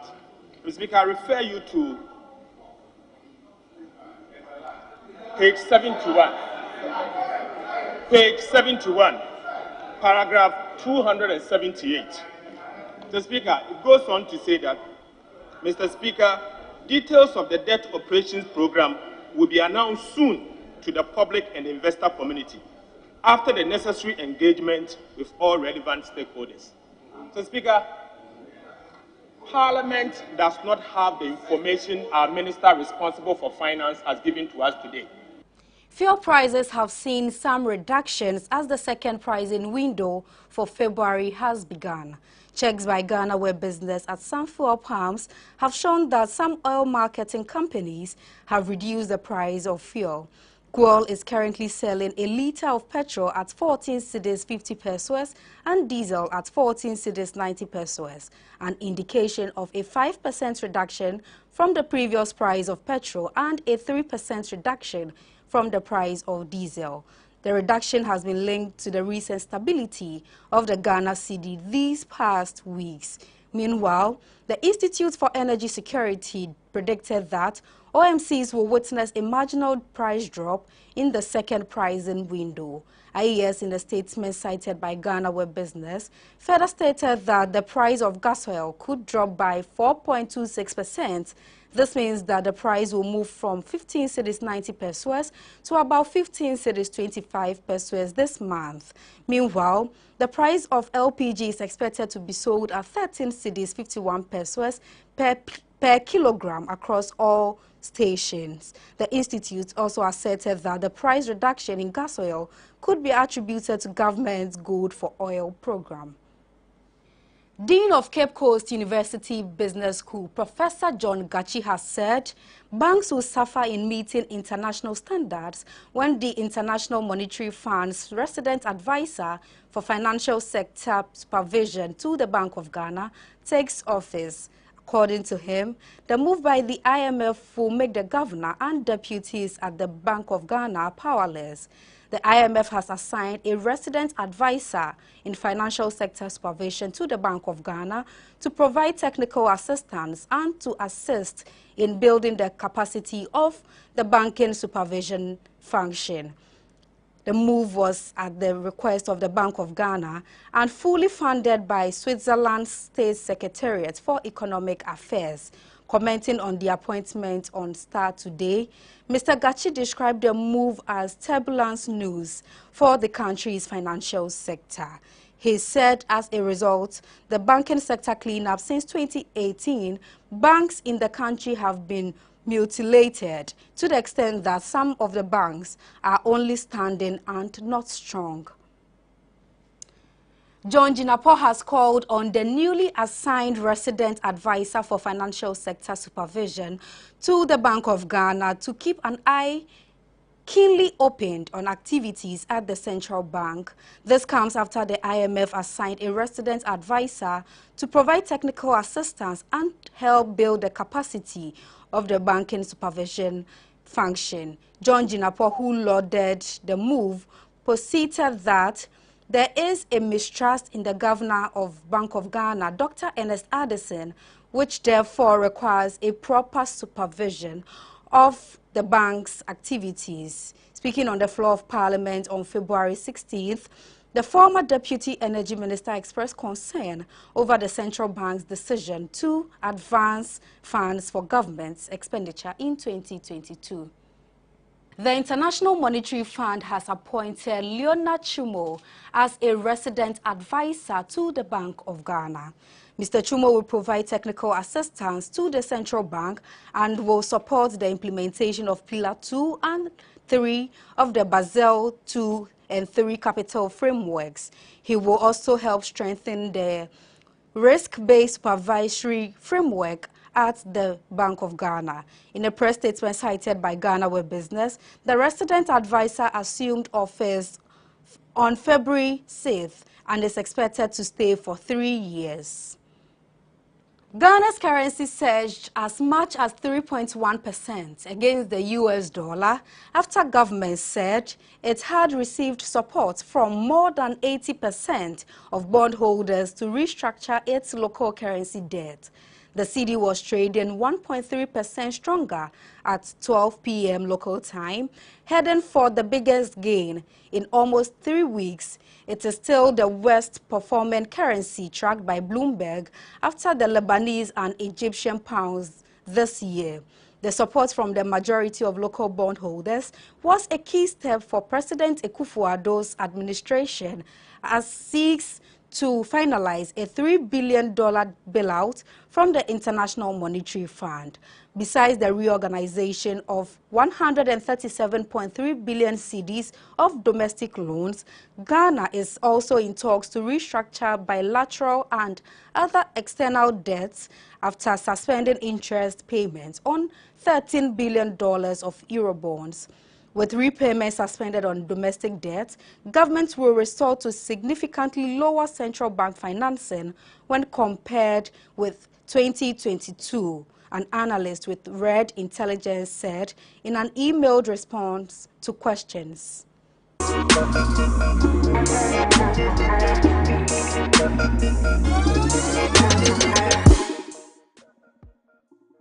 Thank you for watching Best Headlines on GhanaWeb TV. My name is Ernestina Sewa Asante. But before we go, do log on to www.ghanaweb.com for more stories. Do well to follow us on all social media platforms, on Facebook, Instagram, and Twitter at The Ghana Web. On YouTube, GhanaWeb TV. Once again, my name is Ernestina Sewa Asante. Do have a blessed weekend.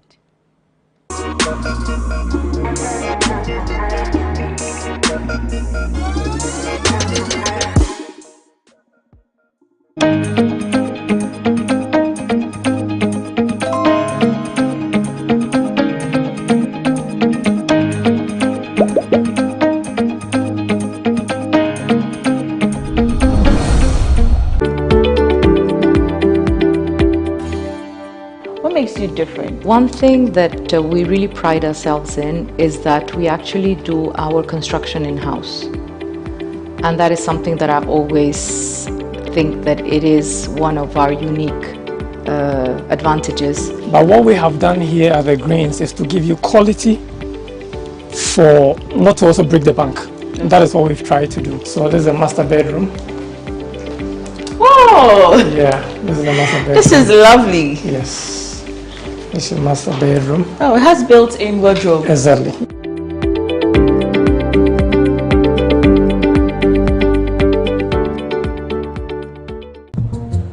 Now, oh, me.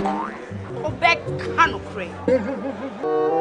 Susu sang kwai bia wanto na bia e man in kwai bebre.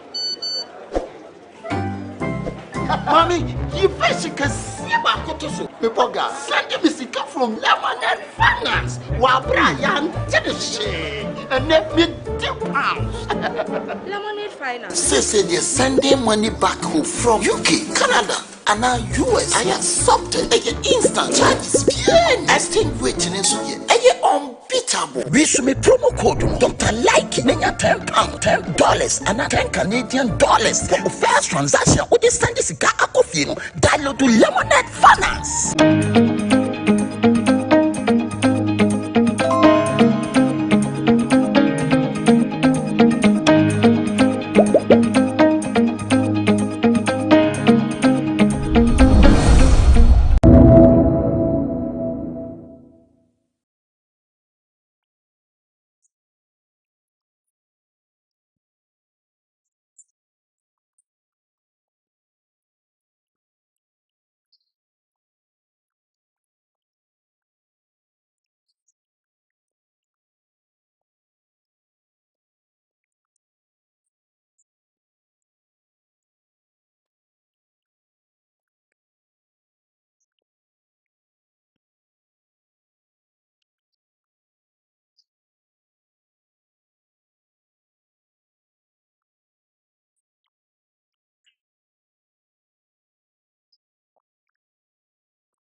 So this year, the GFA elections is expected to be held, and as expected, the GFA president, Keto Kweku, is expected to vie for his second term. But we are hearing some updates that Keto Kweku wants a third term. Ima, can you kindly explain it for us? Okay, so it's not Keto Kweku who has proposed for a third term, or he wants a third term.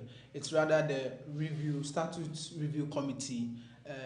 A member on the committee, Oluboy Commodore, in an interview with Akoma FM, he revealed that the committee has proposed to the GFA, or has proposed a third term, that the GFA president, instead of 2 terms, should be increased to 3 terms, and that they've gone through all the processes at FIFA. They will present the proposal at the next Congress for the Ghana Football Association Executive Council to vote on it, whether they agree that the GFA president's term, which is 2 4-year term, should be increased to 3 instead. So that's the latest development. But what we know is that in 2019, the normalization committee did a whole review and said that it should be 2 terms, just like how Ghana's presidency is run. So 4 years for your first term, another 4 years for your second term. Now, FIFA agreed to it. You know where we are coming from where Nyantichi has been in power for a long time and all that. Now that they are saying this, okay, what are the criticisms that we are getting? So far, we've had 2 veteran football administrators who have spoken, and they believe that it's a no-no to extend the president term. It's really short, because Keto Kweku is the first president after the NC agreed on the 2 terms rule. So they believe that it's a no-no and it's wrong. And the first person who has spoken, I think Nyaho Tamakulu, he says that it will bring back the dictatorship rule, and he referred to Kwesi Nyantakyi, and he says that it was the reason why Kwesi Nyantakyi couldn't deliver as GFA president, because he wasn't time bound. He ran an unlimited term as a GFA president. So he believes that the 2 terms are enough for GFA president, because it will entice you, it will tie you to, try and implement everything you said in your manifesto. What about Nto Fianko? I've also heard that he said something about the increase in tenure for the GFA president. What has he said? Yeah, Nto Fianko, as I mentioned earlier, he was part of those who agreed on the 2 terms for Ghana Football Association president, and he thinks that it's too quick, and the Ghana Football Association should wait maybe after 5 or 10 years, then they can propose a new term for the Ghana Ghana Football Association president. So he believes that it's too quick, because it was just 2019 they made amendment. After 4 years, we are making another amendment. It doesn't make sense in that regard. Yeah. What about George Efree? I have heard that he wants to compete or contest in the next election again after losing to Keto Kweku in the previous one. But he is saying that the 3rd tenure of the GFA president should not be amended, should not be allowed. Yeah, George Efree has been tight-lipped regarding whether he will contest in the upcoming election or not. But he is also against the 3-year term or 3 terms by the which has been proposed by the Statute Review Committee and all that. So he is also opposing that. And one other man, Mr. Abepubi, and he has also opposed that they shouldn't approve it at Congress. And his reason is that every Ghanaian lacks integrity. So the 2 years should be enough for every GFA president. So that is that about the Statute Review Committee's new proposal of extending the GFA president term. Yeah. Yes, so Emmanuel, thank you very much. And the GFA will be going to the polls this year, 2023, to elect the next president of the GFA. We've heard several people say that the current GFA has not done well, but there are other sections of the football community that believe that Keto Kriko has done very well and deserves a second term. Well, that would depend on the football administrators and football people in Ghana to elect who they believe should be the next president of the GFA. Thanks for watching. My name is Joseph Adamafiu. See you in the next one.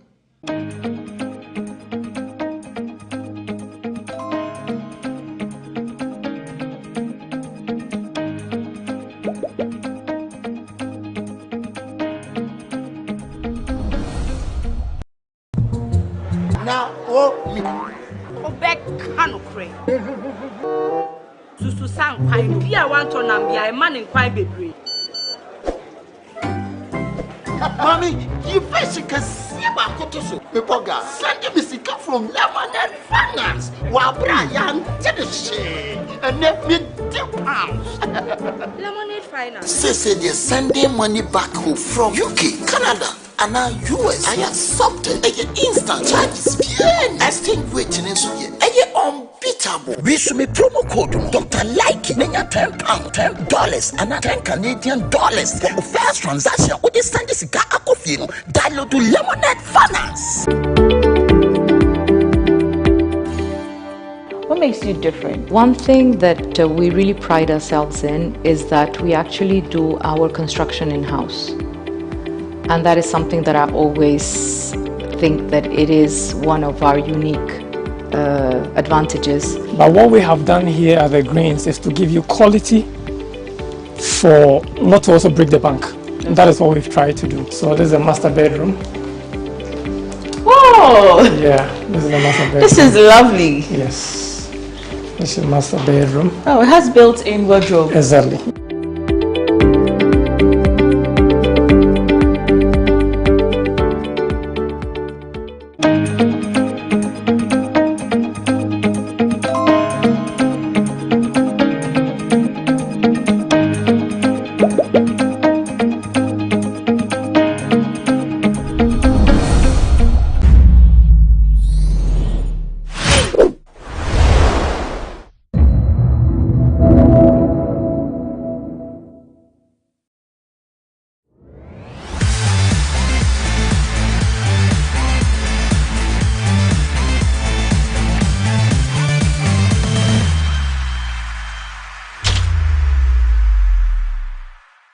Ayo, adafo mi cheche mwe na mufie ekofimfo beka se boko mo amukodi vows na ye mu se ye mo anu mo ase se nyina ya abo pepepe single so mo aja se moda kwawo ni nyina ye dindi akogunti ze vows de mu nsem mu nkomo na industry mu just ye kan later celebrity news amabroni mikita bo mensem se nti ye de ye nchekwa mama ye ntwan won ye koba nkomo ho GhanaWeb TV be de mu nkomo nyina ni nchiremu akese ni social media trends e de abeto amamo.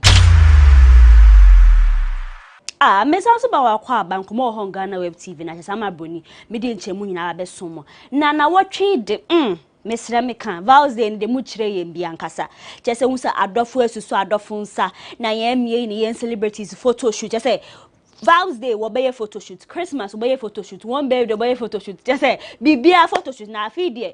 Now, one fan chamo can say red, na then sexy pictures near the wooing na. Now, ya can win Mr. Vows Day was a for adophonomy, more maware, more chimpany, more ding, a mother. Bessie Bisa will give to you, be and I say, Bessine, won't say what partner and Kai was a one who boyfriends and I'm girlfriends that day. It is a more side chicks and I'm more side dudes. Now, may I think what go on? Now, Kamwa was celebrity a year after 2023 Valentine's Day celebrity sir.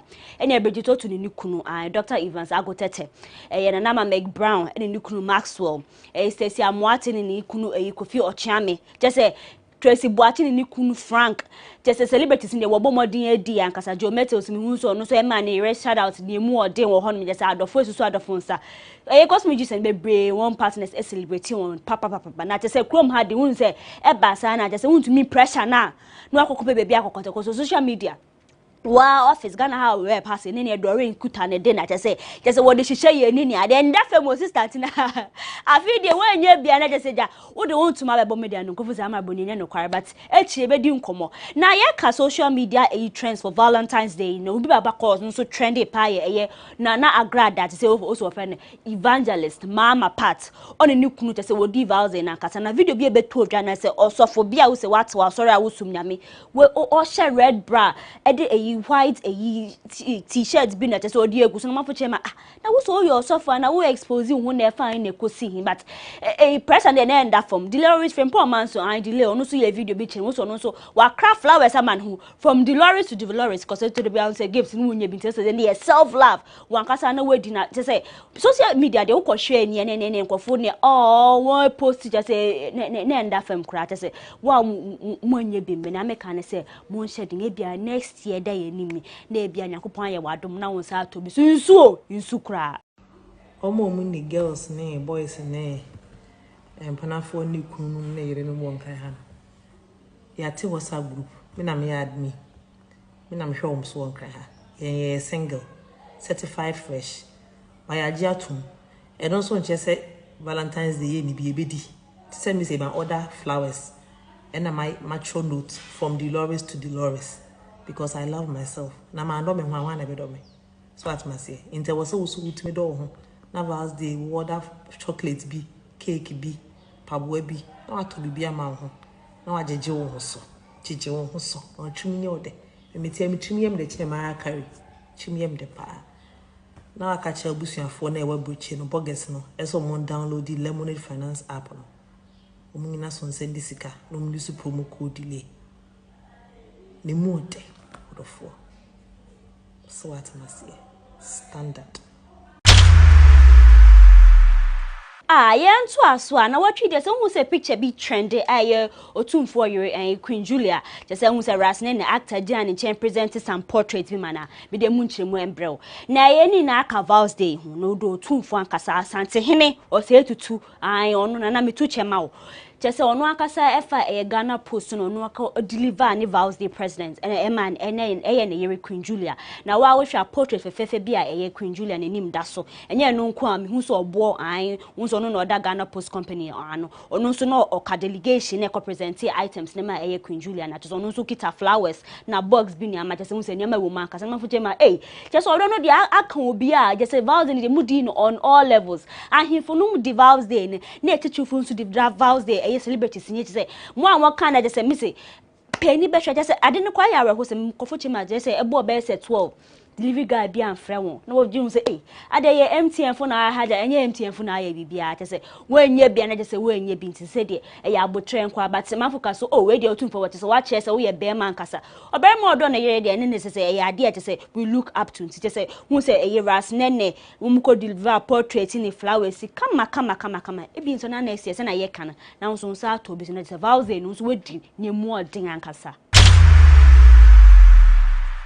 na nkomo edi ho ne se wo beka ya last week na mbetu dwa se wo kekan yeteti se actress Efiashua oba ashua ba ko be Valentina wa ware na we dey asem de na ne fans congratulating na adam for twotwo Tracy Boache kwa posti any picture de to as say congratulations na mafuche mo we nyina confirm say you yampa wa ware na Efia sanso de na asem ba betu dwa chire mo so ware mo amoka so ware na fan yi so se ni nyina na ye photo shoot you kente na muhu so ohye no wa ye ni makeup ehye ka wo ne ring finger no so se ni nyina na ye photo shoot Efia chirema je se wo se wo na tornado ne nam na wo se wa to aware so ye second wife mo hini bi o se ni nyina ye ntro se oti da se abana che se wa mane cross no de na moto chema na to na do inse mo de betu dwa se we jo hini bi prado or blackmailing no wa se ni nyina anya no kware na wo twi de onipa ba kwa che se ne ho aye hyewa nkasa na tornado ikuru ya inse mo de betu dwa fa Efia Schwarzenegger ho na che se ko ba se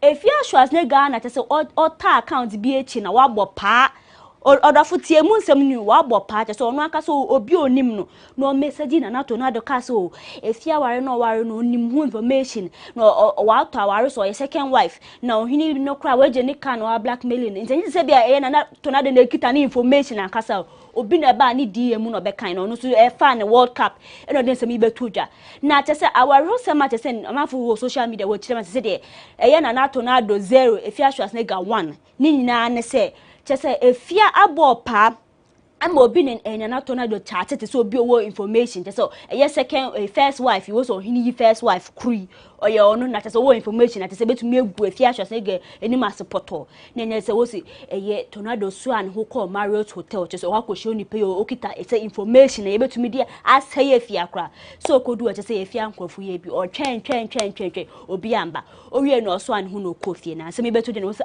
nana odi to na automatic na wo se no bi wama just we bu wafa so we wo chire ma wan ye ne frakadam just we bu na aprenyi na also wonya information no bi so wo information pa na ka hwehwe mu duadua mu ye wa investigation just wo tie wa ma hu na wa ko hotel just oni ma ko gu ase na just na wo twi die Efia Schwarzenegger trolley a we trolley na tornado ne de ese woni ense wo ka kire kra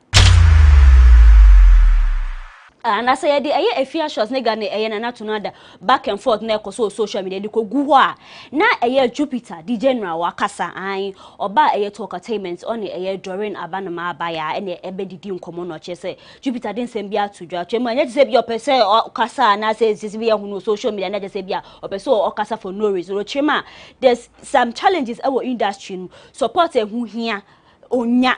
You get what I'm saying? Te buo no ma okasa na say ne kwan so ano no. Osan so kaka wa di ntremu betu dwade ntia obi fi episode some time ago. Itu pe mu just mu nia manya matia. No abomodin etia talkatainment ba YouTube GhanaWeb TV ati so benye bia hwe latest interview on talkatainment. Nsem ne de do so me nkan dada unti pomodin a ne pe bi tie na je say nsem ewo mu ankasa wati ase. And hina na eko ya Jackson I won't or started just as a child actress just you see ya on the papa won papa de ye ka ye movie producers and directors and just we jeni di ankasa wo na ya say de otunum na ya se me da power so ni say ya Jackson wo ka me ye oba very ma fefe kama on ne ne boyfriend obeka se baby daddy na wo ka me abofree na emu nsem na ye say anye niefo pese as obeka se papa yi brayo ne ya wuyi ase we cheati wa afa na echi na fa ne kosi ya Jackson se onye ono no ye first person no be baby mama onye ono nkwa na nifi asemo na onye ono nkwa no be ye nipa a o ye first person na bere ma afa na echi so ono mpo de se bia otete sa cheati ne za anya manama enka ne quote kwa na ka ne finger so ono ankasa so wo na adim yo ono atini gya hu sa hyehye na na ono ankasa wo hwe mu na se bia abro no so obefi wo bo kire ma sa eyi room obi na mo spread is ge bi na den o se ne no kware wo fabricate wo ankasa nipa bonifu bi na ekosha ase ne ze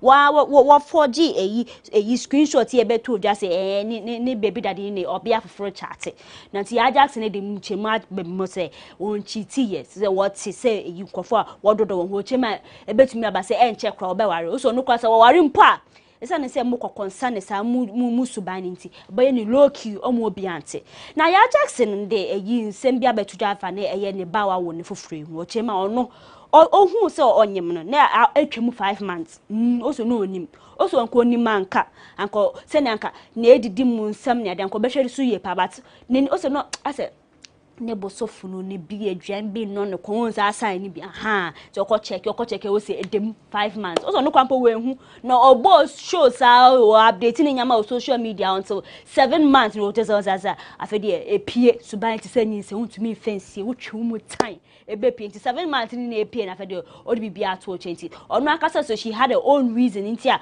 wan fa mbetu dwa ankasa o onyem na obe front ni e fa no kosi nti ya Jackson e de atu dwa sanso a chenmu se aya tete on Zion Felix the year interview so otete say ma focus so ni baby daddy no brema no ne wo no o ye fraudy bi so ote bata ni nyina on fa anya asem ti mo de mo maye ngina ya ansem yi so me tem ne de etefita bank situation ni bebre wo ti mo maye try nkaka na say ye koba nkomo ho GhanaWeb TV amaboni ni aka nyina ma besan egu ho amam.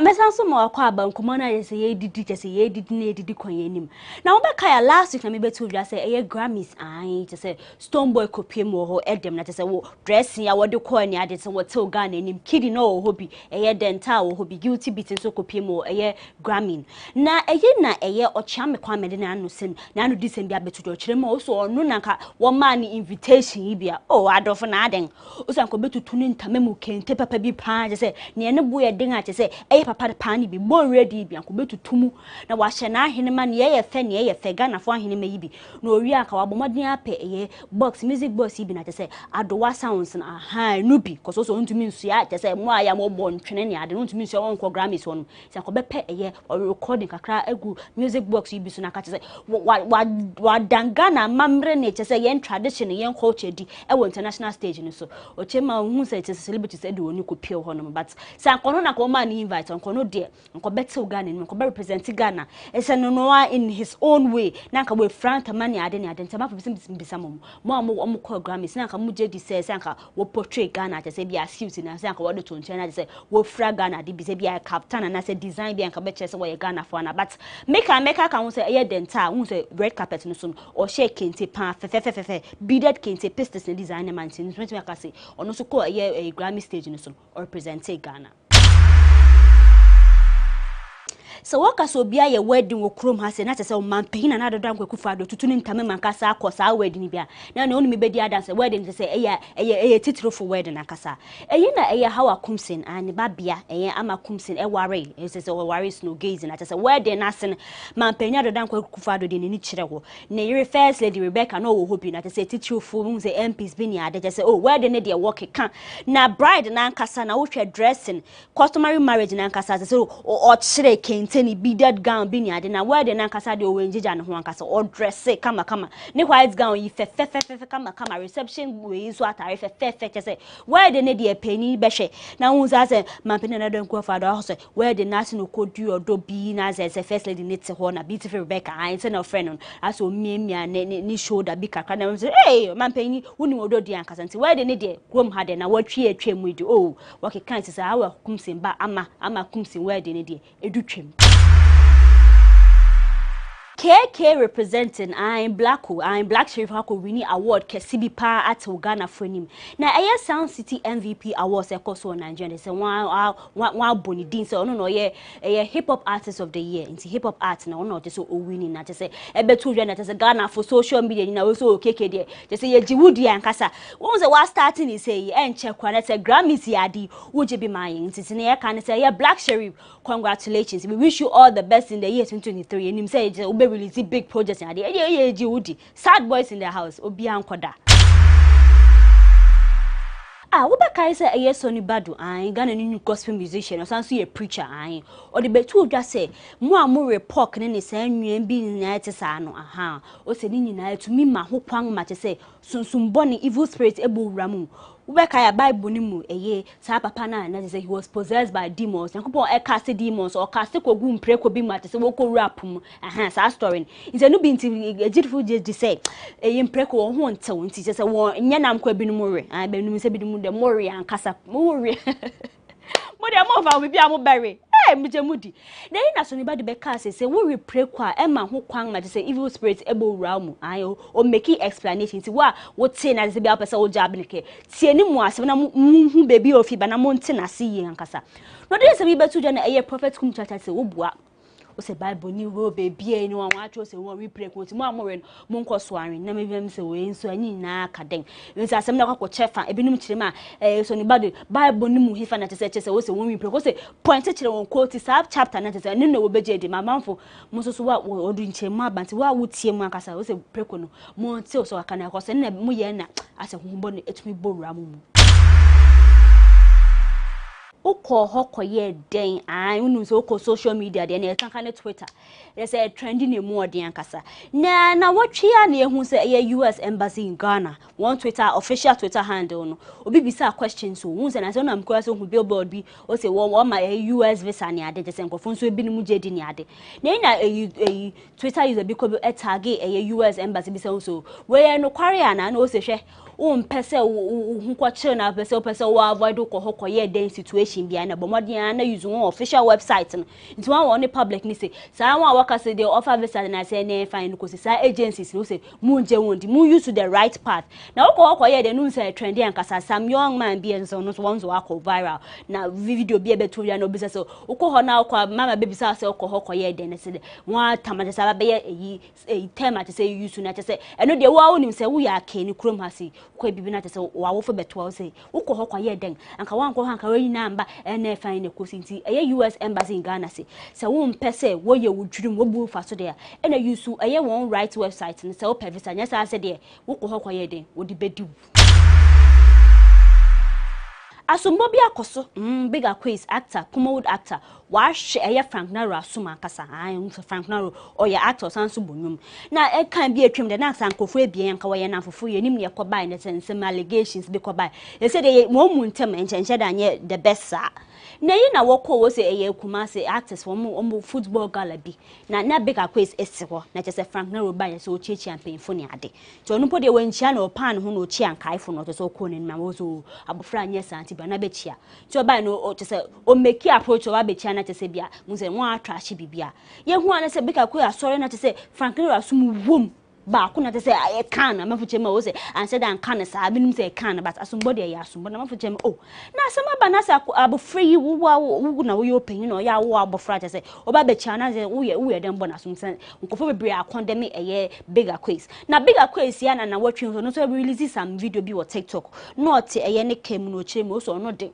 ogidi pan say your bonsam jemi okumu straight also heaven do rin kobi na amafuche ma oh na ade na obekasa obonsam jemi de ade wodu tutu ho ana eye bigger quiz chire ma also no eye o company ma eye MPP ni one flag bearer na dodo kwa kufado na tese we disappoint one portal tinya ye yide ogidi pan say your bonsam jemi obekobi me se mi wu a meko bonsam jemi ai mi wu pe meko bonsam jemi straight se heaven bi wo ho aye wu ebekwa a mimi nkobi adentia if we say me campaigning e de manana akufu ado what disappointed me papa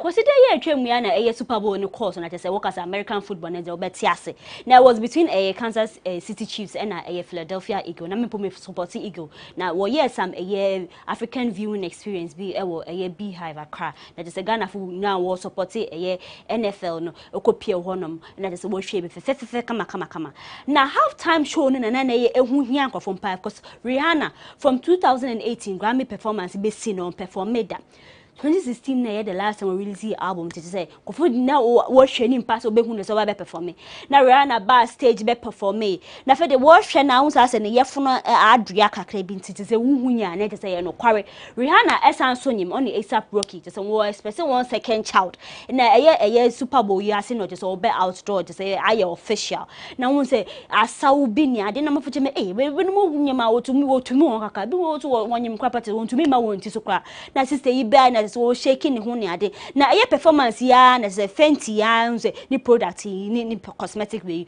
say so powder na nim kakra na foche ma hunim say Super Bowl ni say rule na wo ho say wo ye nyumtuni na say wo kase be perform ya na say be headline artist na wonje wo say wo rinchia it's just their tradition sanity na say wo benefit na wo benya as nyumtuni that say ebro adwe ne ntase so wo chema say de kofo bebre search Rihanna ni product ya fenty kwa eye stage so be launching ko bebre start search project say what to chema the benefit wo be headline artist for the Super Bowl ni de edo so bebre nti wan chia akra enche da nya yi bia na mo say mafo keka so Rihanna performance na ye good be no chema ni open song be word in better have my money so popular song no be Donald Trump had be told you as go say my America for na then I will use say be word no nyem na bebre but mo hu Rihanna performance no mo say na mo be rating afa na watching us na minimum bedding clan fide atwam ya na South African rapper aka just nipa bonifu bi ebo ni tuokum no ya to say asem ne de udwe ho kra wonte ase na nka some few days yanka ayi aka ba be releasing album na say mo ekuma brand age ne nkwa fini just say it was a drive by shooting okọ restaurant be ne na wofo ne ade na o pie ya ne say akwa yi fi hi fa de to si ni so bo ne to pe make sure so wu ya nkasa na nyo nkwa no ofi musa event no na adamfa no ne na ofene tips ono so chef, popular chef South Africa who knows wo kum no bodyguard kwa watch him also need some injuries na say maybe to them say they be na nene mo kai Lucky Dube South Africa one reggae legend ka work Africa ha say reggae nim tuni ka obeko nim pa ono so saa na wo kum ni ya we so ka Bible say mo san so ekum AK but ebesu afo de abetu just say you one day chin wa fi we tuo ya wo bo ni we fi mu na memini dey be na wo be ye na eyi nti private burial ni ade nti say amafo bebre money no ubeka say AK on sa akode ewo num bi na say kofi bebre pay tribute celebrities fans ni ade wo chema it's a hard time at South Africa so violence in kitty be aye so mo lasting solution because AK he was a very promising artist rapper to say nka obetumi akwani na say mo ekuma branch ya to say asem no dwo hu krampo wonti ase nya be kan say busua ne adofo ye ma munyina ya akọ na wo twi dia ma bonu nsem de bi bebre abremo every vows day ma fa yen ho ancha yan kasa se mo flaunt mo lovers me se ma ya de nipa ba ya na ma ya and celebrity news trends be a cost say between Efiashwa and Nana Tornado once one ka che Efiashwa say she should stay away from social media be am say sister efa ha se na afa na want hwe da watwe da ye ni medimani hwe ni na ma ekoso social media trends and celebrity news ni na mama boni mi comment kakra na ebe ko bia na watwe da ye ni me mesan so ni mo hia na tensem ni na ma besan go me ma se pa social media no sama bon bo modern na follow me na say na ekọ nyina me fa nyina beso nti da se ne ye besa so ehia makram.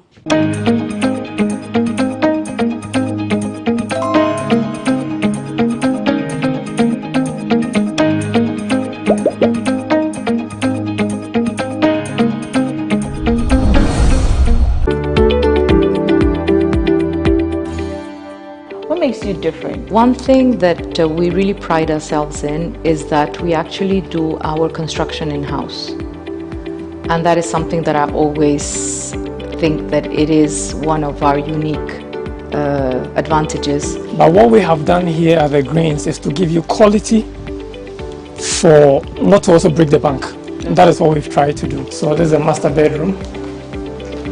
Whoa! Yeah, this is a master bedroom. This is lovely. Yes. This is master bedroom. Oh, it has built-in wardrobe. Exactly.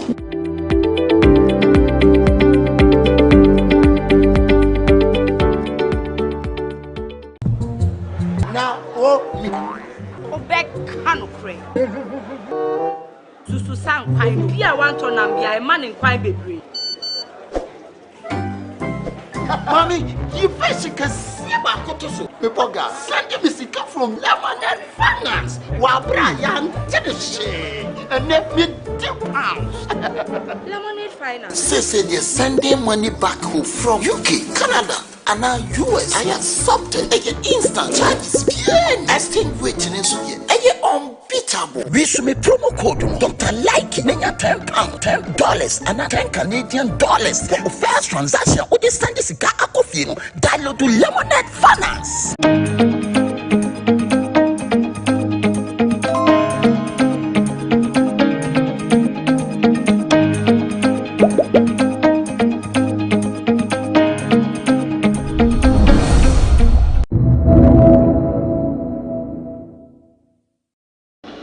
It is expected that the CI will be laid. It is expected. The Electoral Commission may lay its CI. Mr. Speaker, if you look at the Constitution, the Article 11C is clear. Article 11C is clear on the mandate of Parliament when it comes to executive instruments, legislative instruments, and constitutional instruments. So whereas Parliament has a mandate to scrutinize. Parliament cannot also obstruct a constitutional body from undertaking its work merely because it has some disagreements. Parliament has a mandate through its subsidiary committee on legislation to have a critical look at it, but Parliament cannot obstruct or prevent a constitutional body which has a constitutional mandate to conduct public elections. Yesterday, I attended the business committee meeting for the first time, together with the Honorable Ama Kofi-Boa, Honorable Kwame Abuja, and Honorable Ahmed. Mr. Speaker, at the meeting, and I have a copy of the draft business committee, the agenda that we discussed. Mr. Speaker, to my surprise, I have seen introduction of the CI, which was never discussed at the business committee meeting. For the deputy majority leader, who did not attend business committee meeting, to stand here and to make a pronouncement that this was agreed upon. Mr. Speaker, I'm deeply disappointed in the clerks in particular for allowing this to be smuggled into a business committee statement. Mr. Speaker, this can never be allowed. Mr. Speaker, to be honest with you, if that is the way this administration wants to go, this side of the house wants to go, Mr. Speaker, we are ready for them. We are ready for them. And let me sound this question. Mr. Speaker, we can't run a country like that. The business committee's mandate is for us to sit and agree on the business for the week, and not for someone to unilaterally smuggle what is becoming a major contention. Mr. Speaker, we won't accept that. Mr. Speaker, I want to caution that we on this side will oppose this business statement, because this is not what was agreed on. This is not what was agreed on. It's different from what we agreed on. He was not part of the business committee. So, Speaker, for him to agree, come and stand here that business committee has agreed on this year. So, Speaker, please, we will not accept this. And I put you to that. We will not accept this. When the minority leader was on his feet, after stating his objections, he concluded by saying that he's putting it to us. He said, I put it to you that we are rejecting this. I put it to you. So you are putting it to us that your mere disagreement is your mere disagreement. You see, Mr. Speaker, when they were shouting, everybody here kept quiet. This is one thing that gives you a negative marks. This is the minus about you guys. This is your only minus. Very intolerant, yet talking about democracy. Mr. Speaker, I know they will never keep quiet. So, Mr. Speaker, merely disagreeing does not mean that this report should be rejected. Now, let me take you through it. If we want to go in the stricter sense of raising issues of procedure and law, maybe we will say that we will not make progress. So I'll plead with them. We are accommodating each other, not strictly on procedure, but for the House to function and function effectively. So, Mr. Speaker, I will plead again that when there are such issues, let's discuss it.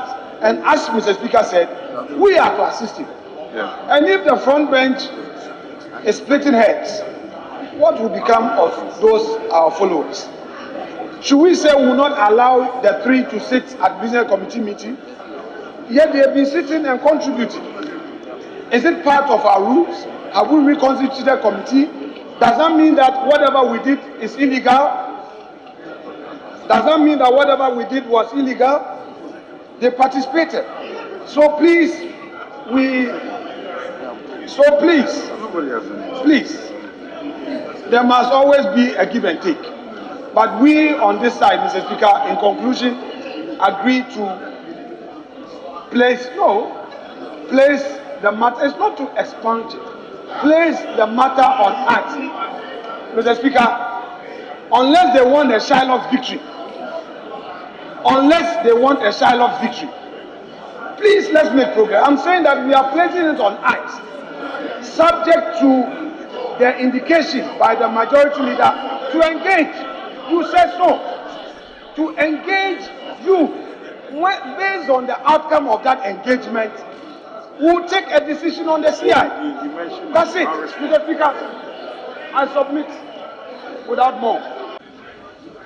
The minority is that at the business committee, this matter item 4C was not part of the business arranged for the week, and that they do not accept that as part of the business agreed to be performed.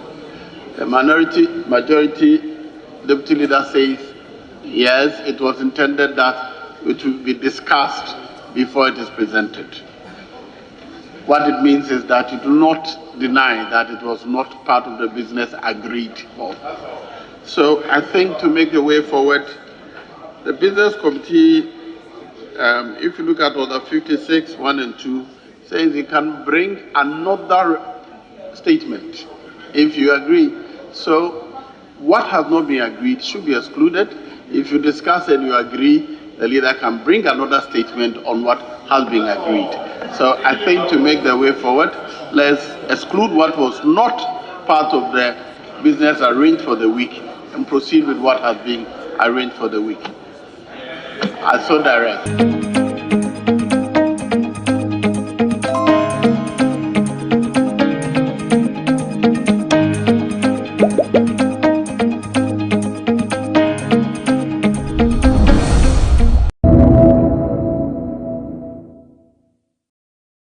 Mr. Speaker, they will come and destroy your banking sector.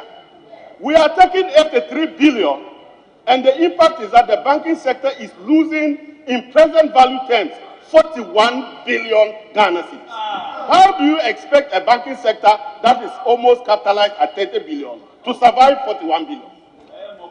So, have you solved the problem? You've rather transferred the problem from the government to destroy our banking sector. Mr. Speaker, how come the Bank of Ghana, that is supposed to regulate our banks, was sleeping when the people were investing all their monies in government toxic assets? We have a simple principle of single obligor limit. It is a law that says that you shouldn't ever expose yourself to one person. It turned out that 75% of all the monies in the banking sector was in government bonds. 71% of government domestic bonds were in the hands of these people. And the Bank of Ghana was watching on. Mr. Speaker, our pension funds, the National Pension Regulatory Authority said, go and risk 85% of your money on toxic government bonds. Mr. Speaker, where does that happen? And today, we are here with this boring and underwhelming statement. Mr. Speaker, we are not angry enough. As a country, we are not hungry enough. This cannot happen to anybody. And yet, you are wasting our money, you are taking our money, and you are here reading this boring statement to us. Mr. Speaker, this is not a joke. And you are even quoting the Bible. Which of the Bibles are you quoting? Quoting the Bible in taking our money, in making us poor, in denying the poor pensioner his money, and you still are quoting the Bible. It is the reason some of us don't go to church, because in the end, this is what we get. This is what we get. Mr. Speaker, this matter, I want to make an appeal to you to refer this matter back to the Finance Committee for proper oversight. The Bank of Ghana must come to explain to us how they allowed the banking sector to help itself.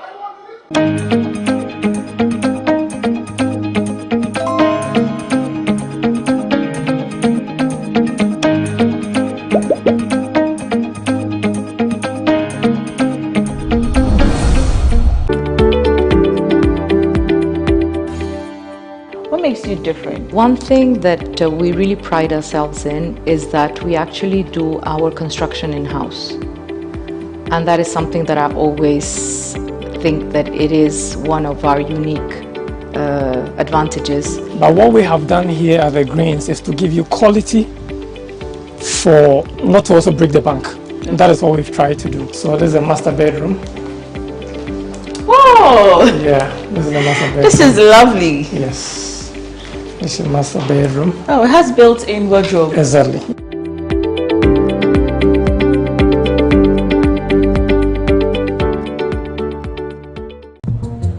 Now, oh, me.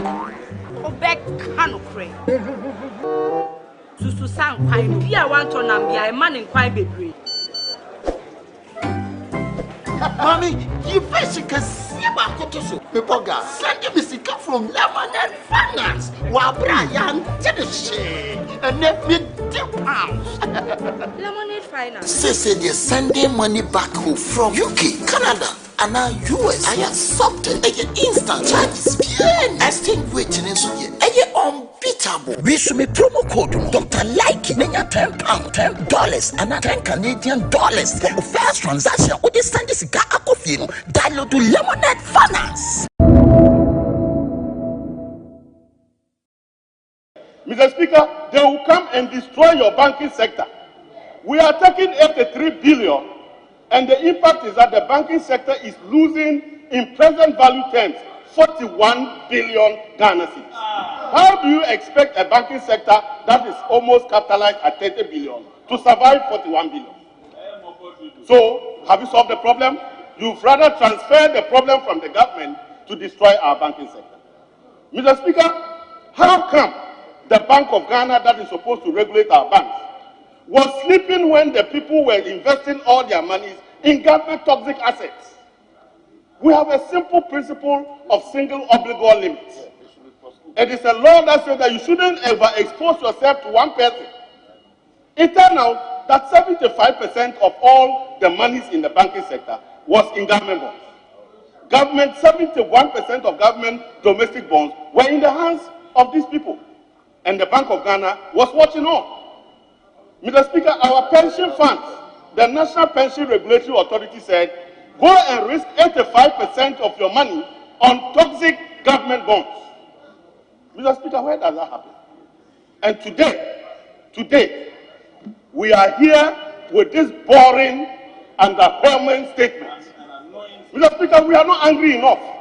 As a country, we are not hungry enough. This cannot happen to anybody. And yet, you are wasting our money, you are taking our money, and you are here reading this boring statement to us. Mr. Speaker, this is not a joke. And you are even quoting the Bible. Which of the Bibles are you quoting? Quoting the Bible in taking our money, in making us poor, in denying the poor pensioner his money, and you still are quoting the Bible. It is the reason some of us don't go to church, because in the end, this is what we get. This is what we get. Mr. Speaker, this matter, I want to make an appeal to you to refer this matter back to the Finance Committee for proper oversight. The Bank of Ghana must come to explain to us how they allowed the banking sector to help itself.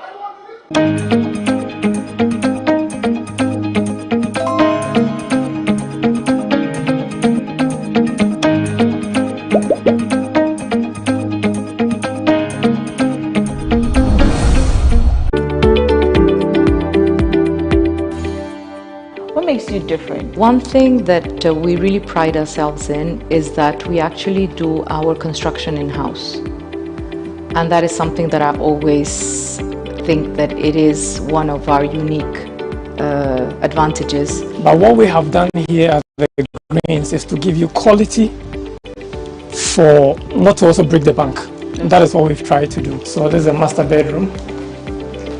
Whoa! Yeah, this is the master bedroom. This is lovely. Yes, this is master bedroom. Oh, it has built-in wardrobe. Exactly.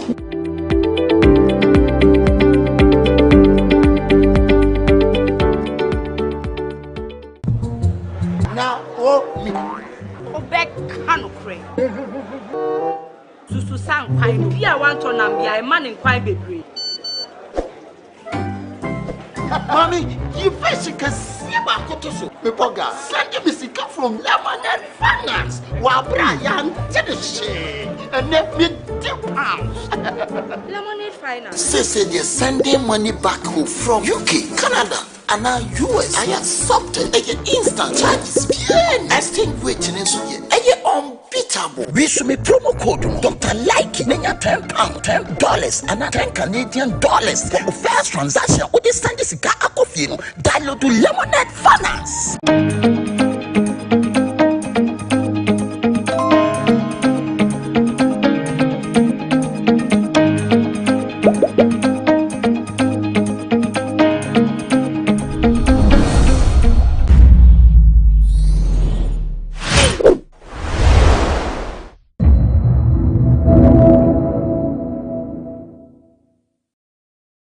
A lot of our event organizers are doing event because he wants to do it.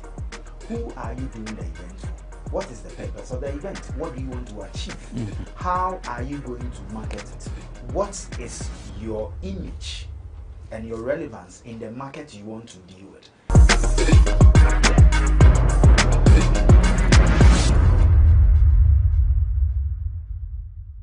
The Valentine's Day is over. I believe you enjoy yourself. Yes, I also did, because there were quite a number of events in the nation's capital and I attended quite a number of them.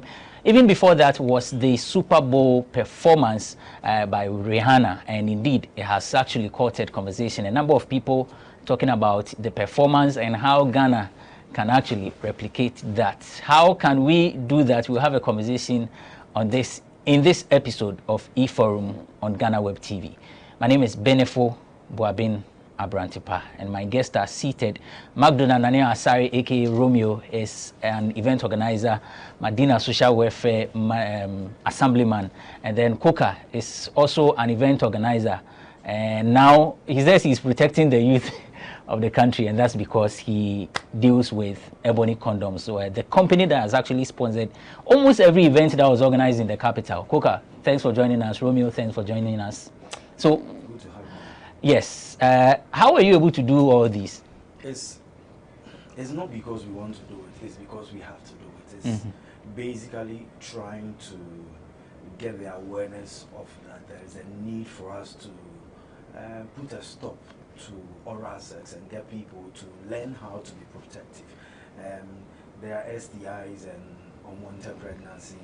Our youth we are gradually losing the workforce that will have to take over the next generation, and it's a worry how it's going. So Ebony is more of trying to bring the sexual reproductive conversation where we expect parents to, as early as 6 years, get kids to know their body types and everything, so that if somebody malhandled or anything goes wrong, they can advocate. And then to the kids in school, especially our universities, where now there are no entertainment programs, Bomiraw and these things going on. We want to curb it. So we brought Ebony, and Ebony is a female PU condom, the thinnest condom now in the Ghanaian market, with flavors that suit what the Ghanaian male and female wants, so that at least there's a love for it, there's an open conversation about it. And if you see,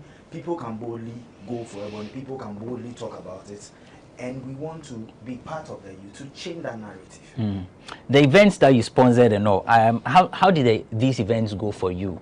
One, as an event organizer, two, as a sponsor, and as someone who is part of this industry. I feel for me it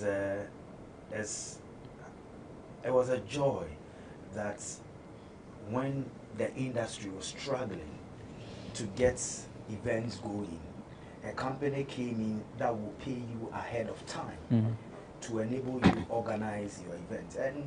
And it also got me to realize that there are disciplined businessmen in the event industry who stood up and did what the contract required of them. And for me, that made me proud. Did the event go as planned for you as an industry person? Did you enjoy yourself? Did you like the response from the people? So I'm a theater person, I'm an event person, and I'm a marketer. So I engage you based on what our needs are, and then I come to execute my needs. My needs are creating an experiential where people can associate with my brand, have a relationship with it, and it becomes an embodiment. So for me, my tagline has always been, wherever people they, Ebony they. And Ebony is known as the Ghana most pleasurable condom. Make it worth it. And we are saying that create an enabling, conducive an environment that your partner will get to know that what we are doing, we are preparing ourselves for this, so that that time that you have engaged, at that time you make a dress, go take a shower, do all those things, that period of pleasure should be worth it. Romeo, I mean, a number of times we had conversation on sponsorship, how the industry is actually faring with lack of sponsorship and all of these things. How do you think we'll be able to attract the corporate entities for our events to be sponsored? Because the people that we have actually had conversations with have always been crying that they are not even able to break even when they organize these things, and when they go for sponsorship to their proposals are tender, and sometimes they even only get sponsorship in kind and not in cash. Yeah, thank you for this question, Arante. The issue is every sponsor or any sponsor will look at the cost to the effect benefits. Whatever he inputs in, he would like to see the rippling effect it will have on its products or its service, whatever it's selling. So if people, it's not just about people interested in just throwing money about, okay, you are this artist, okay, you are just a fine artist, so you're just doing a show. And then, you know, every brand a year under review has this CSR or project agenda they want to embark on. So once your proposal suits and then your outline measures up to their demands or requirements, then voila. But some people don't consider the brands even before putting together their programs. It's just about their vision. There's a more reason why you would have to speak to people, dig deep, get inside there to give you info. If, for instance, you need a sponsorship for a bank, you should also look at, okay, what is their CSR for year under review? And then you tap something along as, okay, my event is projecting sanitation, because you have an idea that this bank has something to give towards sanitation, but you're capping it with a concept, so they know they are coming in to solve a problem. So it's not just about throwing out money. That's why most artists will come to tell you, okay, I didn't get sponsorship for my deal and a whole lot. And it's all about your message and how you present it. I see. So with all these things in place, we are saying that organizers, I mean, the advertisers will get benefits at the end of the day. Is that the case? Yeah. Did you reap benefits? Oh yeah, I did. That's why I said that I did something. My product is purposely for the millennials and the Jay-Zs. So any products, any program that seeks to address them. And then my largest market is a Christendom, because you know how it is. We can talk about this LGBT, this QRN, these things, but we are not able to talk about sexual reproductive education on the pulpit. So that market is huge for me. So anybody who is doing a program, like an Ebo White program, like a George Quay program, I know these people are my targets. Now, if I give it to an elderly person, the elderly person will give it to the son or the daughter and have a conversation about. Now, this is a market that man is going to open for me, so that I will get a continuous usage and a continuous purchase. He said something. A lot of event organizers are doing event because he wants to do it.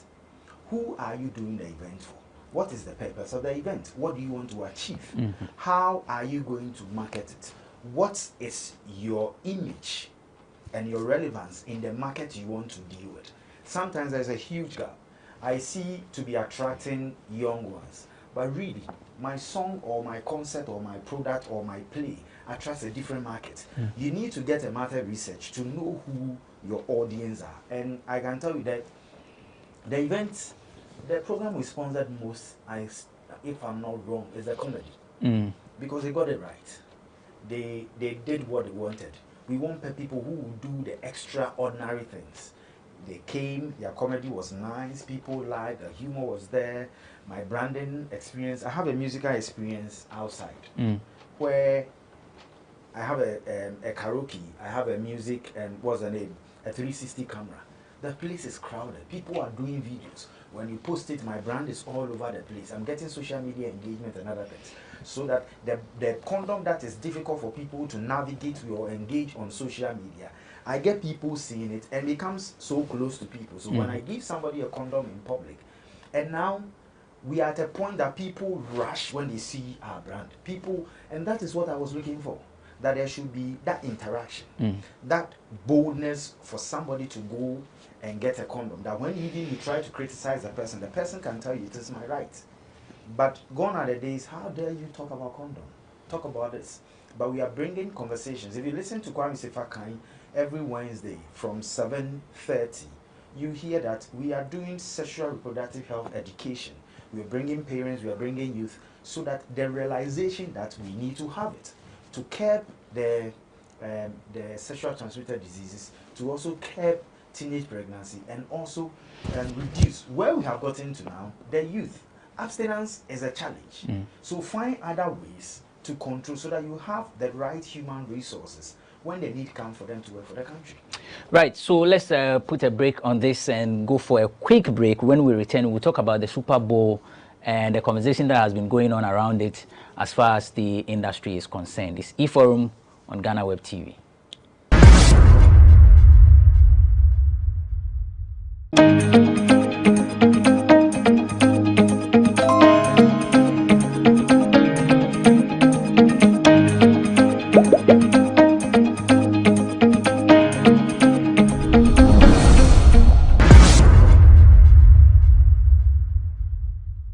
Welcome back. You're still watching eForum on GhanaWeb TV. My name is Abrantipa. I'm here with Kuka and then Magdona Nane Asari, aka Romeo. On to the next topic is about Rihanna's performance at Super Bowl, and so many conversations have gone on. Well, we want to look at whether or not it's worth it to play a free show. That's because for those who have performed at the Super Bowl, they've not been given any amount of money, or they were not given any amount of money, but at the end of the day, their streams went up after the performance. And here people are saying that some musicians, including Shatawale, have made some comments that Amudi free show party lie. But first of all, let me pick your comments on the Super Bowl performance, how you saw it. Kuka, let me begin with you. It's always an inspiration to learn something new from it, so we always look out for it. My surprise was the personality, her speech, and the message she sent around that it doesn't matter what state you find yourself, you can always do what you want to do, and killing the show. For me, 5 years she's not released a song. All of a sudden, she's the talk of town. All of a sudden, her brands, 2 brands pop up: the makeup, the makeup, and then there are 2 brands. I forget the lingerie. All of a sudden, the market sales have gone up, share value has gone up, her streams have become, and she feels it's time to release her song. And even it's gotten to a point that even her husband, who really is not really, or the boyfriend or the partner, who is really not in the conversation, is also benefiting. So it tells you how huge it is. Now look at the numbers in the States. Look at the global numbers globally that this exposure or this thing has gotten to. And then the woman power, getting ready for an International Women's Day and for the platform that she killed it. She has successfully slowed the streams of the last year's performance, and it is more about it. So I think opportunity came and he nailed it. Romeo, what do you make of the performance? Yeah, I think it was a good comeback after a long hiatus, and I feel Rihanna will always be Rihanna. And you see, the difference between these artists and our local artists is that they have structures, and for Rihanna to jump on a Super Bowl is actually a big deal, and doing it for nothing means everything. And the numbers she had, there's about 28 million views, I think, on that day, and it's huge. And I feel it's a good comeback from a long time hibernation, about 5 years, with her pregnancies issues and here and there, and then it also propels her brands, her new babies, the makeups and the lingerie. So for me, and Rihanna always would dazzle the crowd, and she did spectacular. Based on what has happened, is it right for anyone to do that comparison of our local acts having said that they will not perform at an event for free? You see, and what happened there? Exactly. When this issue came up, people started questioning Shatawale's comments as to he saying he's never going to play a free show. But there are free shows and there are free shows. I'm certain and sure that Ni would always want to play even at the NBA for free because he would want the numbers and he would want the exposure. But when we talk about free and this setup as a country, free as in, was it the Independence Day bash? Is it someone's event for him to be being charged and for him to play free? I don't know, but I feel there are standards of this free. Rihanna will not play every show free. So yes, people would have their reasons. Sarkodie can choose to play a free show for secondary school. But you would call him for an event, and if you don't meet his demands, he will not come. So it's a matter of choice. So if someone says he's not playing free, it depends on the level of free you're talking about. Because even this Super Bowl issue, there are no issues of negotiations like real payments, but certain things are taken care of, which takes off a little burden. But with people coming with their entourage and a whole lot, in this country, you can't play for nothing. So it's a different conversation altogether. My question is, how do people see the show as a free show? Because it wasn't a free show. It was never a free show. His image rights will be paid. The logistics for the performance will be paid. Okay. In this case, we are talking about the money that you take as a performance fee. So he got the platform to do real-time sales and to get her fans and the world focused on her. Because during that time, the whole world was watching. So at what point do we say it's free? As I'm saying, that his image rights will be paid for. So that's the context where there are free and there are frees. Yes. So you get it? So at that level, you will look at the numbers, you will look at the mileage, and say, okay, this is okay for me. In that space, there's nothing like a free show. Exactly. Because the digital migration and the digital inputs and where our music is at, it is sales. It is you building up numbers. And it's you pulling consumers at a particular time to focus and consume, not at their own time. Now, our space, a free show is purely a free show, where you have to physically get equipment, set everything up, pay for the service for the show, where you don't get anything. But in our space also, I'll give you an example. You saw when the show in Cement. Otherwise, it was small. Yeah. Have you seen how she's getting big shows now? Because what he did was an investment. The numbers she pulled. So you sit back and you say, hang on. So there was no Shatawale there. There was no Medical there. There was no Sarkodie there. But she had the numbers.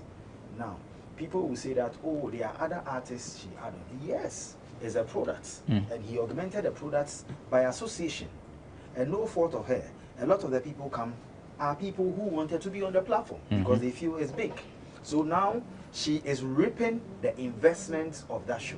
The rippling effect of and I can tell you it's going to happen to the next free show again in 2024. So it is how you position it. But what Super Bowl show is never a free show. It is a show that we tell you that we are not going to pay you as an artist, but whatever your rights and our obligations, or because that a lot of the songs are for the label, not for her as a person. So you would have paid the label, you would have paid management and other things, but as a person, she has volunteered that my services for you is free. Just like this event, what's the name? The one shot Sarkodie performed on in. Which one? Shades of Love? No. The Independence one. Oh, it has escaped me. The one that rotates. Yeah. Exactly. It's similar, right? And it gives you that mileage. People are focused on you, and you feel it's big. So for me, so the context of free is it's a different ball game. And then it's also geographical. Exactly. It's geographical. Yeah. Because structures in here. Does these comments make you feel as though we are putting excessive pressure on our people? But the pressure has always been on us because you have a smaller market. You need to compete with a bigger market. What's your population? Ghana, the last time they said 32. 32. No, 32. Yeah. There is language barrier. Exactly. 2. There are other nations that has a unique common language that runs through. Nigeria, if you take their pidgin, it's more like a known thing. America, if you do English or you do Spanish, you go through. But the biggest problem I have is we have gotten to the point that we need to use our IQ in music production. That if this song is for the American market, I need to sing it in a certain different way to suit the American market. I need to do a song and be able to have the Arabic version. I need to be able to do a song and have the Islamic version. That I will get to penetrate Dubai. Yes. We should start going language specific and enter markets. So but some people will say that music, like language is not a barrier to music. Like music is music. So where does this come in? When you penetrate by association and they like you, your originality will come. Just like Angelique Kidjo. Okay. Angelique Kidjo's language is sort of Ewe, Funbe, you know, these Benin languages. It's not understandable by all, but they enjoy the naturality of the music. But she makes available the lyrics for people to understand what you're saying. Exactly. So all How these many things. of our artists do you know the songs? Do people know what? Are you sure? Ghana, Nigeria, the songs people jump to. If they realize the words that are being used, they will jump to them. Some of the lyrics, there was a time I was listening to a certain song, then I got to know that we have actually been singing a very profane song. Good. Like I paid attention to the lyrics of the song, but I noticed that when people are enjoying the song, they don't even pay attention to the lyrics. It's the beat, it's the rhythm, it's the melodies that they are thinking of, and that's all. The day somebody picks your work to study, then a mediocre comes in. Yeah. And then that day your brand is gone for good. So what I'm saying is you need to have strategic ways of penetration, and you have to be particular and direct about it. If I want to go to Nigeria, my cost of featuring will be overshadowed by my promotion. Because how much do I pay the artists and how much do I pay for promotion?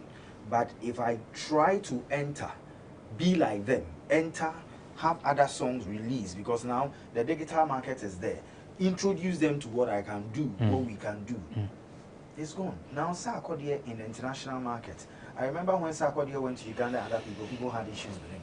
But now he's getting numbers there. When you take Wendy Shea, when you go to the New Zealand, the Solomon Islands, she is big. Even this girl, Abiana. Yes, Abiana is also there. And the other one, the one who has recently signed for Links. That Adina. Okay. They are doing well there. So you need to be conscious and know where your penetration power is and have a language control. Once you get that, you get the numbers. And you see, recently, I think Kidney also had a breakthrough in India. Yeah. Now, that was a if you huge, check very Mark huge Anthony's collaboration. I Need You, he did another version in Spanish, Teatro, and the Spanish zones from Mexico, South America, they jumped to it, but it was sung in English. Despacitos. Despacito. Yeah. Song, you realize the song. Do you know there's an English version? Yes. So that's what most of them do. You try to. So you see, the challenge we have here is that some are singers here, and just a few are musicians. Musicianship is a serious business. people who dwell on notes, like sing with notes, they are particular about notes, they are particular about wording. And this is where you mentioned the Aquaboys and the Manifest. Because they don't just produce the song, they make sure they produce music. You get it? They score their songs, they score everything to the extent that they try to do a review and understand the story being told, so that even if it's migrated into the classroom, it makes a lot of sense. But ask yourself, how many people do the music for the people? A lot of people. That's a challenge. Just glorifying the ancestors of the song. Because one of the few people who does music for the people is Riala. I hear people will be about Angelina, Yasantua. What will you gain? All you gain is Are you doing assemblies of names? Oh, but 4S4 has a song where Captain Planet was mentioning names of ladies, Jessica, Milita, Anita. But around that time, people jumped to the song. Esmeralda. Yeah. Now, I am happy you said that time. Around that time, people jumped to now it. you are going forward. Backwards never. So you see, it's not able to stand the test of time. But say Angela by Kwame Eugene. So let me now say is the biggest error and mistake. Look at Kwabna. Look at Daddy Lumba. Look at Kubienji. They sing for who? They sing for the people. They sing for the women. When they do show, who fills the auditorium? The ladies are there, the men are also but there. How many times do you hear names of women in their songs? Oh, okay, how many times? Okay, let me just. I thought he meant say that Ben Amati said. No, they will run to, but the focus is not always. Recently, you saw Daddy Lumba performing the queue. There are people whose wives were giving money. They were not sure the wives had that money they were giving out. How many men, apart from him, can get that? It is, you need to know what you are good at and master it and push it. Okay, right. Let's wrap up quickly. Romeo has an event coming up. When Romeo is done, I'll give Kuka also the opportunity to tell us what's up his sleeves. Romeo. Oh, the biggest event in Medina would come off in August. That's the Homo in Medina. But then on the side, as an assemblyman, what I'm giving back to the community has to do with sanitary pads for teens, the basic schools, and then the slums zones in my area. I'm trying to raise that support to be able to support the young girls. People are taking advantage of them, and these sanitary towels are now expensive that their parents cannot even buy.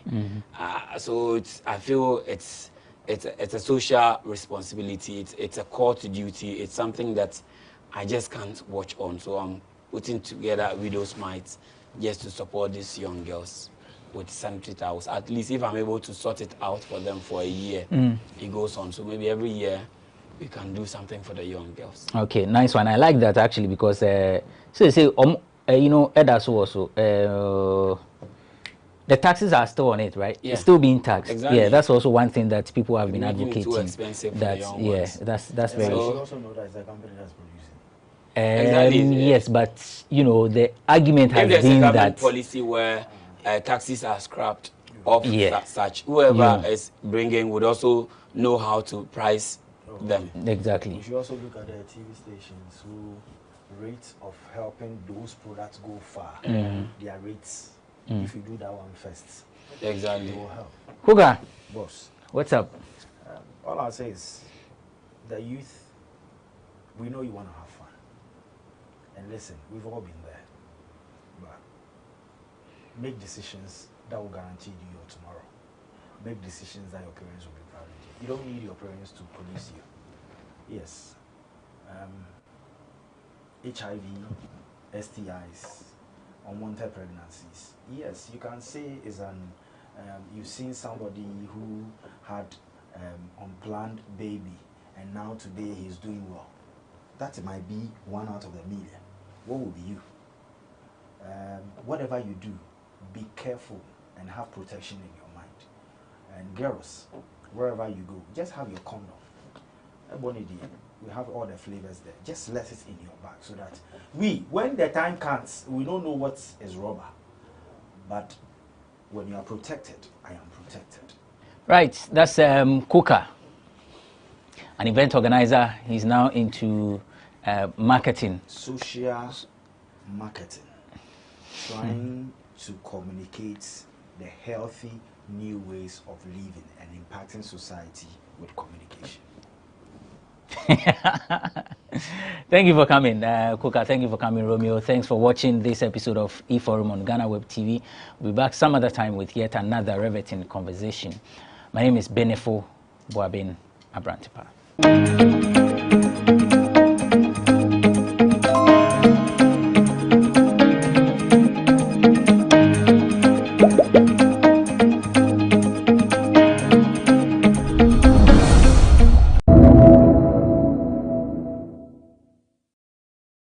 Mr. Speaker, they will come and destroy your banking sector. We are taking 83 billion, and the impact is that the banking sector is losing, in present value terms, 41 billion Ghana cedis. How do you expect a banking sector that is almost capitalized at 30 billion to survive 41 billion? So, have you solved the problem? You've rather transferred the problem from the government to destroy our banking sector. Mr. Speaker, how come the Bank of Ghana, that is supposed to regulate our banks, was sleeping when the people were investing all their monies in government toxic assets? We have a simple principle of single obligor limit. It is a law that says that you shouldn't ever expose yourself to one person. It turned out that 75% of all the monies in the banking sector was in government bonds. 71% of government domestic bonds were in the hands of these people. And the Bank of Ghana was watching on. Mr. Speaker, our pension funds, the National Pension Regulatory Authority said, go and risk 85% of your money on toxic government bonds. Mr. Speaker, where does that happen? And today, we are here with this boring and underwhelming statement. Mr. Speaker, we are not angry enough. As a country, we are not hungry enough. This cannot happen to anybody. And yet, you are wasting our money, you are taking our money, and you are here reading this boring statement to us. Mr. Speaker, this is not a joke. And you are even quoting the Bible. Which of the Bibles are you quoting? Quoting the Bible in taking our money, in making us poor, in denying the poor pensioner his money, and you still are quoting the Bible. It is the reason some of us don't go to church, because in the end, this is what we get. This is what we get. Mr. Speaker, this matter, I want to make an appeal to you to refer this matter back to the Finance Committee for proper oversight. The Bank of Ghana must come to explain to us how they allowed the banking sector to help itself.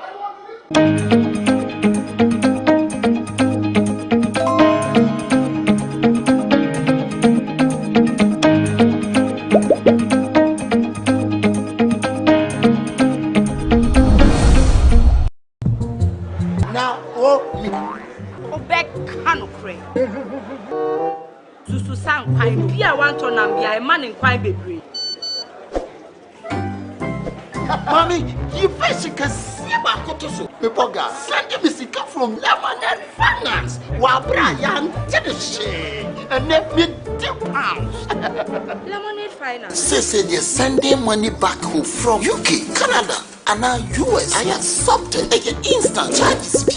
Extinguishing unbeatable. We should make promo code Dr. Like £10, $10, and $10 Canadian for the first transaction. What is send this guy download to Lemonade Finance. What makes you different? One thing that we really pride ourselves in is that we actually do our construction in-house. And that is something that I've always think that it is one of our unique advantages. But what we have done here at the Greens is to give you quality for not to also break the bank. And that is what we've tried to do. So this is a master bedroom. Whoa! Yeah, this is a master bedroom. This is lovely. Yes. This is a master bedroom. Oh, it has built-in wardrobe. Exactly.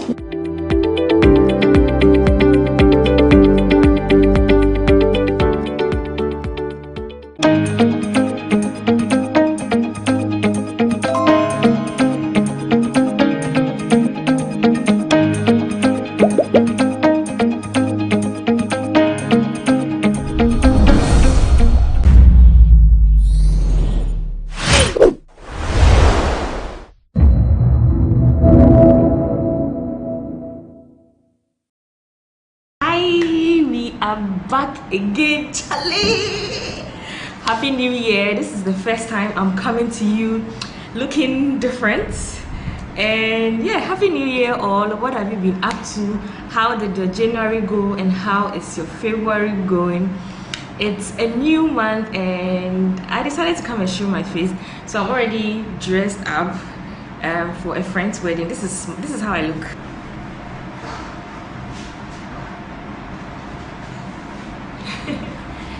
Yeah, so this is my full outfit. I'm going to put on some heels. I decided to come to you here today just to say Happy New Year, and I mean, let's chit chat before I go for my wedding. How do I look, guys? I look sweet. I really miss you all. So I planned I was going to do like a vision board this year, but for some reasons the zeal to do it was just not there. So I'm like, okay, why not come here and do like a live update with you all, since you're also family.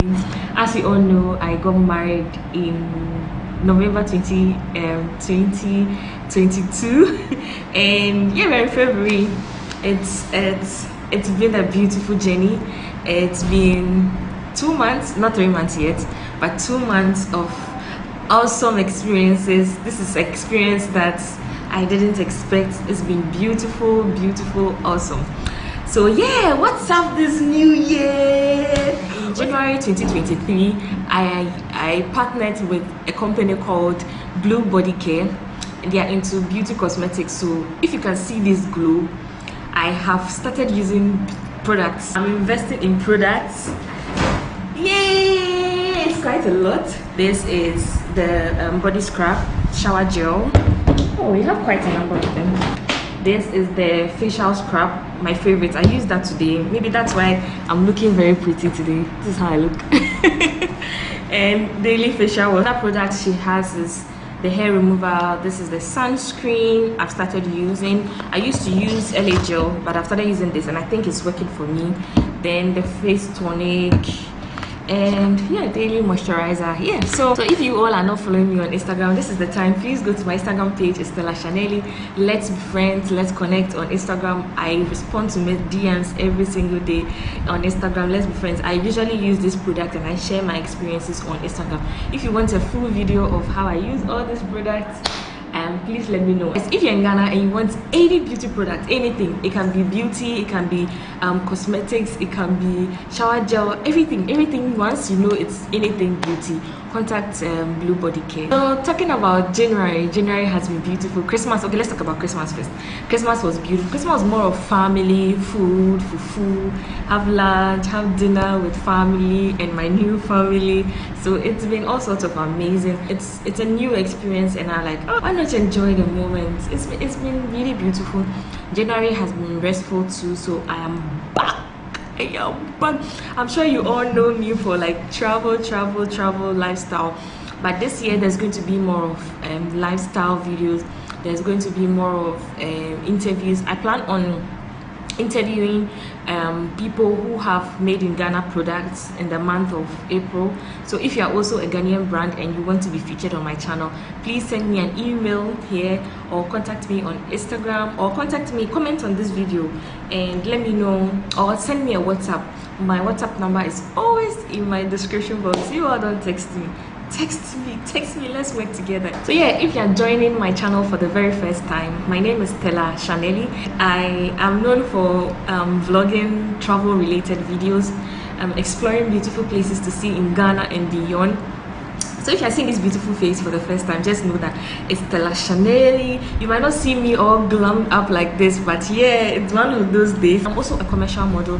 I do commercials in Ghana and beyond. So if you want this beautiful smile to represent your company, if you want this beautiful smile to represent your brand, send me an email, call me, text me. I'm ready to work with you. This year I have to make more money. So with people like you supporting us, we are going to achieve that. I also intend to do some donations this year. My birthday is in September. I intend to do it either before or my birthday. So if you also want to support, kindly let me know. Then we can save some money towards that goal. So about since you all know me for travel, where am I going? Where do I plan on going?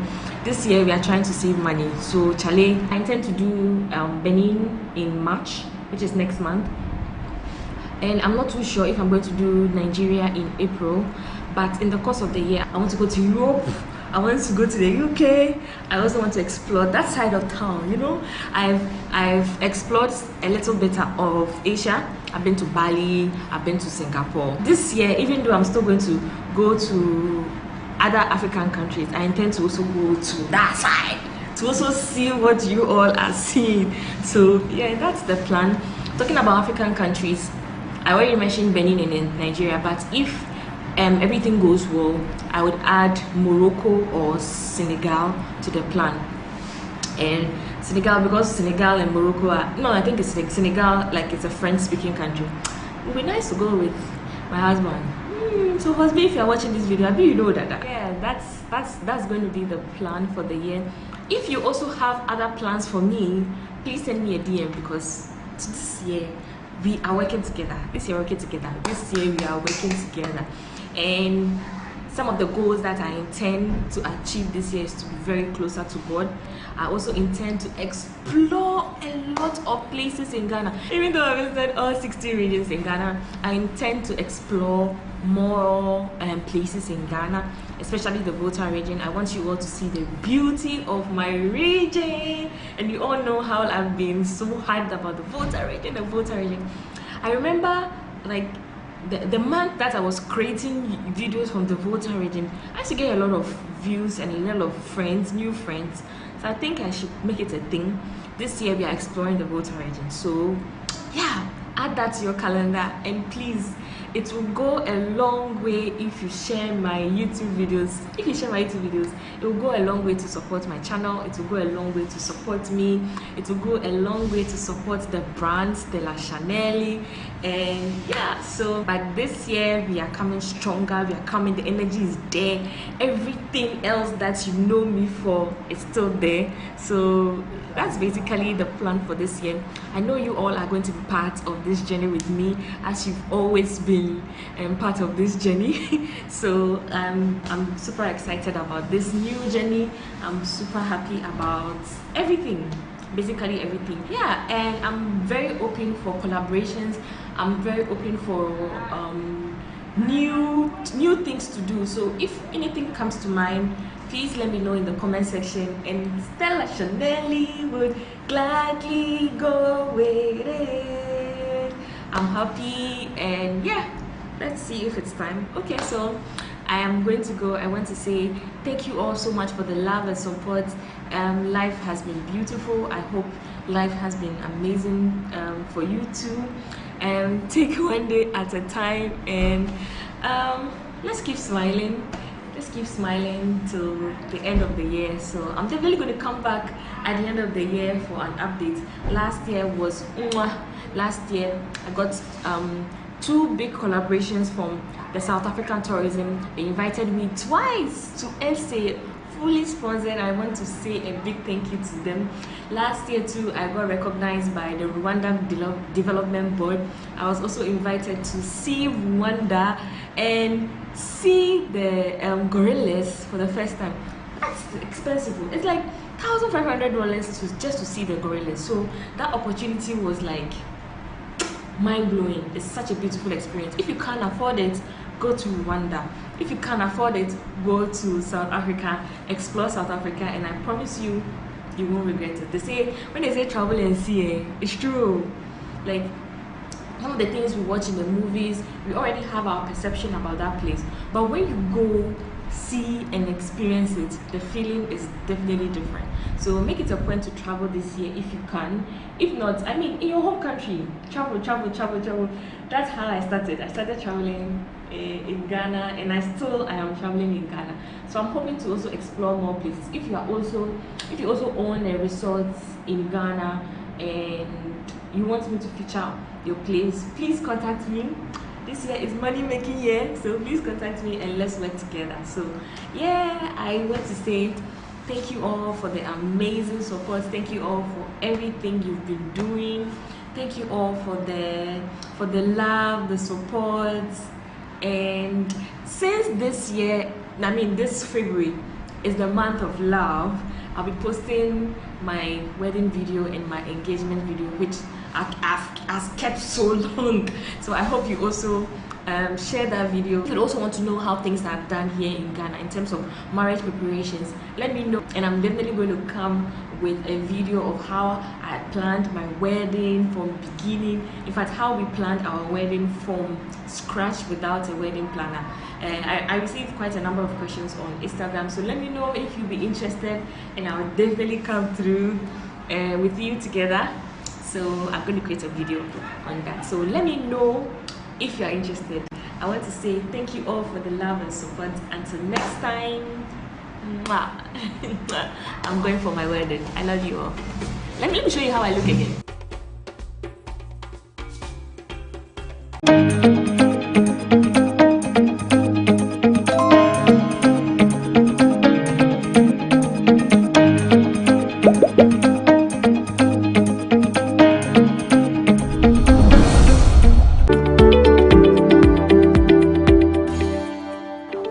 Different. One thing that we really pride ourselves in is that we actually do our construction in-house, and that is something that I've always think that it is one of our unique advantages. But what we have done here at the Greens is to give you quality for not to also break the bank, and that is what we've tried to do. So this is a master bedroom.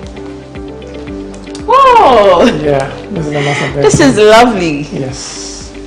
This is master bedroom. Oh, it has built-in wardrobe. Exactly.